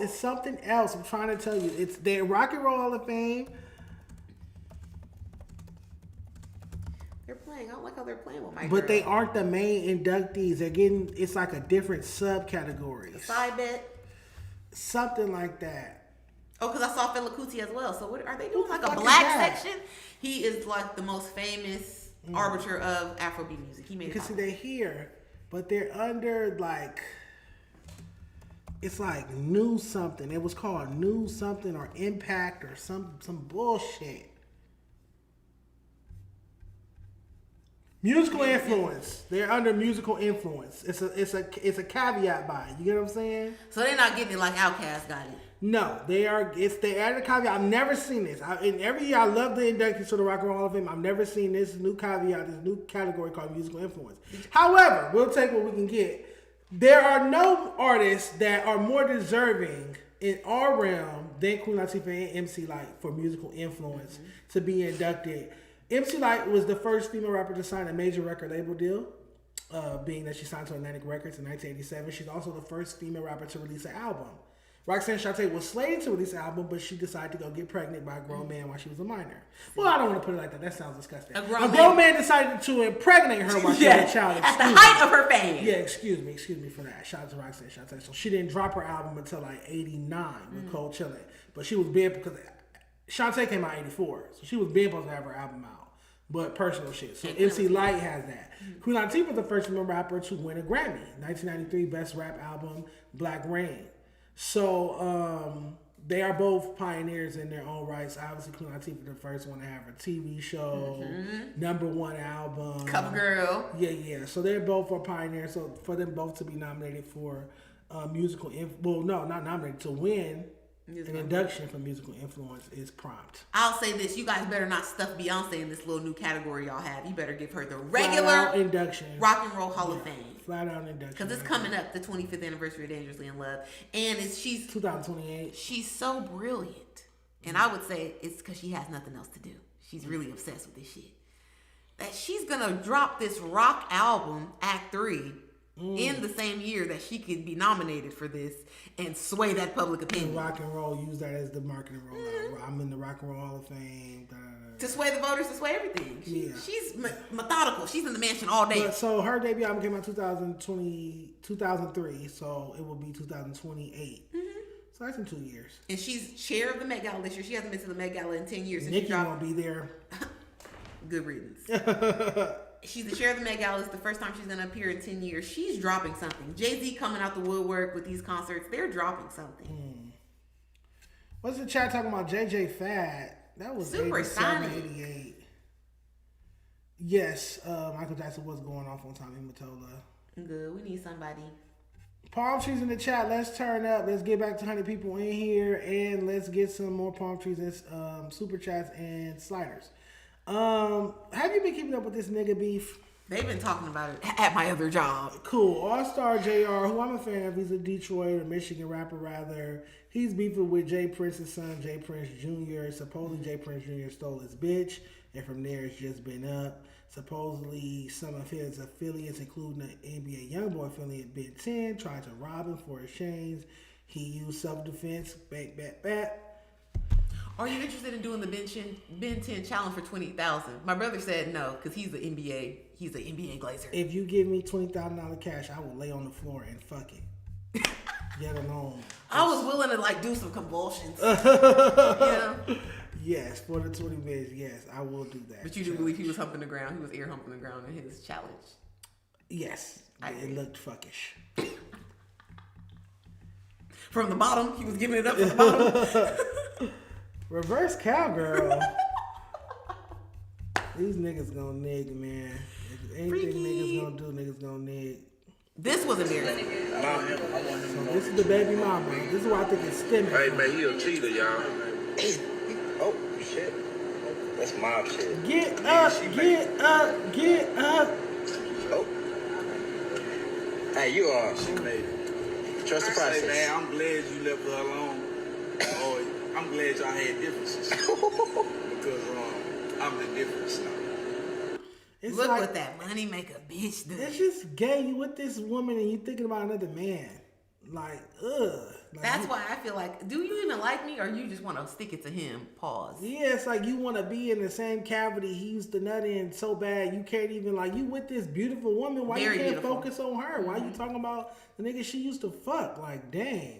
So they've been going back and forth. All-Star JR speaks out after people tell him to chill on trolling NBA Ben 10, who he allegedly shot. Talking about just chill, nigga. I was chilling when niggas thought they was gonna get off. I don't give a fuck about nobody's feelings being hurt. And if somebody tried to rob me and I had my gun, it is what it is. It is, and they have self-defense and okay. The individual, again, that was being robbed or assaulted, and I guess you would consider it a robbery as physically as they were being with this guy. Once he finally presented the weapon and started shooting, he fled on foot, and we don't know where he went from that time. We don't know if he got in the car. Don't know where he went. So, like I said, a lot of stuff is going on right now. A lot of moving parts. I'm trying to figure out who that was. So the robbery victim is also the gunman. Yes. So you say he's pretty badly beat? Well, it appears that he was being beat up severely, but he was able to get to his weapon and start firing at everyone. All right, so that's what the police had to say about it. It's pretty self-explanatory, but, you know, self-defense is self-defense, and he's not in jail. Try to take my chain, I ain't going. Ben 10's in the hospital, but he's not in jail, so clearly you see how things worked out in that regard. And there's conflicting reports about Ben 10 everywhere from he's healthy, he's up walking and talking, to he's paralyzed. Yeah, he's in a coma. I've heard all kinds of stories. Who knows what's the truth? I want to see. Here we go. The Ben 10 challenge. In honor of my nigga Ben 10, since he wanted to play, when I was getting me some food, we made a dance for him. Especially when the best way this dance can work is if a nigga shoot your dumb ass like 4 or 5 times before you fall. But if you don't got nobody to do that for you, just lay down smooth like this, right? Lay your bitch ass down and point them toes up, right? And spread a little bit, nigga done spanked you. Then you just jump a little bit. That nigga's an idiot. Do the BNT. Do the BNT. Do the BNT. Do the BNT. And there y'all go. You gotta make a song. Ben 10 challenge, man. Hey, the best Ben 10 challenge, man. Fuck it. $20,000 Ben 10 challenge. I'm getting my mother. That's what I said. I was trying to convince No Jumper, like, we need to go outside in the lobby right now, do it with the background. Oh, yeah, y'all will win. That's what I'm saying. They wouldn't split the money properly, though. See. But yeah, I'm gonna get that $20,000 because I'm gonna do it naked. I'm gonna do it naked. I'm gonna win. I will put some bullet holes on my shirt. You creative. Listen, I love a production. Lord have mercy. All right, speaking of beef. Oh, Don Harlem, he gave us money and he mentioned something. I don't know if he was talking about this, but it has come out today that allegedly the Saweetie and Offset thing is true and that Nori got the footage and he didn't post it. Yes. He confirmed that on Jason Lee. Yes. He did an interview with Jason. I could pull that out. So if that's what you're talking about, not Harlem, I seen you. But if you're not, my bad. But that's definitely a blaze on the internet today. Yes, I've been seeing that. People are saying, Nori, you made War Report. Like, how are you acting like this? Like, you made classic hip hop albums with Capone and Noriega and hip hop anthems. How could you be on the internet being such a chatty patty?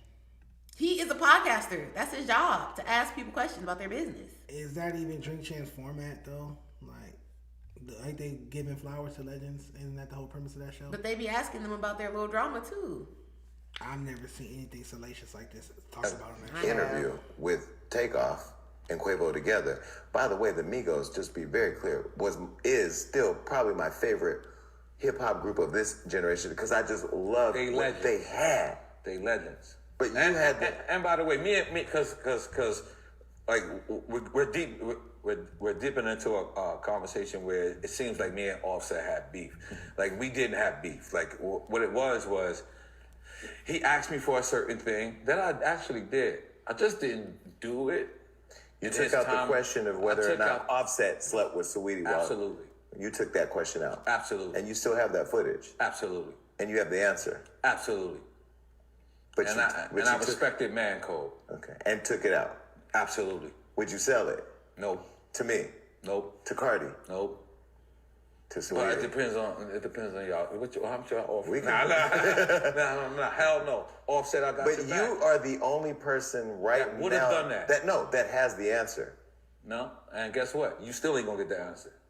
We know Who was it. on set with you that day? 'Cause you have a lot of people in the background. We know it already before that. Before that, I knew that Offset slept with her. He's a man whore. He can't help it. He's knocking anything down.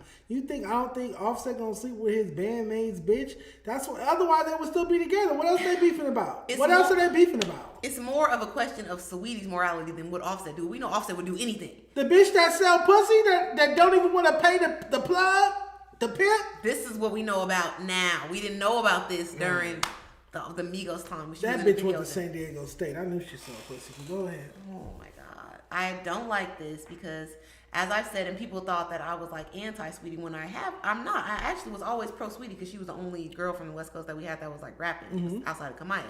So I wanted her to do well. And this, I felt like they was hating on her because she's just fine. She be popping it. But all of the things that have since come out about her, it's like you're selling us a bill of goods, and Sukiana is right. If you were that's why people don't relate to you. Yep. That's why the music is don't like buy into your music because you're hard. pretentious. You're not real. And you wanted to do this whole college, icy university stuff when you could just make rap. You sell pussy, and you need to be transparent about that. Authenticity is key. Authenticity. I hate to say it, sweetie, but that's the best branding you can do. Be yourself. Yeah. It's a disconnect and a void there with Sweetie. I always felt that with her because she's pretending to be something. She's trying to pretend to be a good girl that can get a little freaky. And it's like, no, you is a hoe. And if you would embrace that, you would have the same success as all the other hoe female rappers. Sure. That aren't ashamed of it, like a Sexy Red. But she was trying for speaking crass, but it is what it is. She was trying to do a more of like a Bougetto vibe, like classy colored girl. Ain't nothing more California than that. Ain't nothing more California than a hoe that is pretending that she's not a hoe when we in a hoe era. Because it's stupid and fake. And that to me says California. Damn. All right. But yeah, Nori you ain't gotta drop the footage, bro. We all know Offset was fucking. Why else would him and Quavo be beefing to this extent? Why did we never get a Saweetie and Cardi collab when we know Cardi's a girl's girl? She collab with everybody. Because she was fucking her man, and Offset is wrong for fucking his homie's bitch, but he looked like the trifling stink ass nigga that would do some shit like that. That you gotta watch your bitch around, even though he claimed to be your brother. That's dirty. We're gonna have more on that on Tea with Tam. All right, so let's get into this Kimora Lee Simmons versus Russell Simmons beef. Two of my favorite hip hop moguls ever. The inspiration for why I wanted to be in this music business, in the entertainment business, wanted to be a hip hop entrepreneur is both Kimora and Russell Simmons. I read his book called Do You when I was 12, where he was explaining how him and Kimora built Fat Fashions up and everything, and I was like, okay, yeah, this is what I want to do with my life. I loved Life in the Fab Lane. Love the show. Watch it on YouTube still to this day. Still to this day, we'll watch old episodes of Life in the Fab Lane. Kimora and her daughters, who she debuted on the runway, were also recently featured in an Old Navy ad for the new Christopher John Rogers collection. They look stunning. Yes, they did look great. Kimora aged just a little bit. Kimora aged just a little bit, but she still looks good. She has aged a little bit, and there's been some surgeries. But so she did this interview, and then Russell Simmons clapped back, and Nietzsche gave his take on it. Let's check it out. Well, you know he's Did you own a piece of the business? Yes, of course, yes. But it was the smallest piece of the business, right? Because there was other guys and other partners, and the guys were my ex-husband's friends. Did you own enough of the business, given your contribution? No, definitely not. And that was one of those things that I learned, and that's, you live and you learn. I think we built that company up and probably sold it for $100 and something million. I probably got 20 million of that or less out of $100-something million. $20 million, you got something to say, bitch? Did you put up your money? How much of your money did you put up? How many millions? How many threads did you pay for? How much denim did you buy? Were those your vendors? Were those your connections that made that company? Shit, you got 20% for being an influencer. These niggas be blowing up businesses and stuff for free. See, this is the delusional shit that we talk about as far as motherfuckers not understanding their value that they actually bring to a situation. Okay, you got 20% to be a face, an influencer. You didn't put up none of your money, none of your sweat equity, none of your relationships, none of that. And you made $20 million on a man that you was only with for the money and cheated on with the help. You know how many bitches leave their marriages for nothing? You know how many bitches leave their marriages in the negative and have to stay in hotels and homeless shelters? You got 20 million, you on podcast talking ungrateful. And that's why men be like, you know what, baby? Cook, clean, fuck, and shut up. Okay, Tam, as the residential woman here, I'm going to let you go first, sister. This is sick. I get his point about saying or trying to cast Kimora Lee Simmons as an influencer, but also let's not forget and take away the contribution that she's making by even perhaps introducing Russell Simmons into the fashion industry, because she was a model. That's where she met him out lurking at her runway show. Can't let you do that. So, let's give a little bit of that. Also, he was dating models before Kimora Lee Simmons. He was going to fashion shows before Kimora Lee Simmons. He had fat fashions before Kimora Lee Simmons. Go ahead. Okay, I wasn't aware of that. But I feel the era I grew up in, Kimora Lee Simmons was, yes, the influencer, the model, the lifestyle, everything. And girls wanted to wear baby fat because of her. Yes. And everything that she's presenting, even down to having her kids on the runway, the Hello Kitty collaboration, all these things. Now, am I going to say that maybe she should be entitled to more money? I don't know. Because to all the stuff that Nietzsche is pointing out, I don't know if you put up money. No. I don't know if you're involved in any of the business stuff outside of coming in and saying, I like this, I like this, I like picking, things like. We watched what she did. What she did on camera. We watched her. She was marketing. She was lifestyle marketing. Yeah. I'm going to promote this brand. And she would give her impact, but we saw she had designers. She did not design. She went in and picked the things that she liked. Yeah. If you really watch Life in the Fab Lane, you would see her day to day, which is why I love that show, because it showed the day to day of this hip hop mogul. You never saw her design one piece. Yeah. She would always have them little gay designers around her that would be designing. And she would have the line sheets and picking the things that she liked. Yeah, she's not a designer herself. Yeah, I get it. And perhaps 20 million, she could say in her mind that wasn't enough, but given all the other things, that may be equitable. What are you going to argue for 30 instead?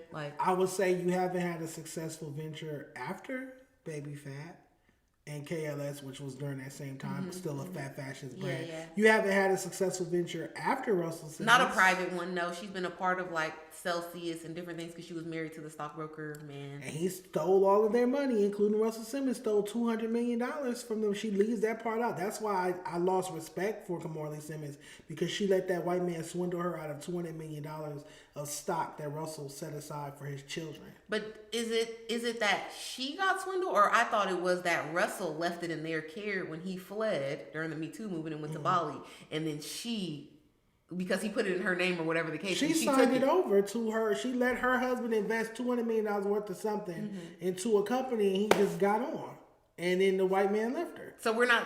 And Russell has talked about that vehemently. Let's look at Russell's response. He responded to this very quick. But did she receive no money off that? Because she has a child with this white man that we're talking about. I don't think she has. I think she even called him a criminal at one point. Okay, Kimora, I don't know, girl. Oh no, Kimora I lost a lot of respect for Kimora in recent years, and I never believe in her disrespecting Russell the way she is. Even the only I'll let. Yeah, I didn't like how she acted with the Jordan Wood situation. Rush said, Uncle Rush said, she's right. She didn't own any. I gave her the brand, which already existed. I want people to know that Baby Fat existed before Kimora Lee Simmons. It wasn't doing well. Okay. I gave designers, support, fame, and at the end, money. Stop playing with me. This was pure generosity and love. The only thing I think Russell's at fault for is marrying her when she was so young and being in relationships with her when she was 16. Underage. That's the sick part about this. And that may also be why she feels that she's entitled to more. To more because you stole her youth. Yes. When she could have been with anybody.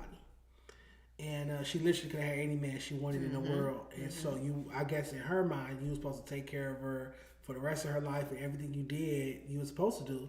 Kind of how Vanessa dynamic was with Kobe, rest in peace. Oh, yes. Where it's like, even when he had the cheating scandal and everything, it's like, oh, you're going to pay because you stole my youth. Malaysia Pargo from Basketball Wives. She took half that man's pension because he married her when she was so young. You got to take care of me the rest of my life. Yeah, you introduced me to a certain lifestyle. Oh, we got a super chat from Don Harlem. Don Harlem, Kimora was the muse. Thank you, Don Harlem. Yes, I agree. Kimora Lee was the muse. Now, I'm not saying she's not talented because she had an eye, she had flair, she had all those things, but she definitely was the muse, and she was just the draw, the lifestyle marketing. There's maybe not now, but back in the day, labels used to have lifestyle marketing departments where they would get like the flashiest guy they could to just rock label merch, go out to the clubs with the artists, stuff like that. Just give it that look that make people want to buy into this lifestyle. There's nothing more hip hop than that. So that's why I still to this day I say Kimora Lee Simmons is probably my favorite hip hop mogul of all time. I love it. I love it. That's why she was on the cover of Source magazine. Cause she's hip hop at the end of the day. She is. That picture naked with the baby fat shoes on. She ain't bad. All right. But if you let that white man rob you, El Kimora. Oh yeah, do your research on that. He ran off with like $200 million. El Kimora. Let's get into this Remy Ma freestyle. She's conceited. She got a reason. Oh, I love this Remy Ma. Even though I feel like it is petty that you keep on going back and forth with Clarissa, when we should realize at this point Clarissa's a little bit touched. Yes, like come on. Pap upstairs. Like bitch, Pap is in Arizona. So how the fuck is he upstairs? Oh goodness, Papoose is scamming this young lady. Yes, he does not want her. He just wants the money. Here we go.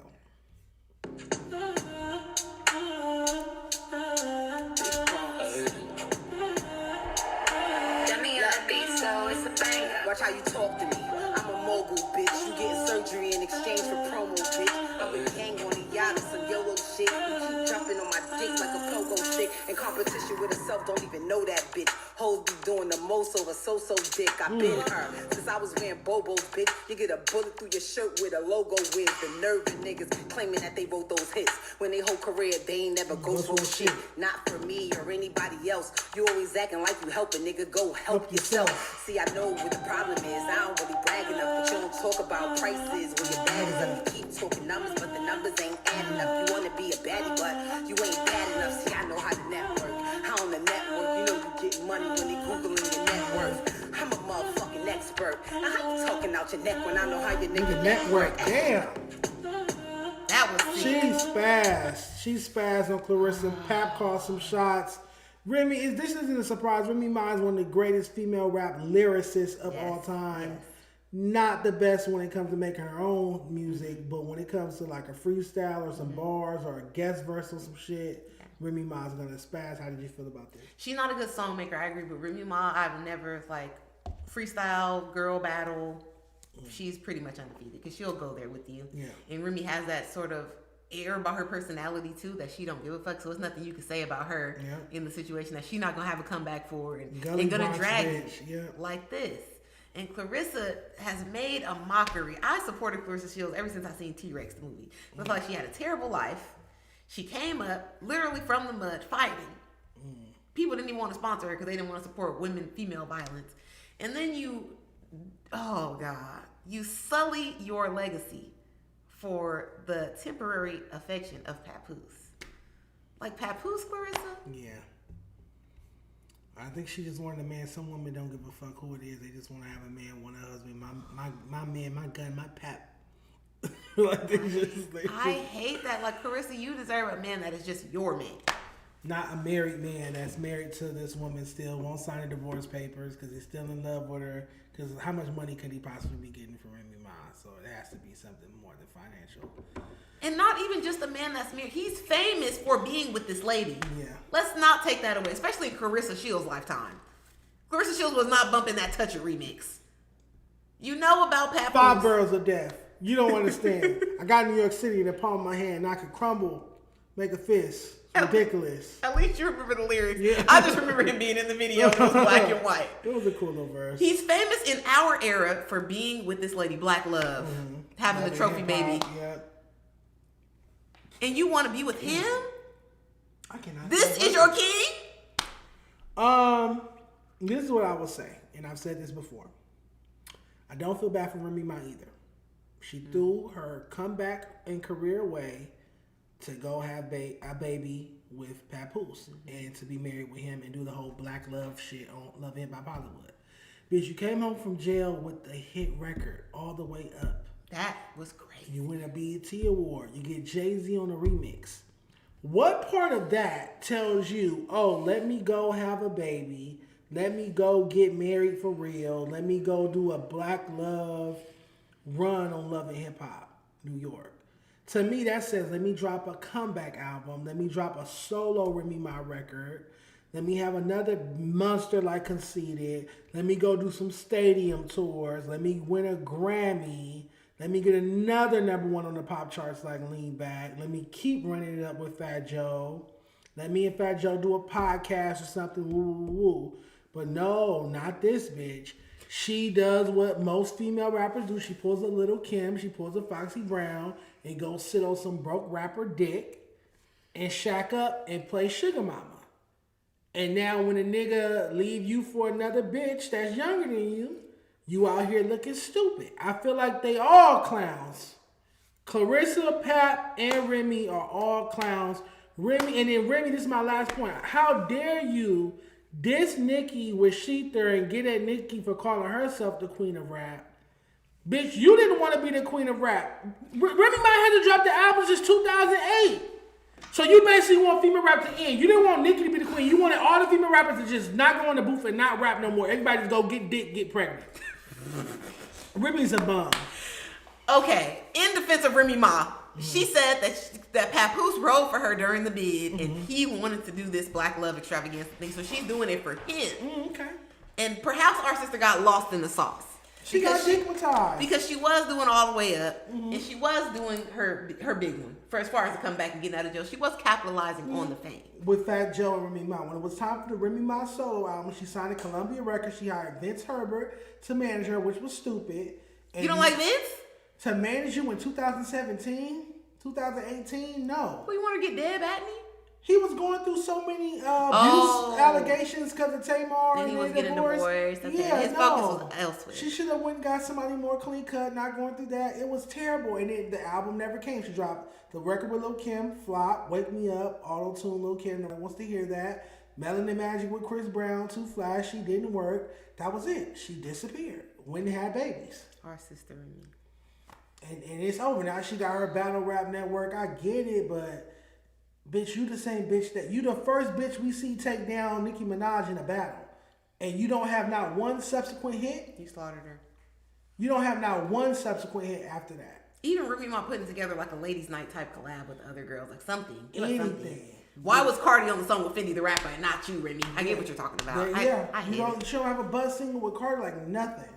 So, shout out to them. Did you check out, because I don't have it, but have you been hearing about the tea? On Brandy? In Brandy's memoir? I have. I was going to get the audiobook, but I'm finishing up something else. The main parts of this tea is the Wanye thing, right? That's what yes, well, it's two big parts, but we're going to start with Wanye. From Boyz II Men, cutting that off. Broken heart. So Brandy confirmed she lost her virginity at 16 to a then 22-year-old Wanye Morris. I think he saw me as conquerable. Mm-hmm. And this is what Wanye had to say when asked about this relationship. She was old enough to get it years ago. Yeah. He left her lonely, brokenhearted. Yeah, bro. No, I didn't actually leave her. He was teaching Ray J how to do videos. You told Ray J how to do something. They were saying she was really young when y'all dated. Yeah, she was. Not that young. Because I don't want y'all to think Boys to Men was no. She said she was. I was young too. She said she was 15 and she had to keep it a secret because she was so young. See, we did the thing. We did the thing when she was like 16, 17, around that time. You know.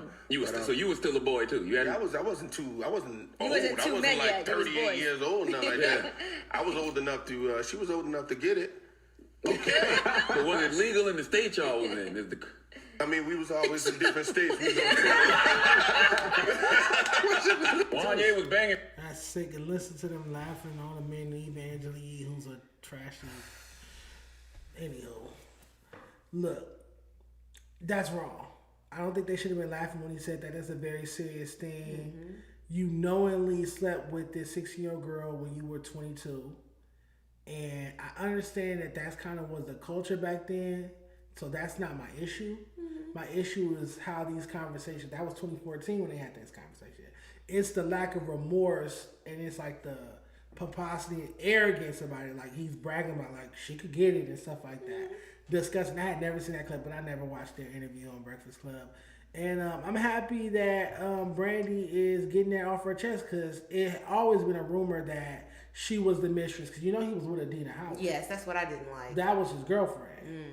But it was always a rumor that Brandy was his side chick. But for her to come out and admit it, hopefully it brings her some healing. I think it's so sad, and it's even more sad that all of their fans, because I just saw Boyz II Men on tour with New Edition. I took my mom. And Tony, yeah. Yeah, all of the people of that era, they knew about this, and they didn't care either. Like, this was like an open secret. It wasn't private. So all of the older women, my mom included, that will go to the show now, they don't care about that. So Boyz II Men not going to lose no money or face any type of backlash over this. But the TLC Salt and Pepper Invoke Tour is canceled because Chili donated to Trump. So a black woman can't have her political beliefs or support them, but this man can sleep with a 16-year-old girl. One of our icons. Right. And brag about it, because that's the biggest crime of all of this is the attitude towards it. Not like I was 22, because that's fairly young, and I made a stupid mistake. He's bragging about it years later.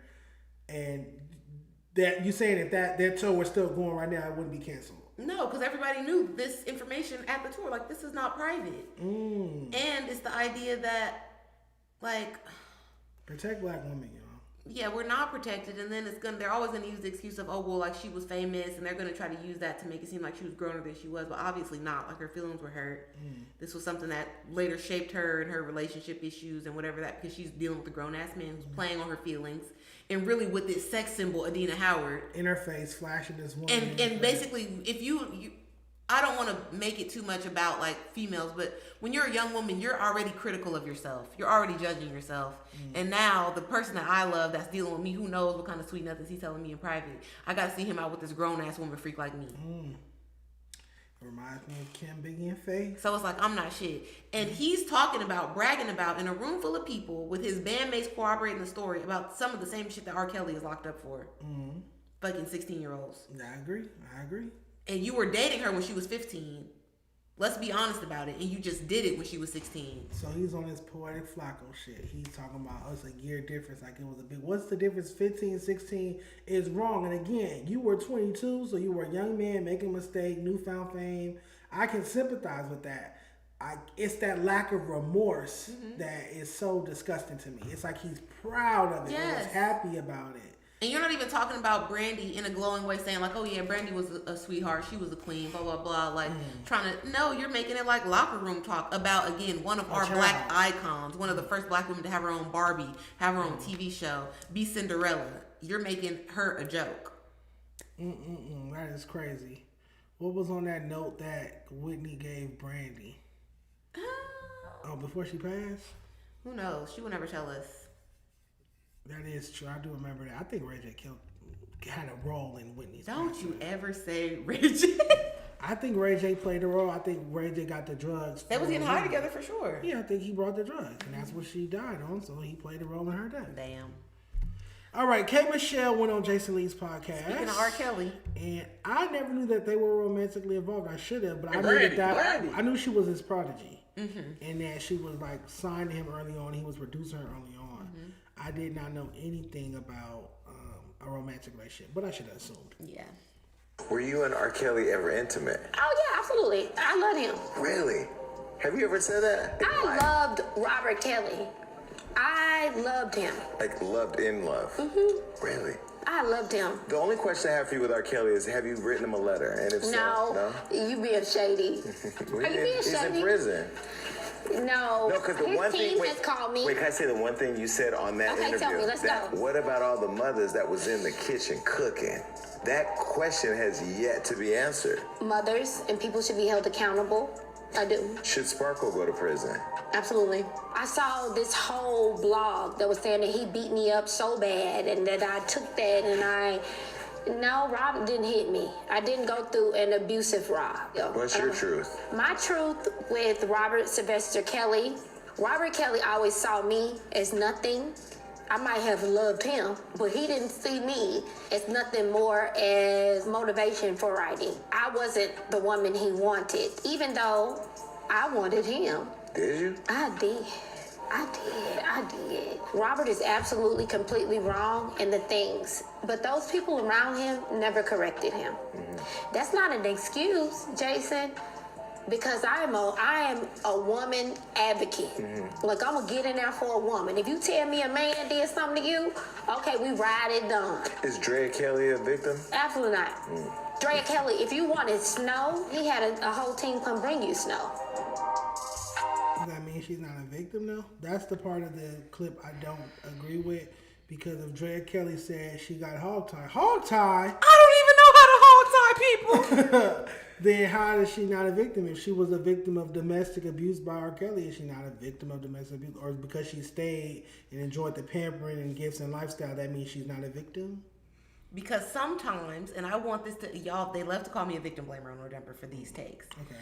But I think that a lot of the rhetoric that is to protect women is put out to protect women, but it also infantilizes us when a situation, because you always have agency. And you could be in a situation with a man, he starts getting too freaky, he starts getting abusive, you can always leave. Because we live in America. There has never been a time where any person didn't pick up a phone and call the police on a black man and they didn't happily come to arrest his ass. So you're full of shit. You passed through many airports where you could have told and got away. You passed through many security situations where you could have told and gone away. You did not want to, because the cost or the price that you were willing to pay for that lifestyle and everything that you got was getting your ass beat or being freaked out or whatever it was. You were okay with that until you weren't. So we can't say and be mad at the person, even though he's wrong for what he's doing. You allowed it. And not only do you allow it, you enable it, because you help him hide it. You lying to other people about it. You're not telling the truth to make it hard for other people to come and maybe try to advocate for you. You're like, no, it's fine. This is not a black eye. I failed. Does that mean you're not a victim? It means that you are culpable in your own victimhood. That you're okay with it. And we're adults. So if I'm into S&M or some type of freaky shit, that's my right to let a nigga put his hands on me if that's what I'm into. You can't come say he needs to stop or that's against the law. No, because I agree to it. And until I don't.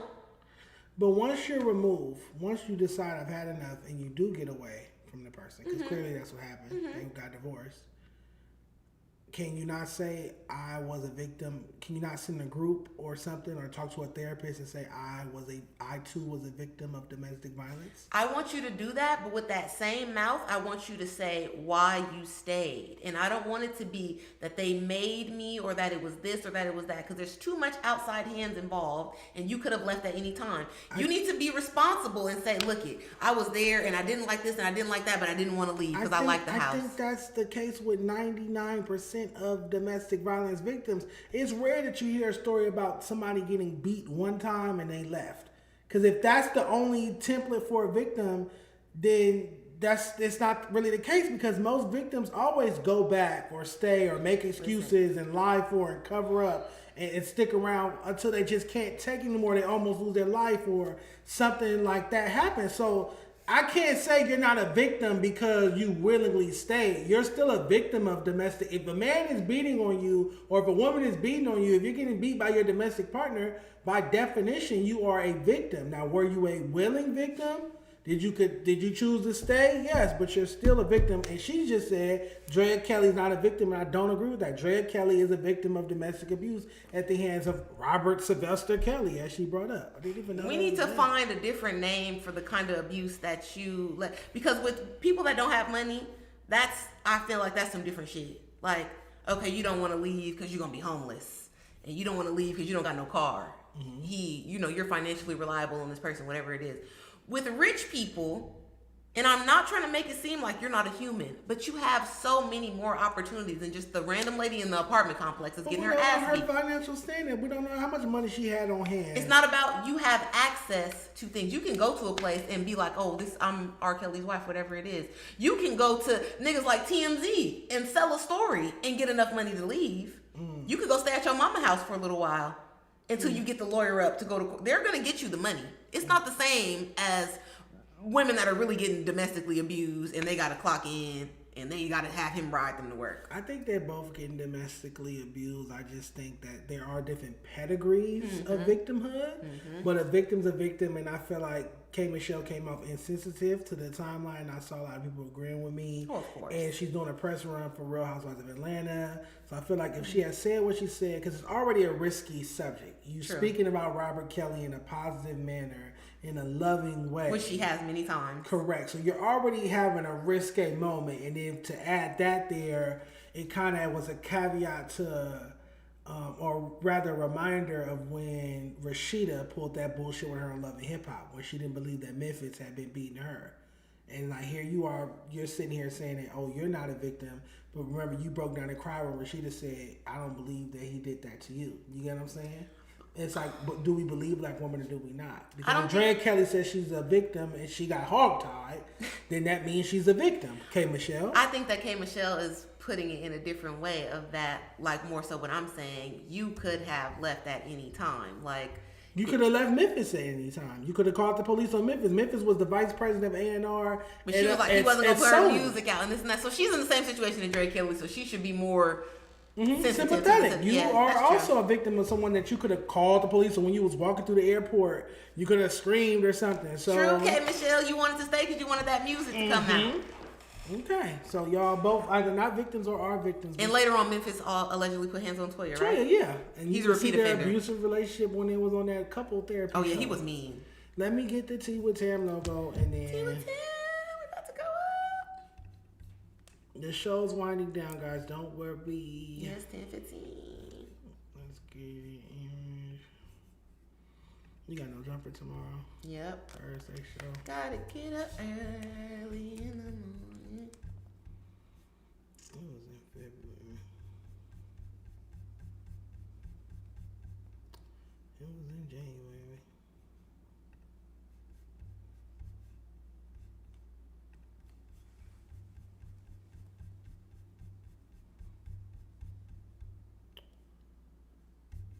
Did we start Tea with Tam this year? Yeah. I don't know why I don't just put it on my fucking desktop. You know, I can just type in T. Yes.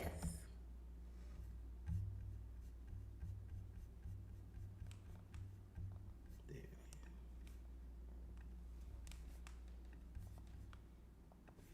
Tea with Tam. Tam with T. Let's go. Okay, Tea with Tam. First topic, to continue one of our earlier topics about Offset and Cardi B. Okay. Cardi B is on a sold out tour, Little Miss Drama, and the Twitter is hilarious because she had many guests. She had Judge Mathis, she had Ozuna, she brought out Vybz Kartel, she even had Patti LaBelle come to the show. We saw Remy Ma earlier this year, but Quavo made here she is with Judge Mathis. Funny. And then Quavo popped out at the concert.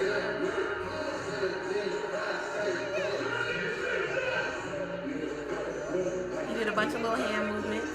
He's in the crowd? He's in the crowd. And he also tweeted. You got the tweet? Yeah, he tweeted this morning. Oh, I don't know if I sent it to you. But he said, "Sis show was amazing, overly proud, great job." And the people on Twitter are saying, not Cardi got Quavo in the divorce. I think the cameraman is messy for putting Quavo on the screen at the tour. And I think that Quavo is messy for that tweet. But if my homie fuck my bitch, and I can't fuck his bitch because she's dating somebody currently, Stefan Diggs, the least I'm gonna do is be around the bitch. Oh my God. I feel like that's mean. I think that these people, because Cardi got with Offset during their like rise with Bad and Bougie, but she was like brand new. So I think they really had a bond and they were really close and cool and they were doing a bunch of stuff together. Cardi is like, she's the homie. They were calling her the fourth Migo at times because of how she started to rap like them and all of that. Yeah, she's part of the QC family. Yeah, and they took her side during the Nicki Minaj beef. And I remember when she first had Culture, Quavo bought over a bunch of designer clothes for the baby. Yeah. So they've been cool. And it's like, friends, brothers, yeah. Why not? I remember when him and Offset were arguing backstage and she was going off. Yeah, y'all both wrong. But I think that the cameraman putting him on the screen knew what he was doing. Okay. Because nobody else in the crowd gets put on the screen, do they? Not that I've seen. And no other celebrity I've seen been put on the screen. And they didn't put Remy Ma on the screen when she had that tie at the Madison Square Garden. Okay. And I think him tweeting to that extent, oh, my sis had a good time, my sis last night. He's getting it Offset. He's getting it. I'm telling you, that's a man getting at another man on some petty shit. Well, I retweeted and I said, drop the collab and shake the world. Let's do it. I would love it because Quavo needs a comeback. Let's be honest. Let's keep it music. Quavo needs a comeback. And if he wants to be petty, they could have got up there and did Motorsport. Ooh, Nikki would have a stroke. That thing is sport. Okay, for my second one, Jocelyn Hernandez, the Puerto Rican princess, is having a baby. The grandmama is the baby. How cute. You not the mama. How cute. Her and Ballistic has shown that he's a great stepdaddy to Bonnie Bella. So I'm excited that they're having this baby. Jocelyn seems very happy. Sober. Healthy as well. Yeah, because we had Coquelin for a minute. Yep. But I like her and Ballistic. I like their dynamic. I wish the best for our sister Jocelyn. Yes, I've seen him turn up on her a couple times, but she seems like she needs that. Yes, because when she does it, she just runs over and talks to him crazy. She looks good. She looks great. Stay off the stuff so that you can have a healthy pregnancy. Yes. I'm mind my business. But also from everything that I've seen online content as far as Jocelyn being a mom, she is very good with Bonnie Bella. I like how they keep her in like her age bracket with things and her hairstyles and all that stuff. I never see her being too grown or like trying to be homegirls with her kids like a lot of the girls. Jocelyn looks good. I know she has her own network now. She's not on Zeus anymore. I think it's Why Are You Here TV. Why are you here? She could have picked a better name. That was because she got other catchphrase. I like Hey Maid. Hey Maid. Hey Maid would have been perfect. It can't be Hey Maid TV. I watch. I watch. I have on a T-shirt. Ain't that what you clean in? T-shirt. Yeah, ain't that what you Currency and Spitta are back on the Cushion OJ vibe. Currency and Spitta. I mean Currency and Wiz Khalifa. My bad. Currency and Spitta, same. Same. They have a new collab. I think it's gonna be a full take. No stress. Okay. And they have a music video out, but I didn't want to get copyright. Okay, well, it's Currency and Wiz Khalifa, Ruthless Records for Drop Tops This One. So they have a joint project. This follows Currency's 8-song project with Larry June. So do we think Dom is up next? Not the hijack your segment. No, I would hope so, but I just don't see Dom like putting in any effort. Yeah. And he raps like he had a stroke, so yeah. That's mean. He does rap off kilter, but okay. Larry June has Pitbull, Dom Kennedy's Daddy Yankee. Cool. He stole his spot. I'm sorry. But so from this tape, what are you expecting? Or from this project, what are you expecting? Just more smoker vibes. Okay. But Wiz Khalifa is kind of way more in his pop bag these days on like the copy delivery he gives and stuff like that. Poppy, okay. Yeah, more like white audience facing. Well, that might be a nice happy medium. We get Currency on the underground smoker vibe, and then we get Wiz Khalifa on the poppy commercial smoker vibe. Everybody smokes weed. On the hooks, yes. Don't like this cover art. But all right. The cover art is lame, but the music video was cute. Next up, we have Kyla Pratt, and I did not send you this, so if you wouldn't mind looking it up on Instagram. Kyla Pratt was at the unveiling of the new Penny Proud character at Disneyland. You're in line. They have a ride? I don't know if they have a ride. It looks like they got a little world. And what is a photo op? Penny Proud is out there in full regalia. Racist. And I'm like, okay, that's cute. We got a new, like, Disney character mascot for the kids. Yes.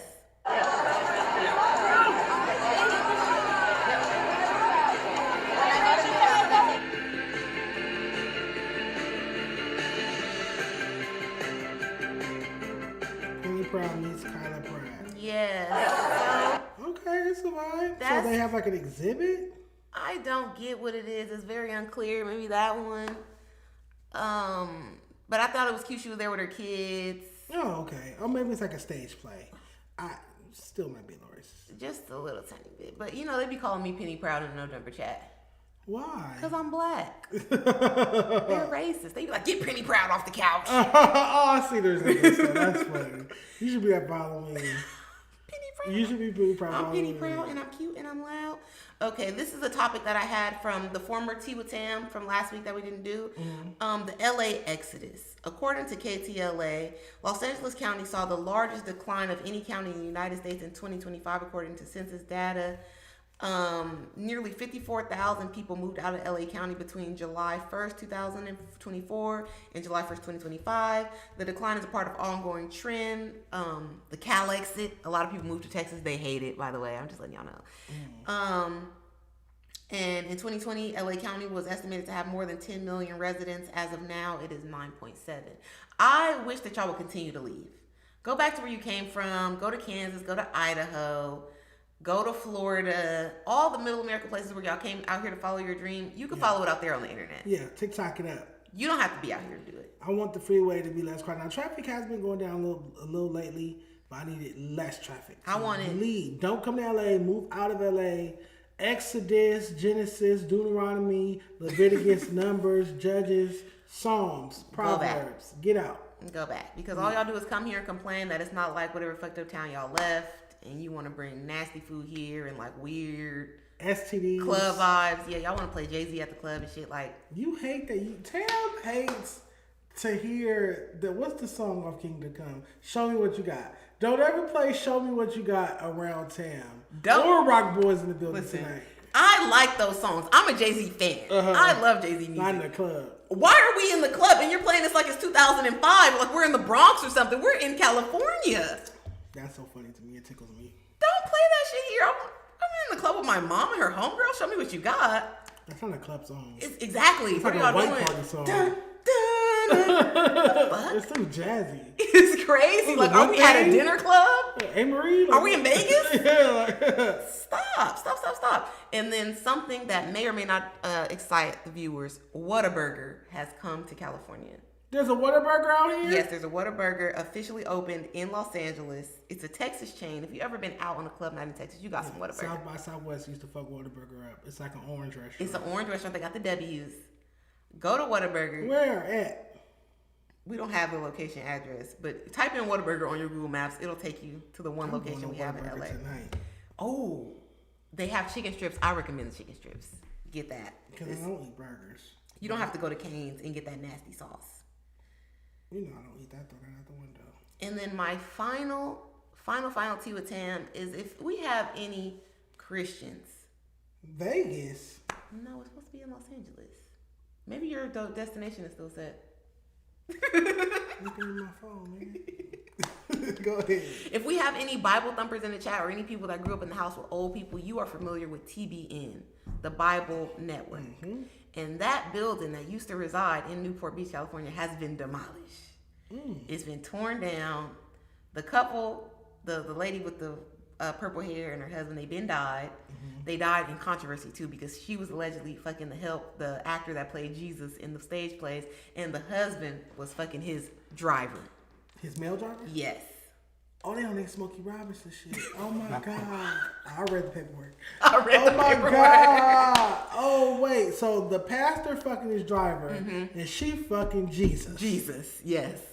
Them church folk be nasty. Nasty. Them church folk be nasty. But they had a multi-million-dollar fortune that has, I assume, been split between the children, and the building has now been taken away. They died? They died. Both of them? Both of them. They're gone. Who died first? You know the husband to go first. But they both died, seemingly in disgrace. And that'll teach you to stop sending money to these televangelists because they're not doing nothing but flexing with you. Yeah. I would never tithe. You can't get me to tithe. No. You would never. I will tithe directly to the downtrodden. I'm putting fish and bread in the basket like Christ did. You'll never hear about Jesus with no money. He had fish and bread. What is it, 5 loaves, 2 fish? Or was it the other way around? No, I think it was 5 loaves, 2 fish. He turned it into fed 5,000 people. So why the fuck you need my money for? Thank you. I bought a homeless woman a fish plate recently outside of Kim's Fish.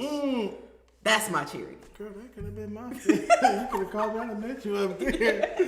Share that. No, Barbara.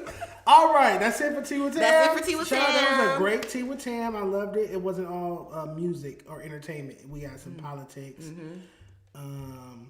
Shout out with Tea with Tam. All right, let's speed through these. So, tweet of the week is from DJ Vlad. He has me blocked, but I saw it on my Finsta Twitter that I watch Twitter porn on. Okay. Because I don't want it popping up when I'm on my phone. You don't want it to be in your search. Right, yeah. Okay, So, you gotta have that. Guys know about that. Just a literal Twitter account where you literally just watch the Twitter porn. Let's see. So Vlad doesn't have me blocked there. Okay. And he tweeted about female rappers like being attractive to go platinum, otherwise they don't go platinum. Oh, pretty much. His theory. Let's see. It should be here somewhere. Here we go. He said, I don't think there's ever been an unattractive, female rapper that has gone platinum. Nicki Minaj, Lil Kim, Lauryn Hill, Da Brat, Cardi, Sgt. Pepper, Eve, Meg Thee Stallion, Lotto, and Foxy Brown are all generally considered attractive women. Now, there has been plenty of super talented female rappers that aren't traditionally beautiful that you could argue are lyrically better than the list I just named, but none of them have achieved superstar success. I think some people would say Missy Elliott, even though I think her face card is gorgeous. Our sister Rodiga. Rodiga, I don't know if Rodiga's platinum. I don't think she had platinum success. But she was a part of Flip Mode with Busta Rhymes, had some success. What was the name of her album? It was Harriet or something, Dirty Harriet or something like that. Dirty Harriet. What's your take on this? I agree. I think that female rap has always been super duper sexualized, and it's you are like the girl in the guy clique, like Eve with the Rough Riders. So you got to be super duper sexy, or nobody's having it. Nobody cares, because we have like Gangsta Boo, and different things. Like they don't like that. Even like Shawana, who got damn near naked for us, and it was still like, well, she ain't light skinned. Well, she wouldn't have won on the pop charts with that song she did with Ludacris, but yeah. But it's like, because Ludacris, isn't they're not going to give Shawana no separate look. And she's talented. She's not unattractive, is she?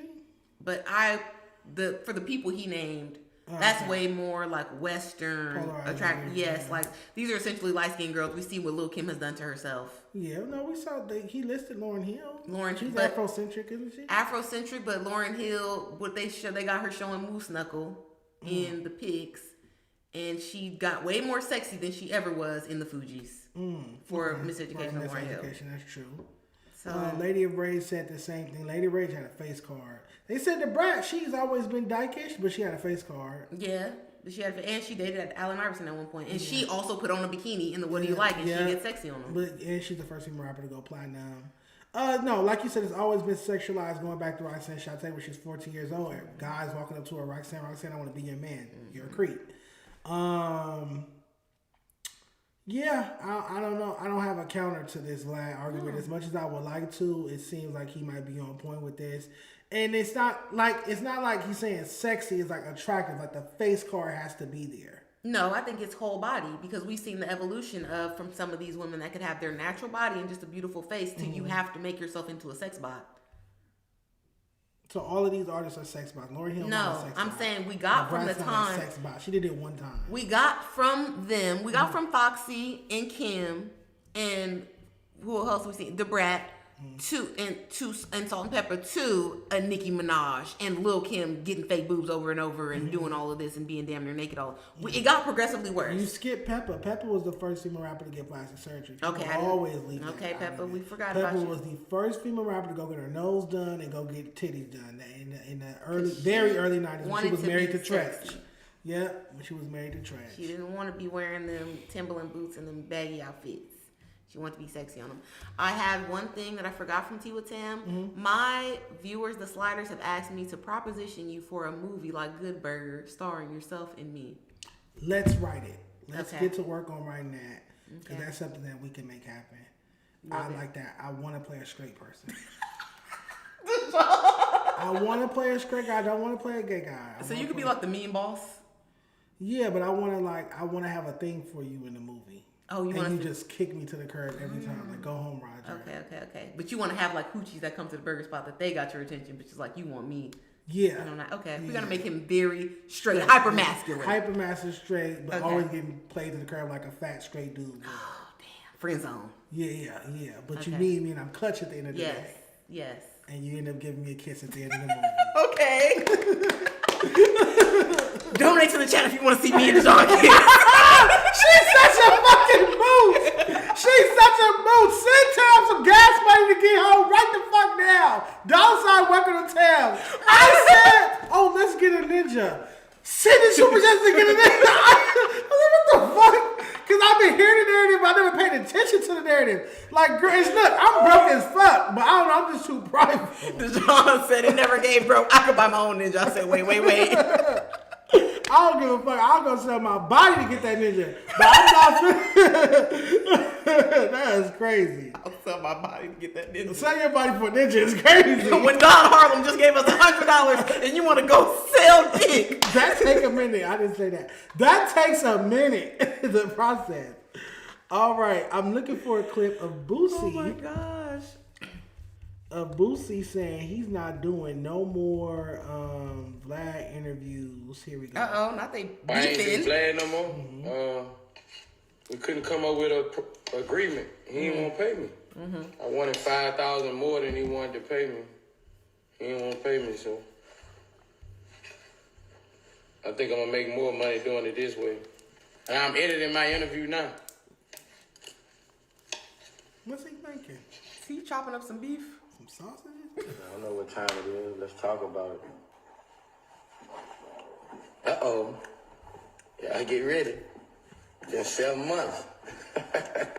All right, so he said that they had, a $5,000 differential? Yeah. And it's just lame on Vlad's part. They decided to part ways. So you feel like it's lame on Vlad's part? Yeah, because you probably spend that money on hoes. Why couldn't just give it to Boosie to pull up? You know he's going to give you viral moments.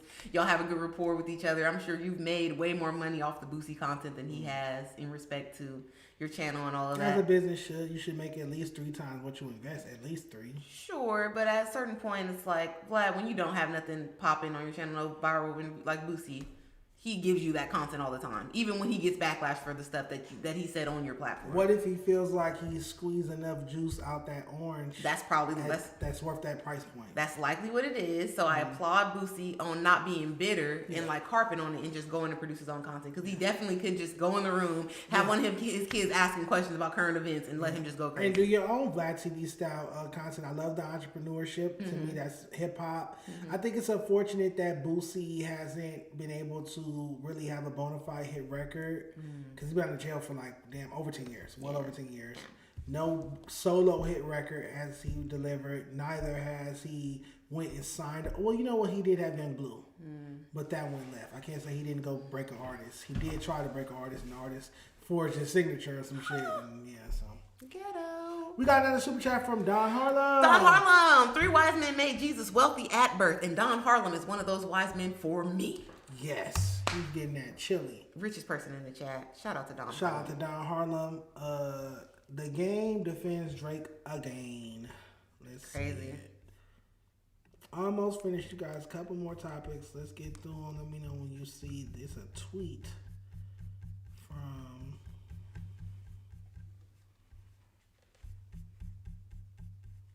No, that was on today.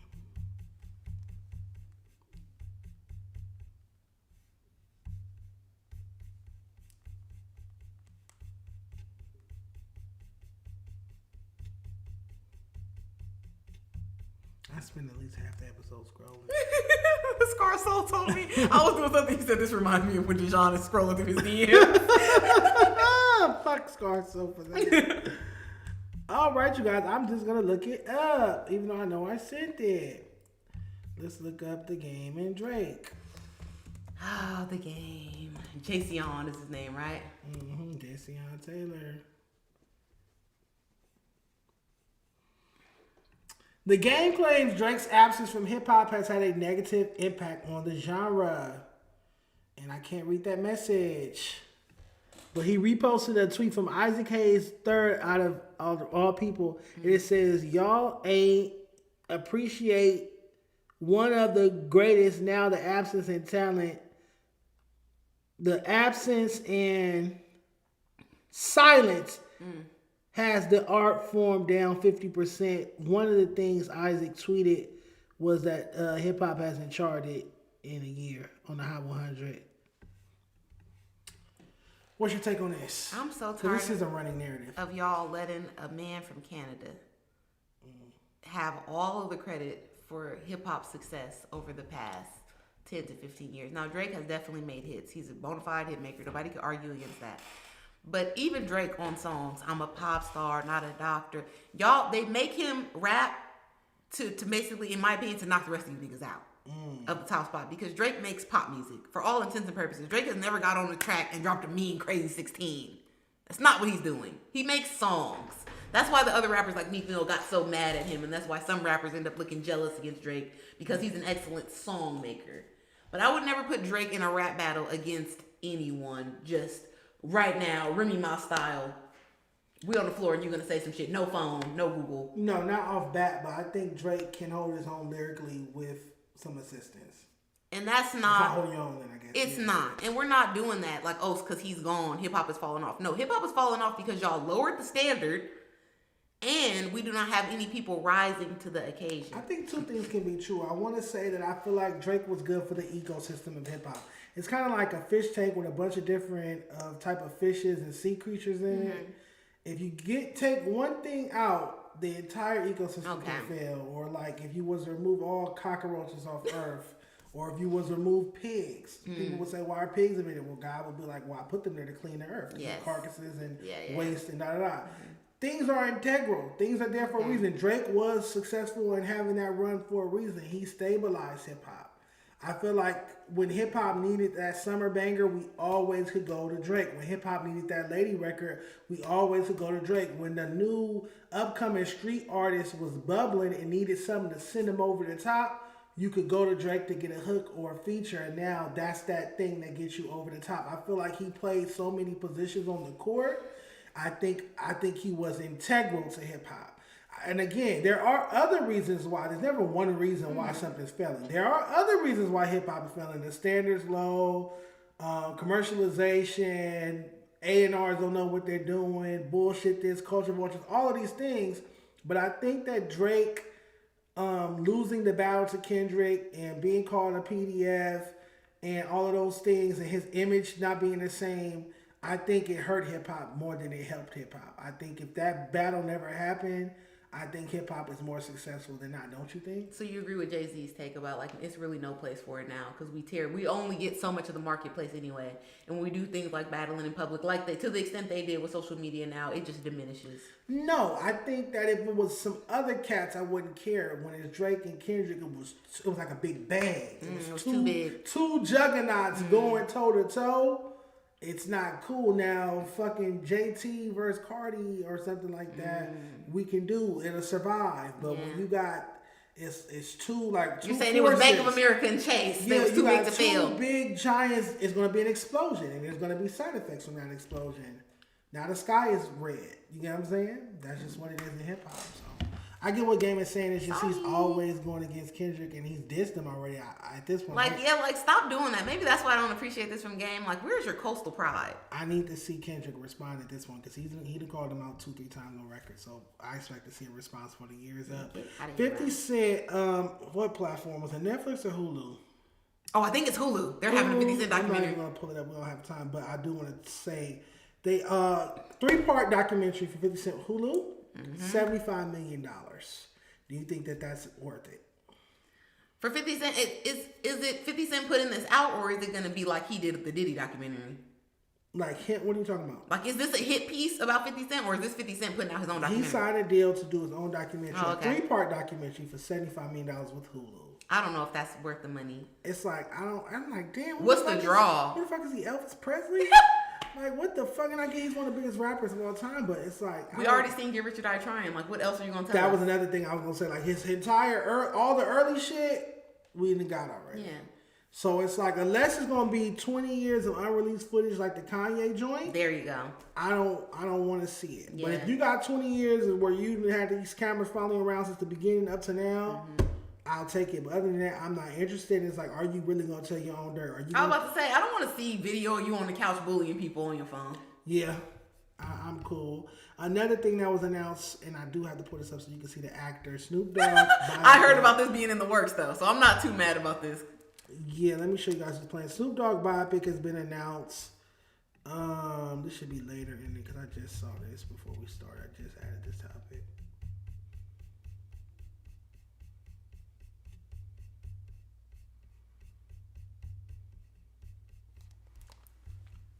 I literally just added this topic.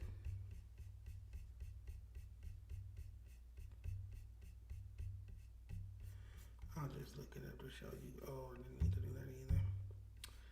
What's the actor's name? It's like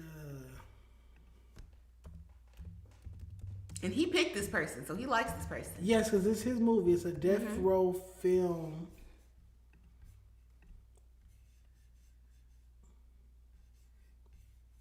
Here we go. Jonathan Davis to star Snoop Dogg in the upcoming Universal biopic by Death Row Films. And it'll be released in 2027. It's going to be directed by Craig Brewer. Do you know this actor from anywhere? No, but they're saying he's on the show Outer Banks. I don't know what that is. How you feeling resemblance-wise? I think he looks good. I don't like it when they try to get a flat doppelganger because sometimes that makes it a little bit corny. Like the person is trying to be them. Where this young man seems to have acting chops outside of this, and they're gonna Snoop Dogg him up.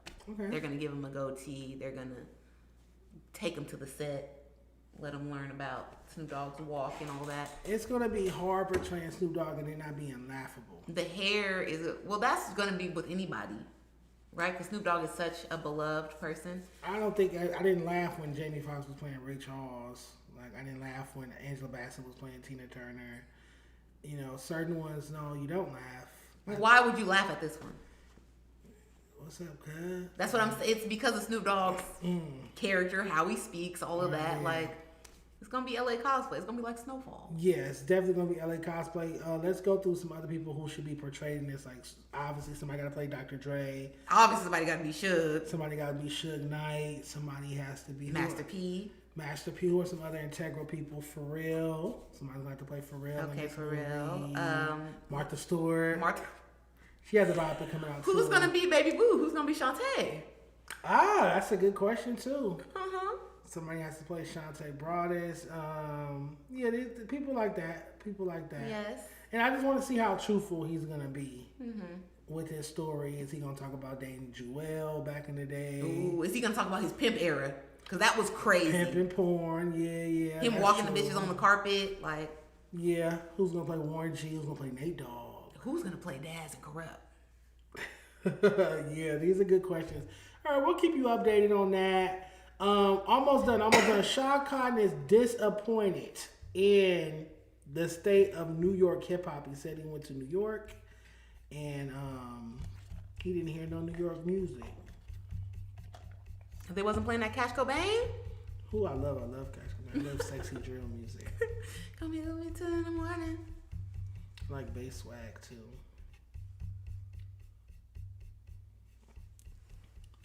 I literally just saw Sean Cotton.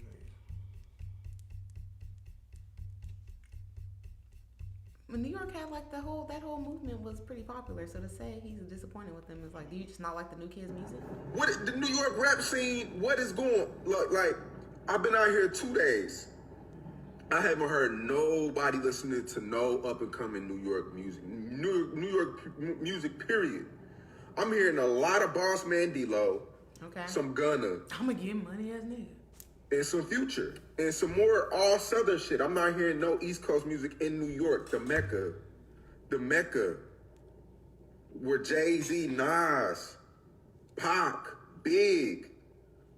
Fuck that. Dipset. Like, we grew up to Doughboy Fresh. Get money New York music, man. That's my issue with the take is he's not naming newer New York artists, so he's not even privy to the artist. No, he didn't say Kyle Ridge. He's not saying Bass Swag. He didn't even say Cash Cobain. He's not saying any of the. Where are the unks? Justice for the unks. Yeah, it's like no, I don't. When I go to New York, I don't want to hear Jadakiss and Jay-Z. You want to hear a new Jim Jones song? Yeah, no. Like I want to hear the young ones. Shorty got WAP like Fetty. Brett went out there to get Brady. You know, I want to hear that. Fendi the rapper. Maya the Don. Maya the Don. Yeah, like I want to hear some lit New York upcoming artists. Lola Brooke. Lola Brooke. Love Lola Brooke. So yeah. You're He's out of. So how you mad at them for not even up on? You don't even know who you want to hear. But I do feel like New York rap scene is like neck and neck with LA rap scene. Like they both need a lot of improvement. Oh yeah. It's not like the South or Midwest. Like we both are historical meccas of New York being the mecca of hip hop, we being the mecca of gangster rap. But yet we're slacking for whatever reason. But you pointed this out with LA, and I think the same thing rings true for New York. The OGs are too busy still trying to be famous themselves. They're not putting on new people.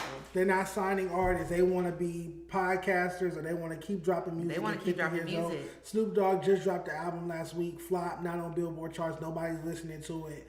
That could have been all that money spent could have went towards a new LA artist. And I feel the same way when I see Jim Jones and Fabulous and all them old niggas still dropping music. It's like, where are your artists?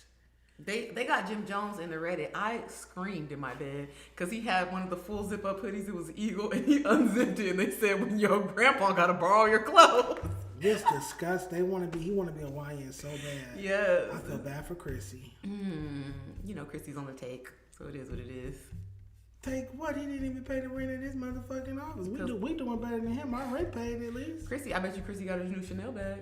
She stayed with it. Mrs. Trendsetter. Like I said, okay.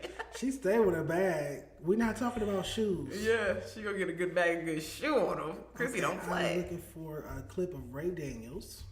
Oh, I saw that earlier. Such a good take. It's from No Jumper too. Ray Daniels is under fire for this. Mm-hmm. He has some wild takes. He does. I'll say that he is controversial. Yeah.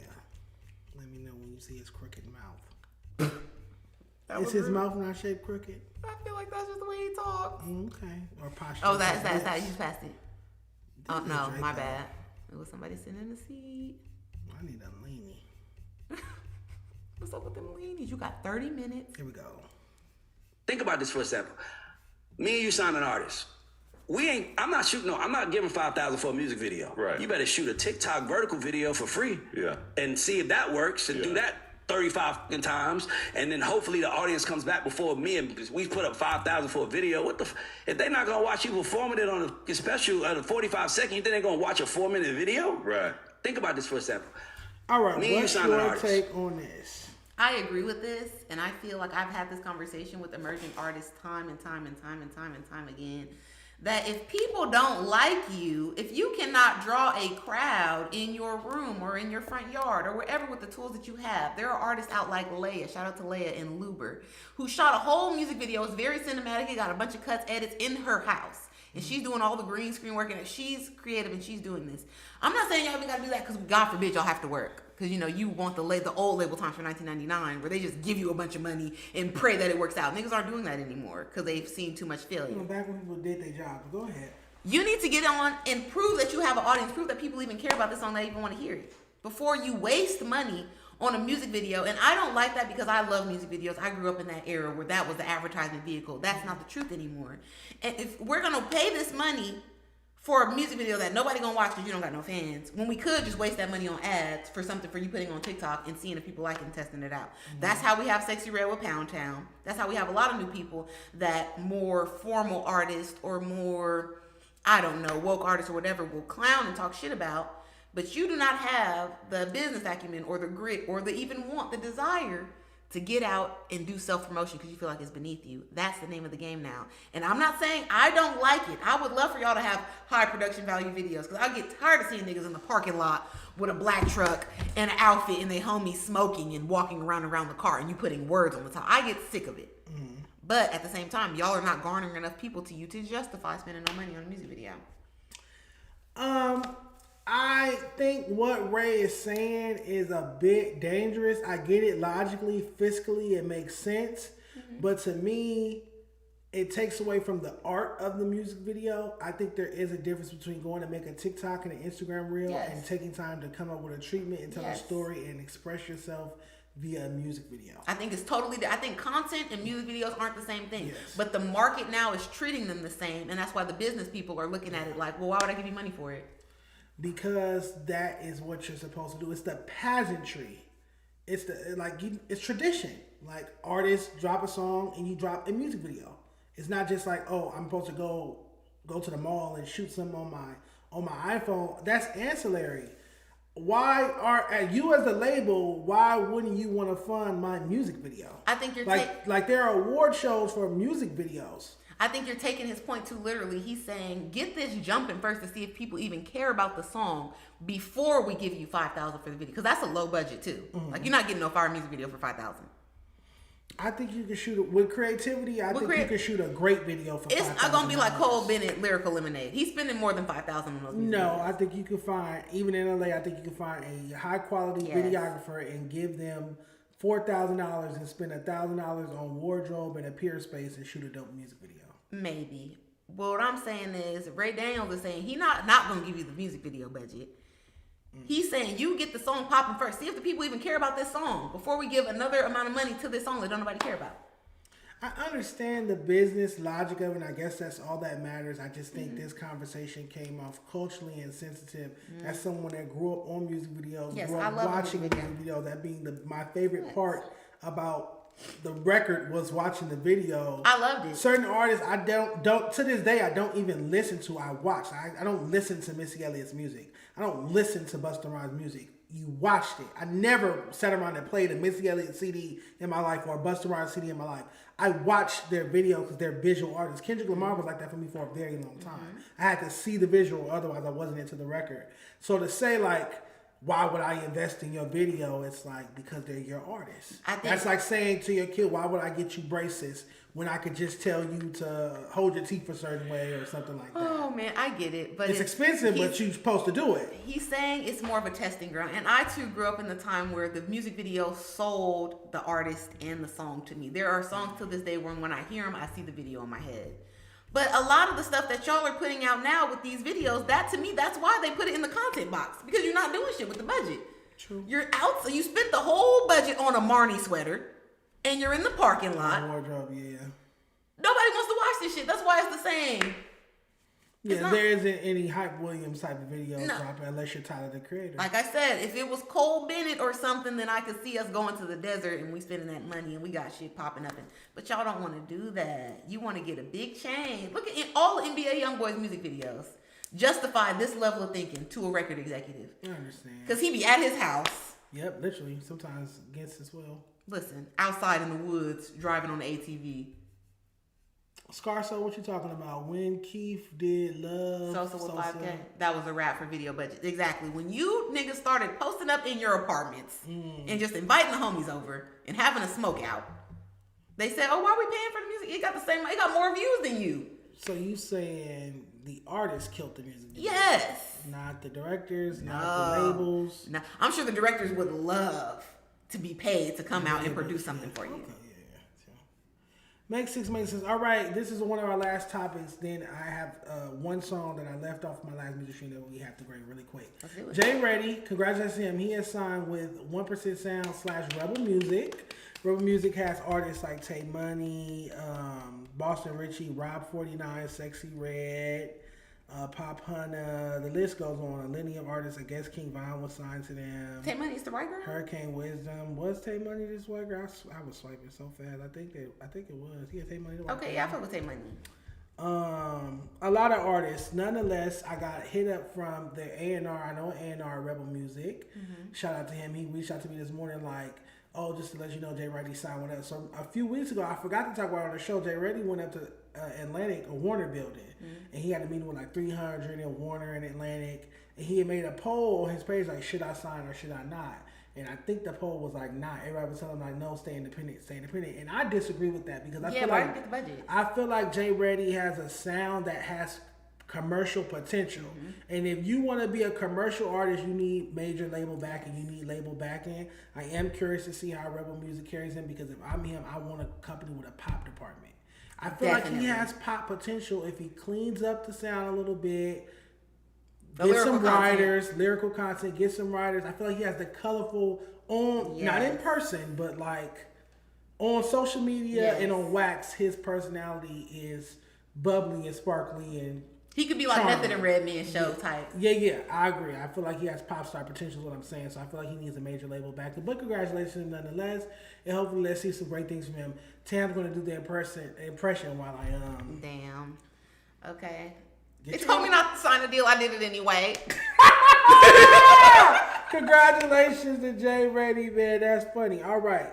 I have it right here. I forgot to do this before I went to Vegas, so I have to do this now because it won't wait till Friday. Pre-turn up. Blowing me up.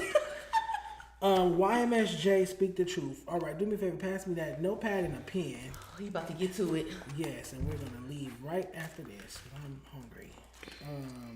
YMSJ. What's that say? Speak the truth. The truth. Here we go. Thank you. Perfect. Came right up. Greatness. Hey. You an expression? If I blow up off a rap, ain't no need to choose. If we ever get caught up in a jam, don't speak the truth. Blueberry gelato on my tray from Bubby. The whole cake in a day on this jury you rubbing on. There go a flower for whoever you put it on. The fleas like to fly around my post, I put it on. Nigga asked me who I think I am and I took it wrong. Folks watch this whip coming down this block, they looking wrong. Earn fixed the 38 jam cause he shook it wrong. Gotta get high and bless my fans with another song. Somebody getting shot at every week, I ain't safe at home. Baby, I've been going through it all week, but they never care. Been the top of my class, just ain't graduate. Knowing 5 dikes, but wanna beat your ass, and I hesitate. 2, 5, 6 in the whip, that's snatch team. Write the autograph on the clip when they pack him. Automatic double ARP, subtract him. All I gotta do is get it in my hand and we jacked you. Everything you probably heard a nigga saying is factual. Bust a couple shots and bring it right to the leg. Get this summer. Bust a couple shots about that shit you was saying, now your brother pop. I'ma throw that shit in their face, this another drop. So sick, every time I roll a weed, it be full of snot. No shit, every time I roll a weed, it be full of ops. Niggas hate the look, I ain't got a dime. Looking at my chapter in this book and I see my prime. Made a move and sacrificed your rookie, forgot a pine. Took a risk and bet all on myself, now I'm looking sign. I don't got a dime, bitch ready to switch up for the... enough. That's YMSJ, speak the truth. You have any thoughts? Shout out to him for being outside the Koreatown Community Center. Okay, I don't know if they endorsed this video, but I was vibing with it until he started killing people and smoking on the ops because I don't like that. You don't like that? Okay, it's not for you. No. The Detroit Jail music. The Detroit style beat was solid, but it was like slow and off kilter at the same time. The saxophone sound like could be turned up more. Like I wanted to hear more of that. That wailing in the back, like turn that up some more. I want to hear more instrumentation. The beat was mixed terrible, as were the vocals. Your bars aren't the worst, but they could use some work. Like there was nothing that really stood out. Your punchlines aren't as sharp as you think. You rap with conviction, like you're saying something, but you're not saying anything. And you use the same flow the entire song. At some point, that's why I paused it early. You got to switch that flow up at some juncture in your song. So I would give that a strong F. And yeah, there's that. I'm sorry, friend. I like that you tried with the music video. You had the homie in it. You did multiple locations. Shout out to you for the effort. Shout out to you. I'm showing you guys the flyer one last time before we get out of here. A Day and Late Live on Saturday, June 20th, 2 p.m. to 9 p.m. Come out, bring your friends, bring your auntie, your uncle, your mom. Don't bring your kids because it's 18 it's 18 and up. Yes. Bring your cousins. Yes. Do not bring any children 18 and up. Uber strongly suggested. Because the parking will be treacherous. Yes, Uber strongly suggested. We're going to add that to the flyer before I post it. 310 Baby, Compton AV, J Ready, Mark Lux, Roy, Asia, Siete, and many more. Shout out to Ethica Music, and that's Awful Lot of Cough Syrup. Tam, it's been a great episode. We just did a 5-hour banger. Shout out to Don Harlem for the $200. Shout out to Don Harlem. We'll see you guys next week. I'll be back Friday for a music review.